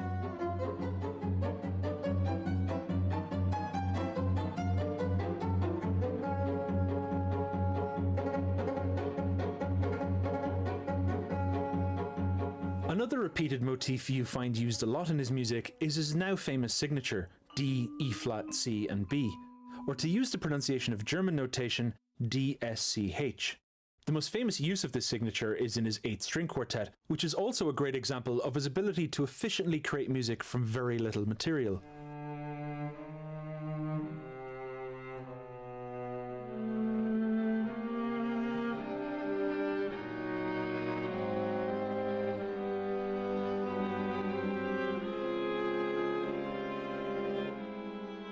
And in the 8th quartet there are no lack of quotations either, although in this case he's quoting himself.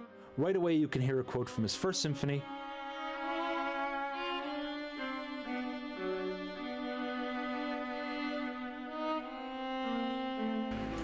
and later on sombre. the old Jewish wedding music we just heard from his 2nd piano trio.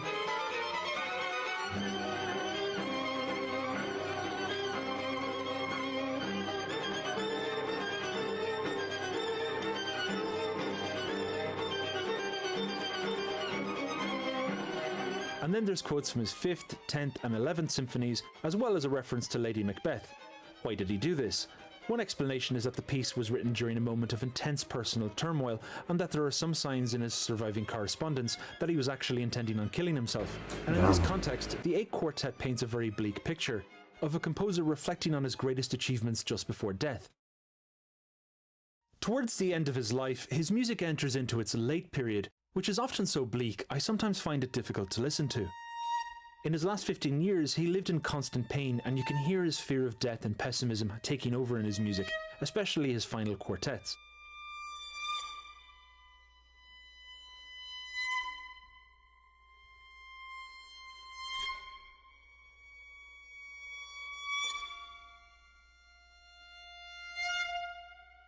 It's also green. The most of the song is just fun. Then after his death in 1975, Shostakovich's music became mired in contrary opinions. Official Soviet representatives decided to ignore previous denunciations and held up his work as a shining example of Soviet genius, whereas in the West, the press were happy to characterize him as a sort of weird ideologue. In their obituary, the New York Times noted, "He was also a committed communist who accepted the sometimes harsh ideological criticism to which his modernistic works were periodically subjected." In 1975, you know, yeah. Yep, you really nailed it with that description, guys. And there's also a lot of bitter disagreement between biographers and musicologists too. The book Testimony, which was presented as a signed set of pages documenting the actual words of Shostakovich, caused a sensation when it was released after his death, and still heavily influences how the West interprets his work today. However, serious suspicion about the authenticity of Testimony emerged after numerous academics and close family members cried foul. Many of the lines supposedly recorded during interviews were plagiarized word for word from previously published articles, and Shostakovich's signature, the sole proof of its authenticity, only appears on 8 pages, and those pages contain fairly mundane, uncontroversial material. This has begun a war between those who back the book and those who want to see it completely discredited. And I guess we already know that he was literally like a master at walking the rope of not getting killed while still saying something, so yeah, I don't think he would have anything directly, well, being too direct about it. Sadly, it does appear that the anti-Soviet bias of the Western press led to testimony being readily accepted. This is a pity because its general presentation of Shostakovich's dislike of Soviet rule have been largely corroborated by those who knew him best. But since the author took so many shortcuts, we just don't know which quotes are true and which are fabrications. And what we're left with is endless speculation about the true meaning of his work from the Fifth Symphony onwards, and his use of coded language continues to fascinate academics today. It's such a shame he died before getting to, have a real conversation, kind of explaining everything in his own word or something. I mean, 20 years later, the Soviet Union would be finished, and then maybe he could have spoke, but he died in 75. However, just to put my own cards on the table here, regardless of which stories and interpretations are overblown, I feel we have enough surviving correspondence, factual material, and interviews with those who knew him to get a good idea of where his general sympathies lay, and the version of him I've presented here is the one I have the most faith in. I mean, twice denounced him and also killed a whole bunch of his friends and family. He was hardly gonna love the guy. So to answer those who criticise Shostakovich because he didn't author some new technique like serialism, I hope I've successfully made the case that he deserves a place among the great pioneers due to his legacy of overcoming ludicrous artistic repression and connecting with listeners through a mixture of intricate musical messages and sheer raw talent. And if you don't buy that response, or if you think his music was nothing more than safe, easy listening, one thing that can't be denied is that his voice is among the most easily identifiable in all classical music. No one else sounds like him, and that alone is probably the highest praise you can give a composer. Sure. Okay, well, I know about him now.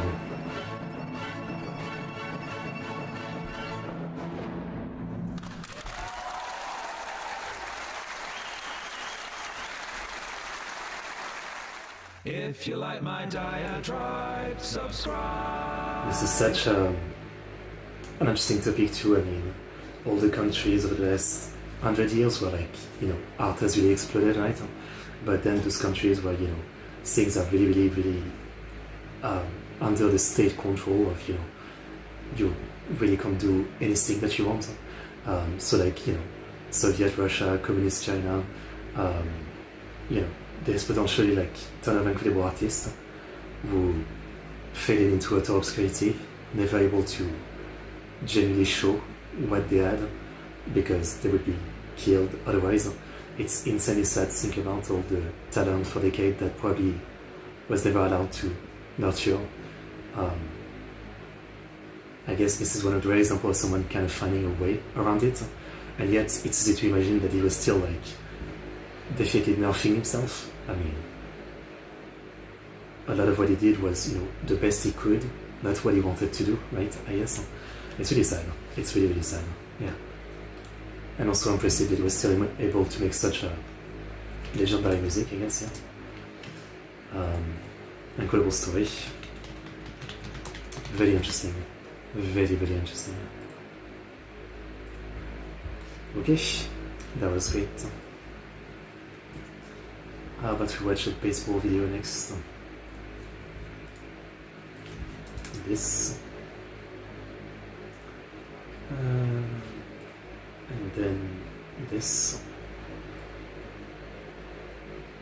Genshin.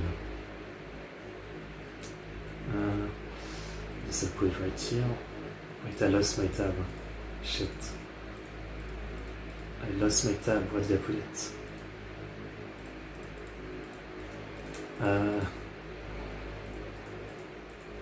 Right here. So, this one, the real reason baseball is back.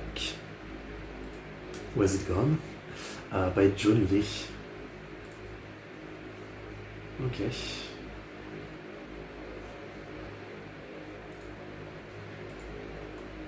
Baseball's in major trouble. I'm so bored. This is the most boring game in all Enfin, c'est the la sauce universe. Park It's épisode. like boring on purpose. I don't know how people go out there and watch games. What can speed up the game and such? This is what people thought baseball was. Slow, static, easy to ignore. But then, something changed. Oh my goodness! Okay, so les gars, superstar like Shohei Ohtani is big out here. And then, this started happening.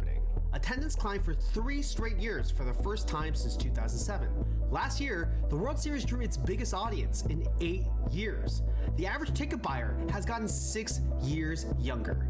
So how did this actually happen? Because to understand how baseball got here, you have to understand a few things. What went wrong, what baseball actually fixed, what the rest of the world changed around it, and more important than that, is it going to be able to last? One of the things that people don't really talk about with this era of baseball that everyone complained about was too slow, was that the baseball was incredible. Mike Trout was putting up the best numbers anyone had seen in a generation. Bryce Harper was living up to all the hype that came with being a teenage prodigy. Mookie Betts was one of the sport's most dynamic players in years. I spent years in sports media trying to figure out how to make Mike Trout interesting, and it was genuinely hard. This was a guy who was arguably the most... So that's it, personalities, I see. Like from the NASCAR video we watched, it was the same problem, right? Just lack of personalities was one of the big reasons mentioned for, you know, the slow decline of popularity, as well as, you know, making the sport safer, I guess. It do be like that in a bunch of sports, yeah. Just, you know, someone might be like the winningest guy, but if he doesn't feel that interesting, people don't care, right?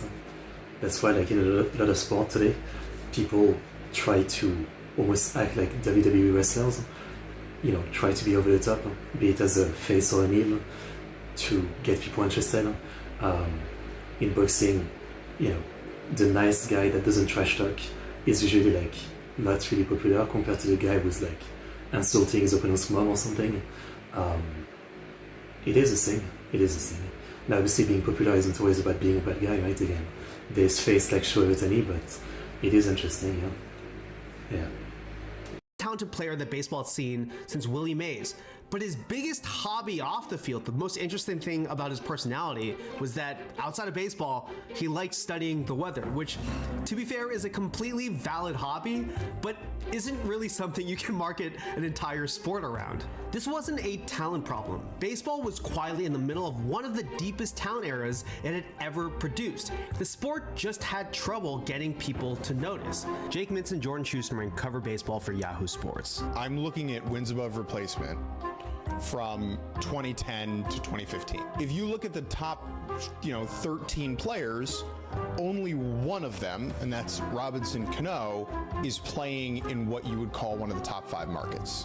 So you have Trout, great player, not this effervescent, outgoing personality, and I think MLB didn't really know how to best market that. And that problem reaching fans was about to get much, much worse. In 2003, Michael Lewis wrote a book called Moneyball. Brad Pitt played Billy Beane in the movie. Jonah Hill was the nerd with the laptop.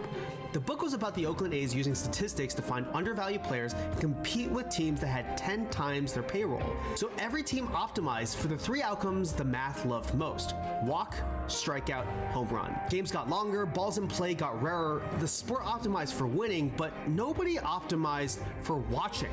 MLB knew. They knew for years. Commissioners talked about pace of play going back to the mid.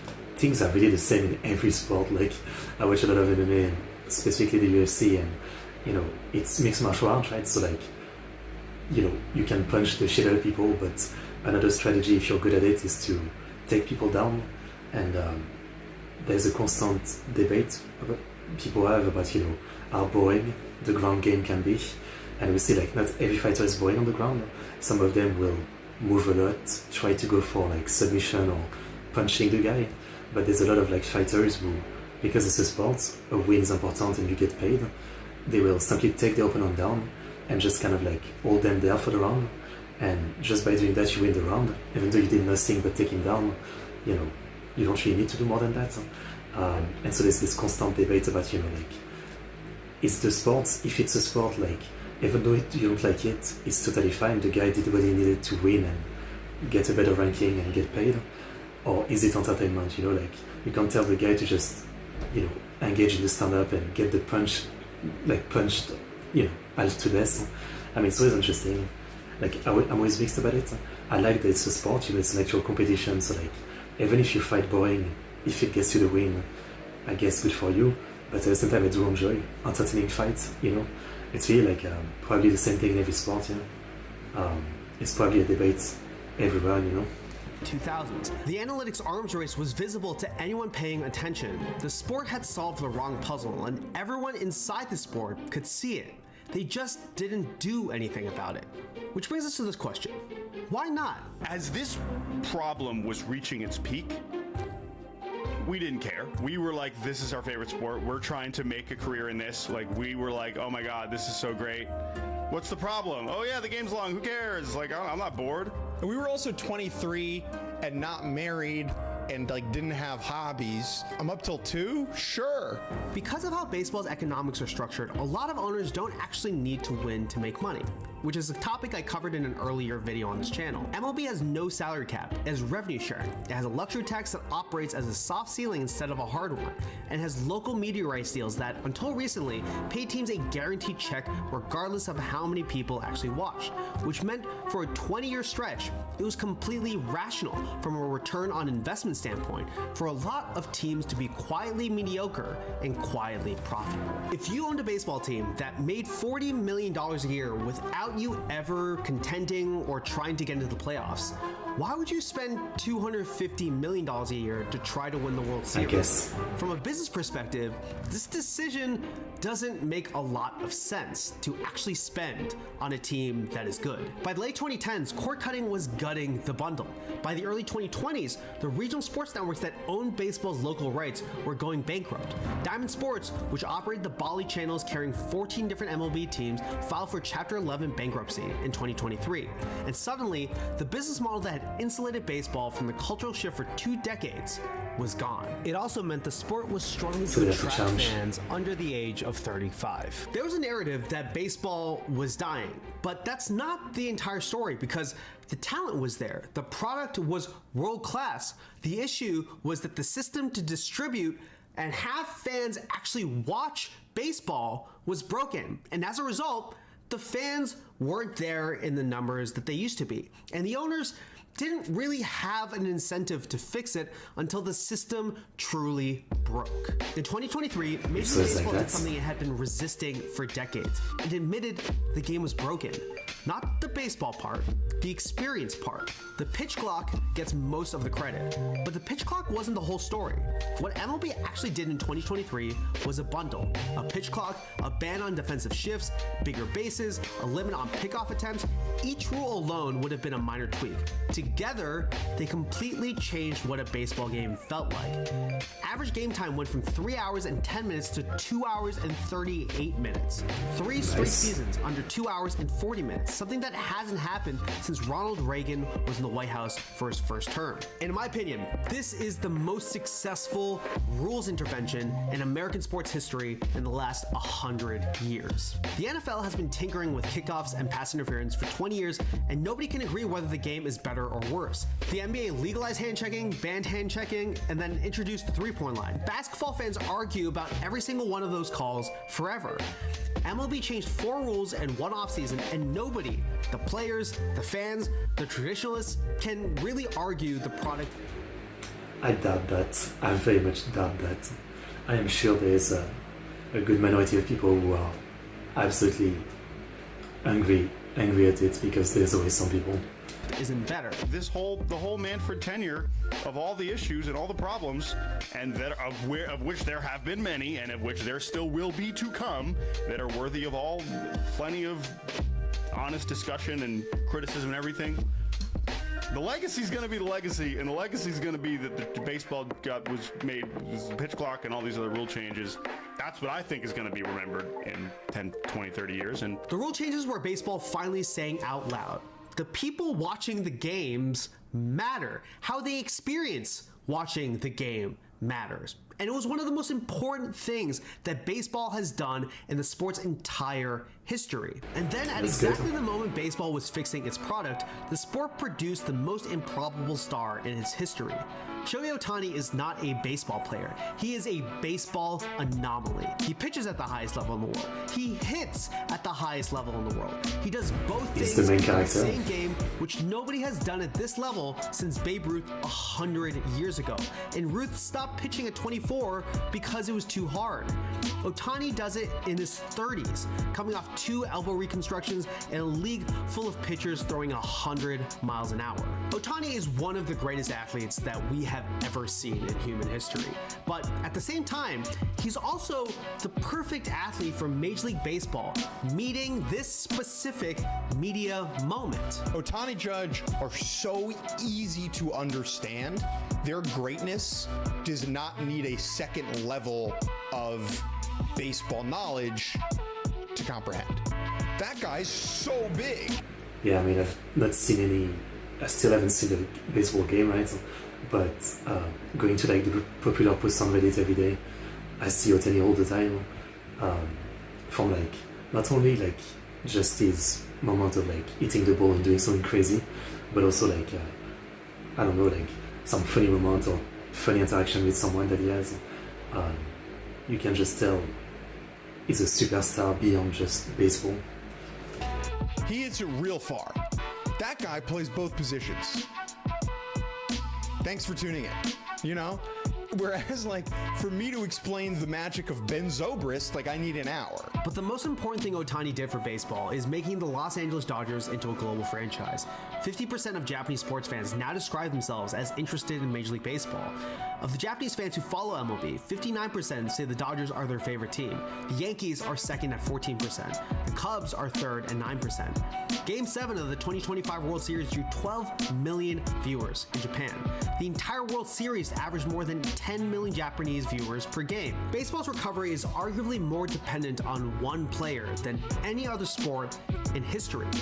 The only comparisons are Magic Johnson and Larry Bird for the NBA in the 1980s, and that led into Michael Jordan into the 1990s. Ohtani has done this pretty much by himself. And then there's also the Savannah Bananas. They're not an MLB team, they're not a minor league team, they're an independent barnstorming act from Savannah, Georgia, founded by a guy named Jesse Cole, who wears a yellow tuxedo and had turned his team into the Harlem Globetrotters of baseball. In 2025, the Bananas filled 40 cities. They sold out 18 major league ballparks. They drew 80,000 people to Clemson University's football stadium. Their TikTok account gets more views than most MLB teams. Measured per video uploaded, they outpace MLB's entire league operation. These are the things Are they like some kind of circus baseball team? Baseball designed, or got lucky with, or couldn't control but benefited from. The Bananas were both a warning that baseball needed to adapt and a source of optimism that people could still care about baseball if it changed. But the changes only worked because they landed in a media environment that MLB didn't really have a role in building. The internet met baseball where it was at. For most of the last 20 years, baseball's pace was treated as its biggest problem. And then, the internet completely rewired how we pay attention to everything. Baseball's pace, the exact thing that made it a liability on network television, is its single biggest advantage in the algorithmic era. Think about what a pitch actually is. It has a beginning, a middle, and an end. Pitcher sets, wind-up, delivery, outcome. 4 to 7 seconds of self-contained drama with built-in suspense and built-in resolution. Baseball already comes pre-cut into the exact unit the algorithm wants. Compare this to basketball. The NBA mastered the highlights era before anyone else, but the NBA spent 15 years teaching the world that basketball was the perfect highlight sport. And then, basketball became 5 guys standing behind the three-point line waiting for someone to shoot. When Steph Curry started pulling up from 35 feet, it was revolutionary. It was must watch. Every deep three was an event. And then every player in the NBA started doing it. And the highlight got flattened. A 35-foot three is not the same clip when it's the 12th one you've seen that night. Basketball in 2026 is a sport where almost every team plays a similar style, where the iconic highlight, the isolation dunk, the fadeaway, the contested mid-range has been partly optimized out of the game. Baseball didn't design itself for TikTok, but if you were to design a sport specifically to do well on TikTok, it would probably look a lot like baseball. And a lot of other people saw that. There was the rise of John Boy with the Astros trash can banging scandal. And then, Pitching Ninja turned pitch physics into a viral aesthetic. Foolish Baseball made video essays that treated the sport with the seriousness of a documentary. Jared Krob has built a baseball media empire around being a fan. Baseball doesn't exist essays are incredible. There's Disarm. Baseball doesn't exist, we've watched. The Bat Boys, an entire layer of commentary that didn't exist a decade ago. For most of that period, Major League Baseball was actively trying to shut these.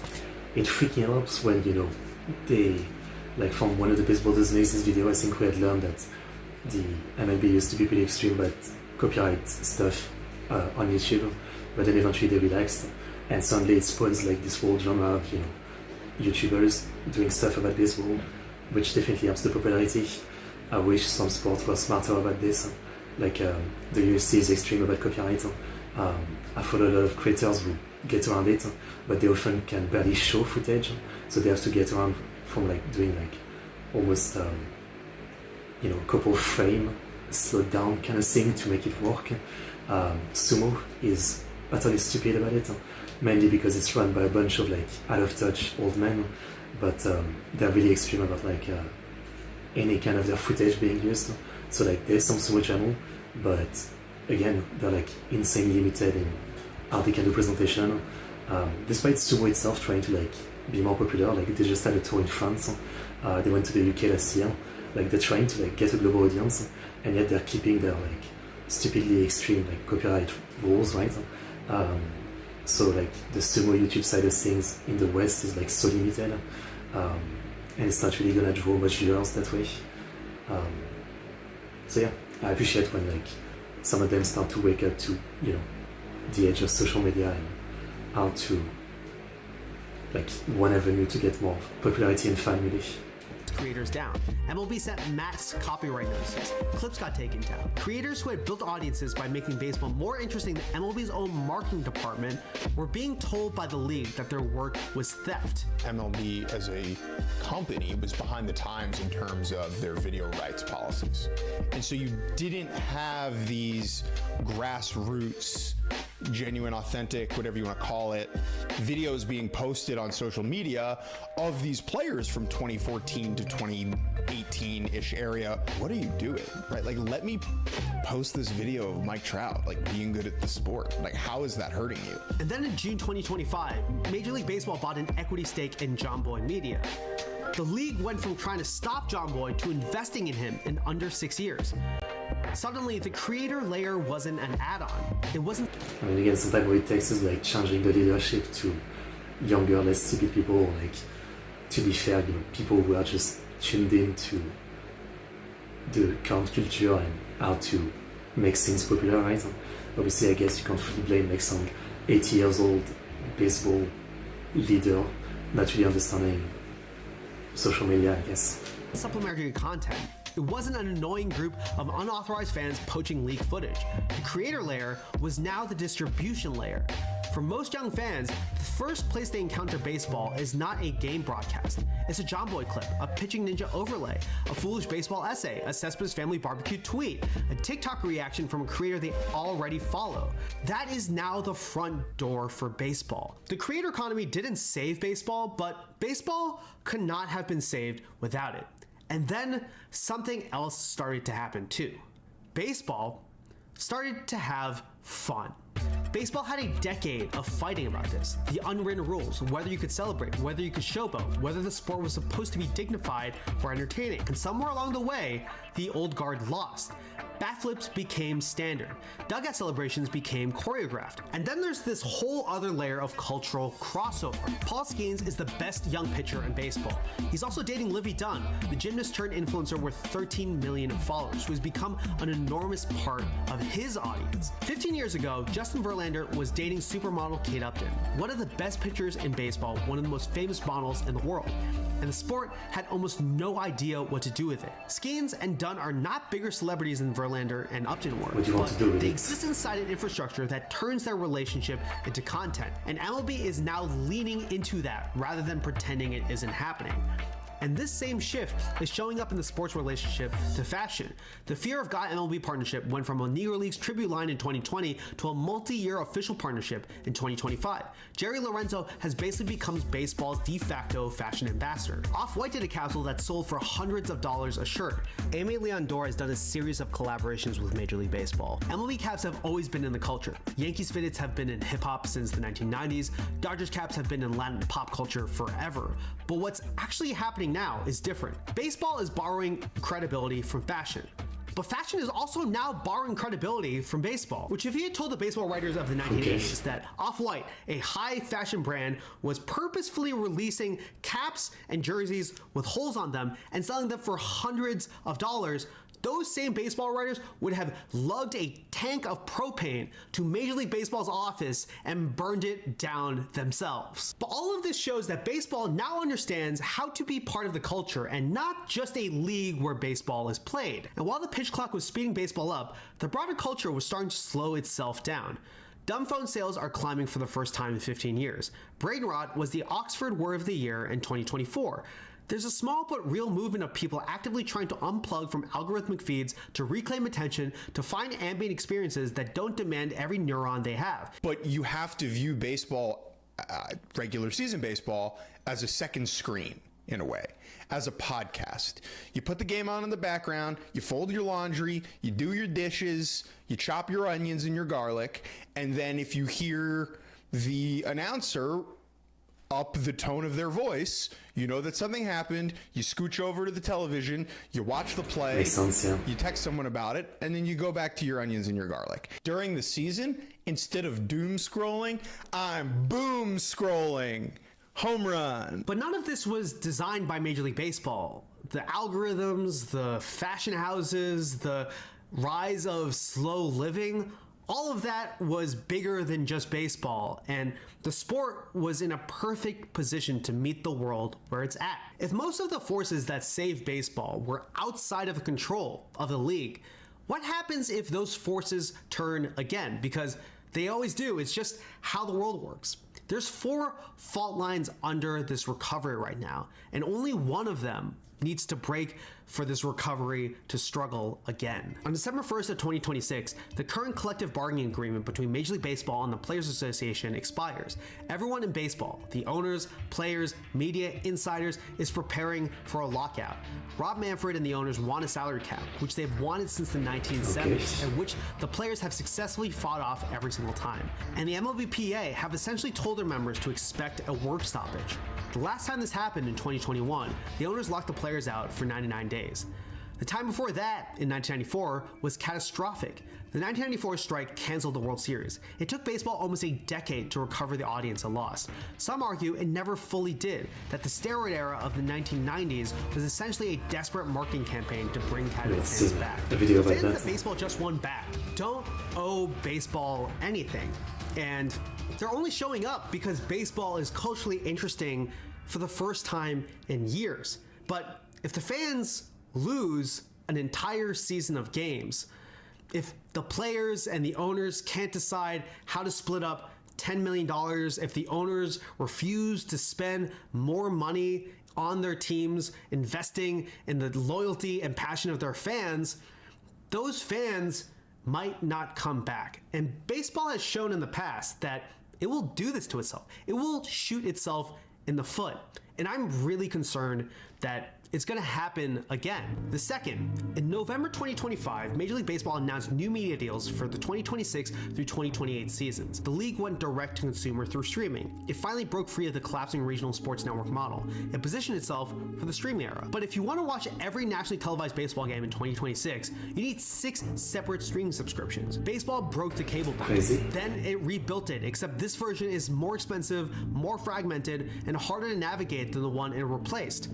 This matters because the recovery was in significant part an access story. Because the casual fan you just won back, the one who watched the World Series in Fox and then wanted to follow the Dodgers into the regular season, is now facing a subscription math problem most people are not going to solve.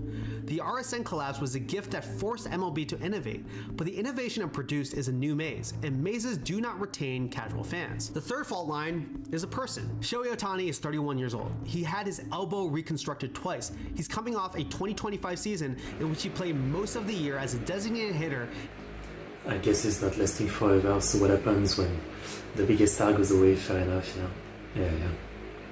And gingerly eased back onto the mound in the second half. This year, he said he's going for a Cy Young Award. He is still on any given night the most exciting player in baseball.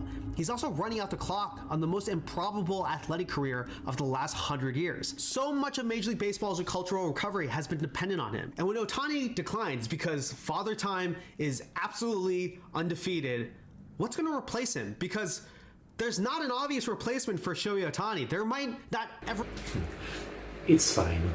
Like, the popularity of the sport overall might lose quite a bit, but it's fine. They'll still be fine of the lesser known people, you know. I always bring up sumo and akuro. If you guys don't know, you just mentioned like Shohei Ohtani being like the greatest in 100 years of baseball, right? Well, you know, 2-3 years ago, Akuro Sho, probably the greatest sumo wrestler of all time in the 1,000-year history of the sport, retired, right? And since like 2005 maybe to 2021 or 2, is it? He literally dominated the sport like no one else. I mean, just insane amount of tournaments, insane amount of win, just, you know, the absolute star and the most well-known guy in the sport, mostly in Japan because only Japan really cares about sumo, right? But he was like the big name, right? There was other big name, but all of the other big name barely lasted, right? You know, he basically like stayed many years after all of them retired. Even guys that debuted after him, that got promoted to Yokozuna after him, they were like gone way before him. And when he retired like 2-3 years ago, yeah, you know, it's been a big change because right now like it's been a couple of years, and a lot more has happened where it was literally like, you know, like the old man of the Japan Sumo Association fucked with him too much, and he literally quit the whole thing to make his own sumo league on the side. But the thing is that right now, you know, there's ton of like awesome wrestler, but no one is like the winniest, strongest, legendary guy, right? And obviously, you know, that's something that happens so rarely, in the same way as Shohei Ohtani, right? I mean, the absolute legend that break all the record, it's so rare, so you can't really count on that to be the norm, right? You have to be fine with the time where like the sport isn't in the biggest popularity boom, simply because that's how it is. You know, the fan will enjoy the lesser known guys, the guys that aren't like asshole name, and I think that's fine. I mean, you know, every sport has those moments. You can't just expect to have like a super big legendary star in every era or something. Yeah. They need to make it accessible to watch. I can pay for all the different streaming apps. Yeah, that is crazy to me that they don't just have like one MLB app or something where you can pay and watch for everything. That seems really stupid.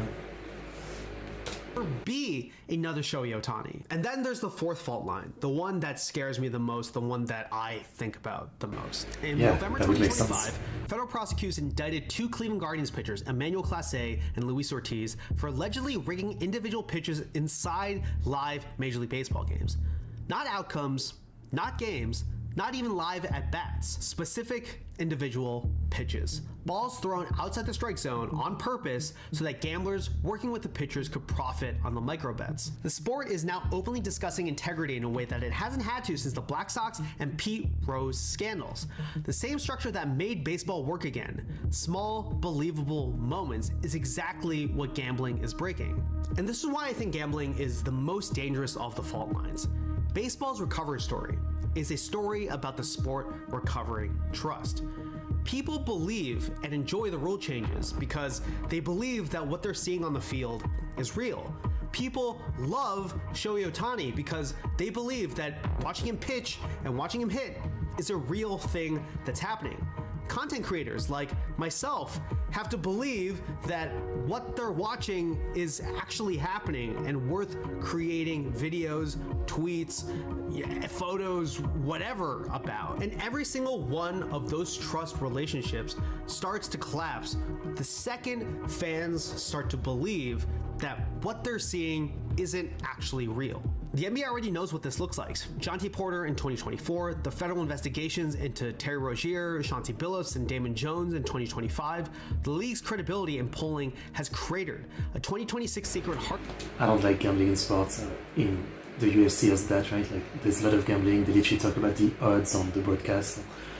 You know, I guess the saving grace there is that, you know, people get knocked out. You don't really fake that. And the time where there's like a match that people are very sus, it's very obvious when someone is faking it. But I can understand in a sport like this, where, you know, like, it's much easier to just act like you missed your hit or something. And yeah, people will be sus because, you know, gambling is a thing. How do you know this guy didn't miss on purpose? I can understand that, yeah. I mean, frankly, yeah, I'm totally up for it. Just don't let gambling into your sport. Absolutely. Absolutely. I'm actually surprised I didn't know that baseball didn't have gambling. I just assumed it did, like every other sport, basically. University survey found the NBA is now the least trusted major American sports league. The NBA spent a decade being the most culturally relevant league in the country, and gambling is actively corroding that in real time. I'm surprised like boxing is so low, only at 10% compared to the NBA. Like, boxing has gambling, as well as like the infamous, you know, bullshit about like record padding, right? Like the constant way that like the big star, you know, get to a 50 win and 0 loss record simply because most of their career is basically fighting like amateurs, right? I'm surprised boxing is only 10%. And MMA is only 4%. I mean, I guess fair enough. Yeah. MMA is still like small compared to all the others. People bet on every single pitch being thrown, whether it's in the strike zone or a ball. So there is betting. These are outside the range of things that Major League Baseball can navigate, but history has also shown that Major League Baseball isn't particularly great at navigating major scandals like this. And after a decade of hard work put into making baseball meet the cultural moment that it's in right now, we're going to see over the course of the next decade whether or not that work was enough to navigate the pressure that's coming for it in this moment. And I think people maybe are yearning for a simpler time, and I think that, you know, repurposing Americana is both useful, occasionally problematic, powerful, compelling, and I think no sport does a better job of that, of touching that part of the American psyche than baseball does. Baseball is renting a moment that it didn't design, and its lease, at least for right now, is month to month. And what baseball decides to do next, between the labor crisis, the gambling crisis, the fact that Shohei Ohtani is a once-in-a-century type player, is going to determine what happens next to the future of the sport. And all of this will decide whether or not baseball's recovery becomes a generation or a blip in the matrix, and whether baseball earns its recovery or wastes it altogether is the only question that matters for the future of the sport. Thank you so much for watching. Let me know what you think in the comments. Make sure to like, comment, subscribe. I hope things go I'll well. see you I mean, in the next one. Not much more I can say. I hope they don't fuck it up. It's the biggest thing I can say. I still kind of want again to eventually watch a match or something, a game. But yeah, hopefully I'll do that before the potential collapse of the system. Very interesting video though. Very interesting. The more I watch videos like this about sport I don't follow, the more I realize that things are very similar in most sports, you know? Yeah. Okay, that was a nice video. What do we watch next? I think I'll watch one more video. I guess we already watched car videos, so how about this Genshin one? Keep growing. Defeat from the Joe victory. So yeah, we have the one detail that makes Genshin Impact music stand out, Composer Explain, by Melo Moe. Recently, I was talking with one of my friends about character design in video games. I mentioned how some character designs exist purely for aesthetics and aren't really intentional to the story. It often feels like certain elements are added just for the sake of adding something, without any real reason behind them. It's all in the name But of sorry, cuteness. last video for today. And while I You're a bit do late. enjoy cute aesthetics, I can feel it in my bones when a design doesn't actually serve the story. To that, my friend replied, "You're overthinking it." And honestly, I can't blame her, because when I first learned about this one thing we're going to talk about today, my exact thought was, they're overcomplicating this. They're overthinking it. Before we dive in, if you're new to my channel, hello, my name is Melamu and I'm a music composer for film, TV, and games. I like fangirling, toy versus music, and talking about how the music serves the story. I have a master's degree in media scoring, worked with Emmy-nominated composers, and have worked on several indie projects that had its festival runs on various Academy Award qualifying film festivals. I like that the genre of like composer react, composer analyze has become so saturated with, like very small people doing that, where, they've made one song in their life or something, that, people have to really like list their pedigree for people to actually believe them, right? Yeah, it's kind of funny when you think about it. Yeah. Hello, seeing mine. The links don't work in the chat. Music department credits include Disney and Netflix. Today we're going to discuss an important topic called conceptualization. If you've watched one of my older videos on why Genshin Impact's music works so well, you might already be familiar with this concept. But today we're going to take a deeper dive. While I was taking my master's degree in media scoring, I learned about this particular topic. And as I mentioned earlier, my first thought was, they're overcomplicating this, they're overthinking it. At first, I didn't see the need to go into too much detail about the music because I thought, well, as long as we get the emotions right, that should be enough. But getting the right tone and emotions is only the start. This only makes it good music. Which is good. So what distinguishes truly exceptional video game music from the merely average? What makes it great you can video copy game music? the title and paste it in the chat. The answer is conceptualization. Conceptualization is the process of designing music or art with intention. It's about making every element meaningful and ensuring it serves the story, emotion, or player experience, turning good work into something truly memorable and impactful. In film and video games, music fulfills 4 different roles. First, music brings the film or video game to life. Second, music enhances the emotional and narrative aspects of the experience. Third, music connects the audience to the story. And fourth, music shapes the audience perception. Keep in mind that music does a lot. I mean, again, I have no,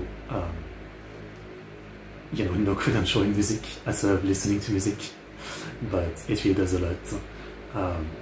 I personally I'm not someone who really does any kind of analysis on the music that I listen to in terms of media per se, right? When I do reaction video to musicians and songs, maybe, right? But when I'm watching a movie, an anime or something, I might enjoy the music, but I don't really go out of my way to really think about it too deeply. I let it fit the scene, and I tend to think more about the story, the characters, or the visuals, right? Yeah. Watch the stories online. I mean, I could, but I don't know. I felt very liberated, I felt very liberated, yeah. Master degree in singing in the shower. these are not the only ways music influences media and its audience. Why is conceptualization important in video game music composition? Without a deliberate and well thought out concept, music can feel generic. Think about the video games you've played. Why do you prefer certain soundtracks over others? Take Genshin Impact as an example. The game's overall concept is strongly tied to cinema. But I mean, as much as we praise Genshin, it still had a lot of what I would call generic music. as an, you know, uninformed, you know, no credit guy, right? Like it has a lot of incredible songs, but I feel like, you know, for the incredible song to really stand out, in the middle of it, there needs to be a lot more normal song. You know what I mean? You can't have like the best, coolest song in like the open world. Otherwise, when you have a really cool song for the boss, it's not gonna stand out, right? And also like Genshin is like infinite in terms of music, since, you know, you have like so many regions, so many scenes and everything, right? Yeah. Dramatic tones and cultural instrumentation. While the melodies are excellent, the strength of the soundtrack lies in its traditional instruments. During my master's in media scoring, one of my professors shared an idea that has stayed with me. He said, "The number one element that stands out to your listener is not the harmonies, but the timbre, the instruments used." Essentially, he emphasized how the choice of instruments shapes the listener's experience. This is precisely why Genshin Impact's instrumentation is one of its greatest strengths.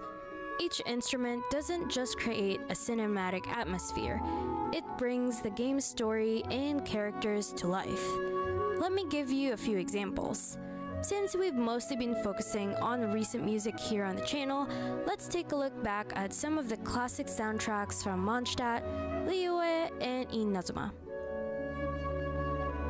Before I continue, I'd like to mention my channel's Melazine channel memberships. If you would like to support this channel and be an official Melazine, please consider joining our memberships. Perks include, but not limited to, members-only videos, YouTube and music behind the scenes, members-first videos, emojis, badges, private Discord community which has occasional listening or viewing parties, and our own ZZZ outpost.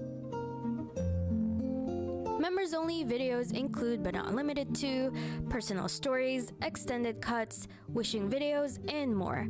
I hope you'd consider supporting my channel and join our private Discord Melazine community. Supporting this channel helps me make more of these videos. Anyway, back to the analysis. Let's first talk about Mondstadt. Mondstadt's soundtrack is one of the very first pieces we heard in Genshin Impact. Let's take a moment to think about the city's concept. Mondstadt is the city of Anemo. It has an easy, breezy, and leisurely atmosphere. It's famous for its wine, and it is inspired by Germany. Given its German influences, it's no surprise that Mondstadt's music reflects that style. So I won't dwell on it. Instead, I want to focus on how the instrumentation and it is definitely a big help, right? The way they've approached the world, right? Every region being somewhat based on like a real country, they can, like, you know, they're not left with having to find an idea. They can just take a lot of instruments, elements, and inspiration from like music from that country.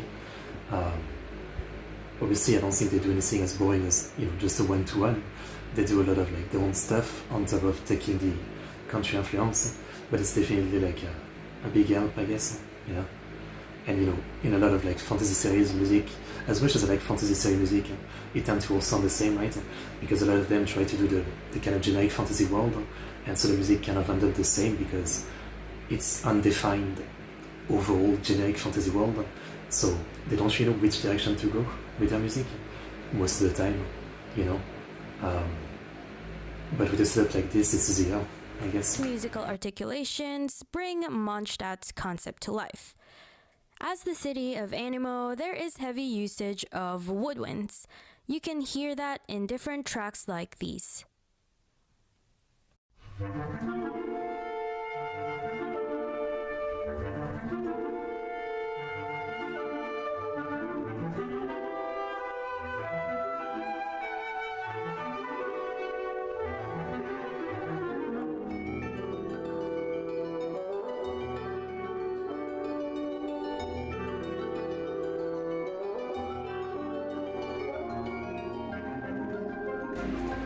Beautiful.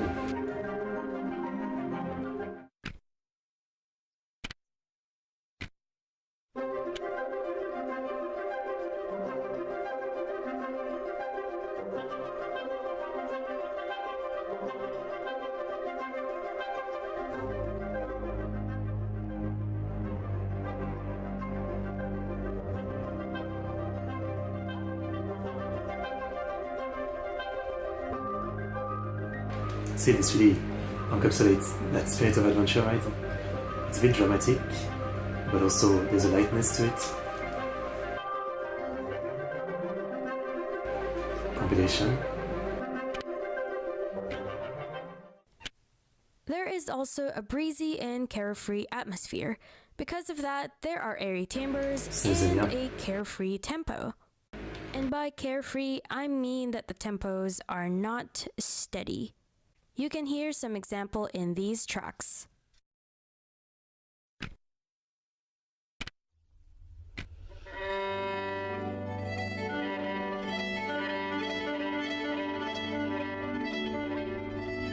This one is super recognizable.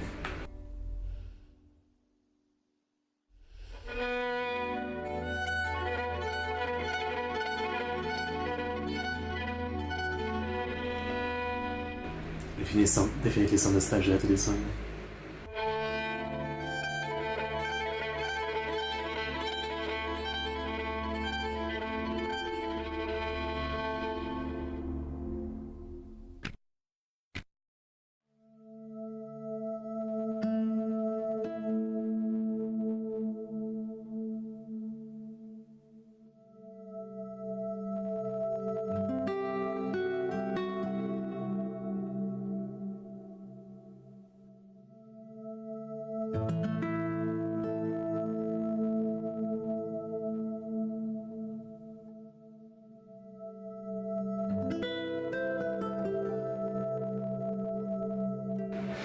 Music to sleep to. Mondstadt is also famous for its wine. Using acoustic instruments, soft strings, or rustic folk instruments can suggest vineyards, nature, and the craft behind winemaking. Example tracks include these. I don't know how you represent winemaking in a song.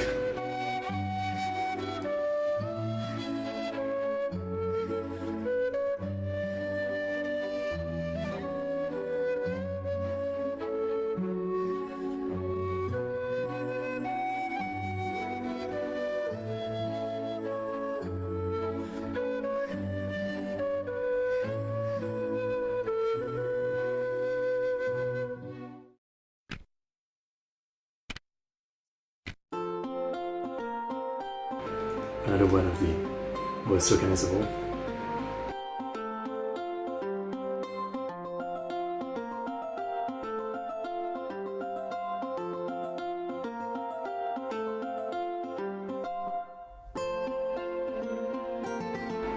During COVID, I mean, same I guess, since first time I played was like 2 months after it came out, so end of 2020, yeah.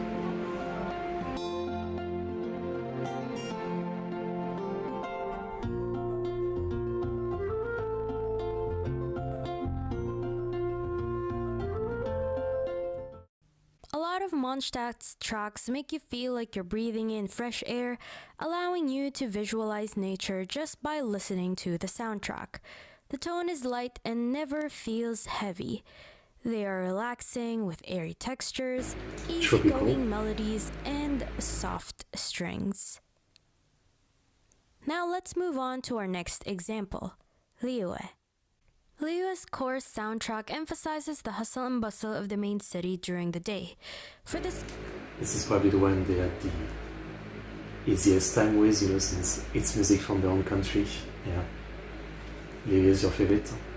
Scope of this video will only focus on the main city and not its surrounding areas. Since the city is inspired by China, it incorporates traditional Chinese instruments. Let's take a moment to consider the city's concept. We know that Liyue is the city of geo and contracts. This is conveyed through the steady, deliberate pacing of the Liyue soundtrack, which contrasts with the freer, more improvisational feel of Mondstadt's music. I like Fontaine's music, but I don't know if I have a bias. You guys know I listen to barely any French music anyway. Like literally just some metal band.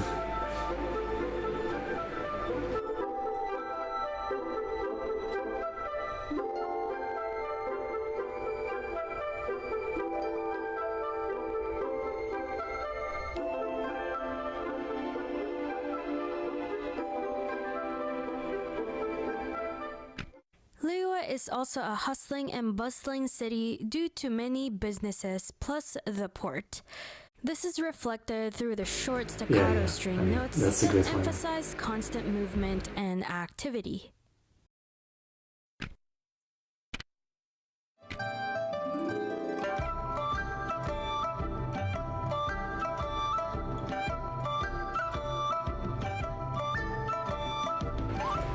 All the songs have had so many damn time. 100% Mondo lyric. So many time.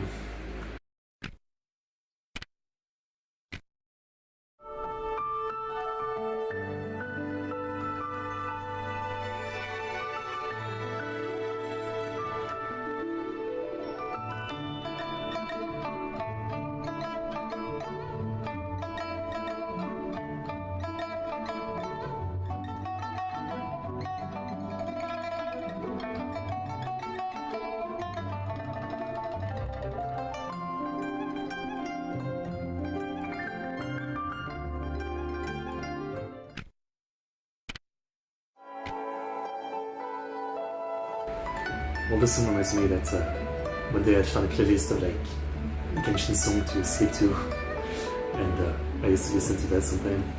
This kind of song where I need.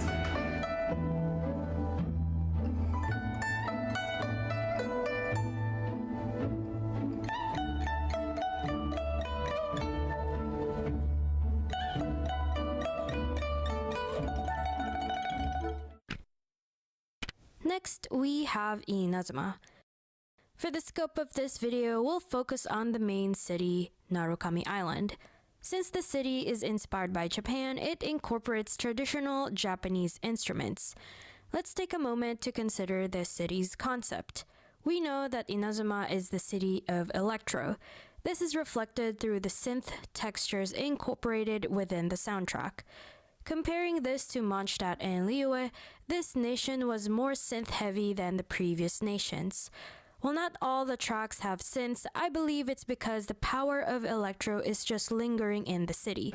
But it is fully experienced when we face Raiden Shogun.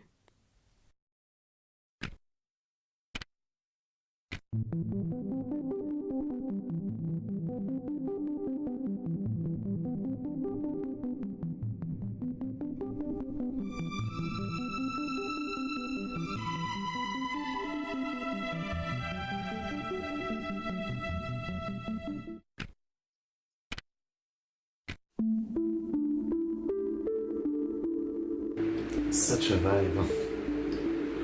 The little muffled feeling on it.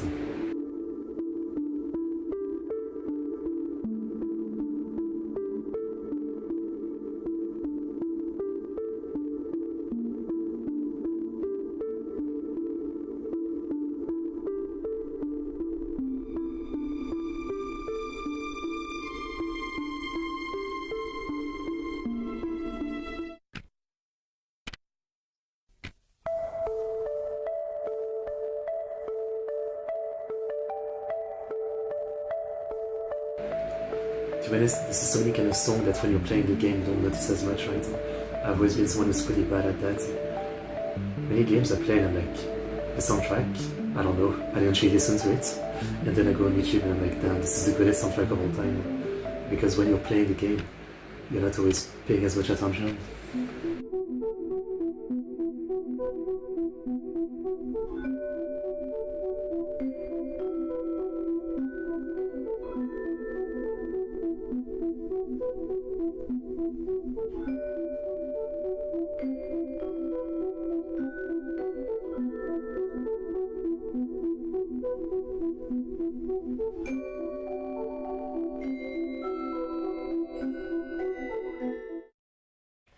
We also know that Inazuma was once under the dictatorship of the Electro Archon, Raiden Shogun.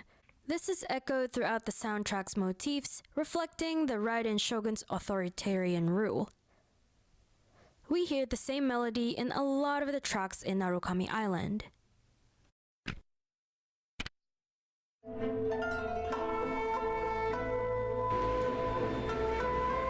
Love this kind of off track.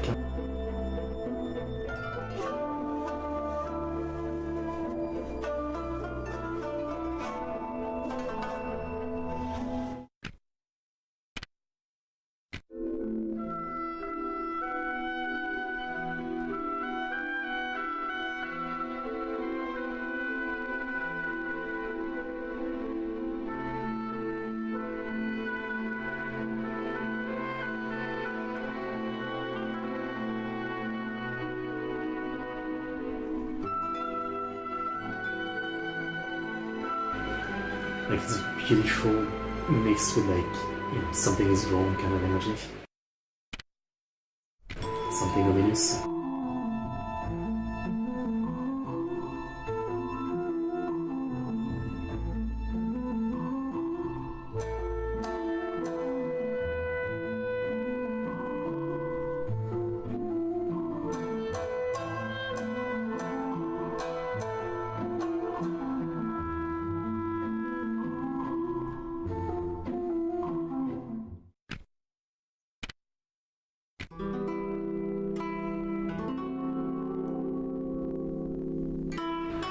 It's really a lot of the same motif, but with different feelings.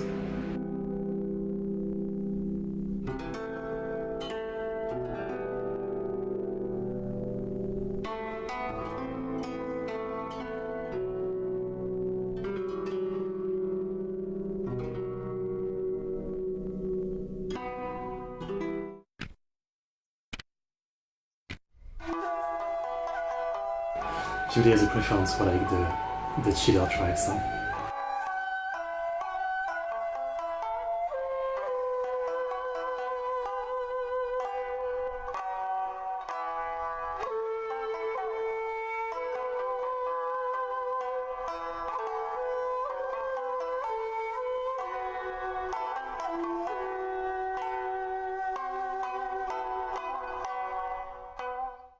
In terms of the concept of eternity, I believe this motif is also tied to how Raiden Shogun wants everything to be never changing.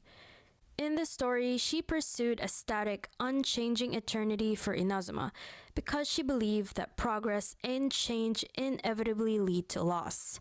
I bet after watching up to this part of the video, a lot of you have realized what you've been doing all along when you try to piece together the tracks you hear in video games. Conceptualization answers why composers use certain instruments, textures, articulations, and timbres. From there, the mood or tone is established to tell the story.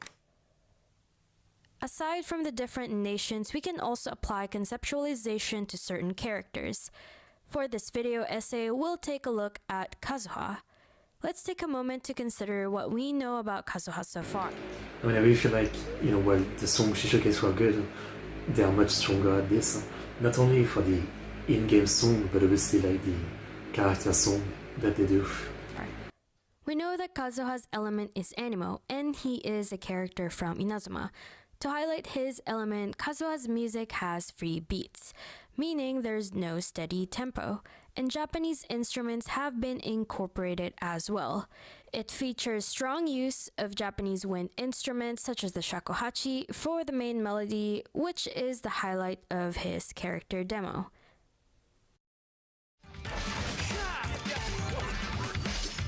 Wind Strider.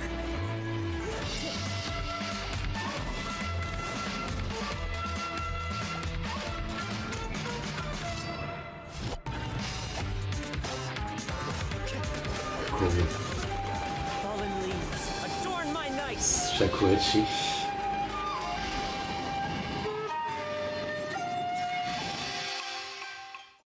While I would love to dig deep into a lot of the different characters' musical concepts, there's just too many of them by this point, and only a few of them are really fleshed out.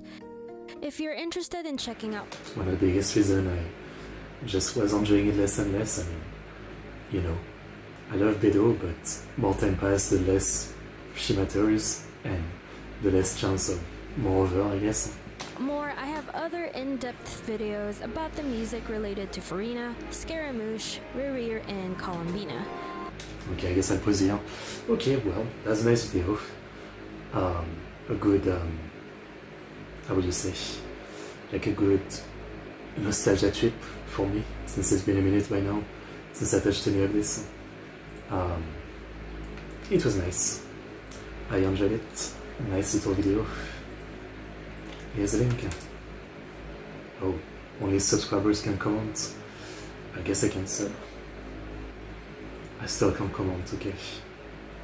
That's the weirdest. I've never seen that before. I didn't even know you could do that. Only subscriber can comment.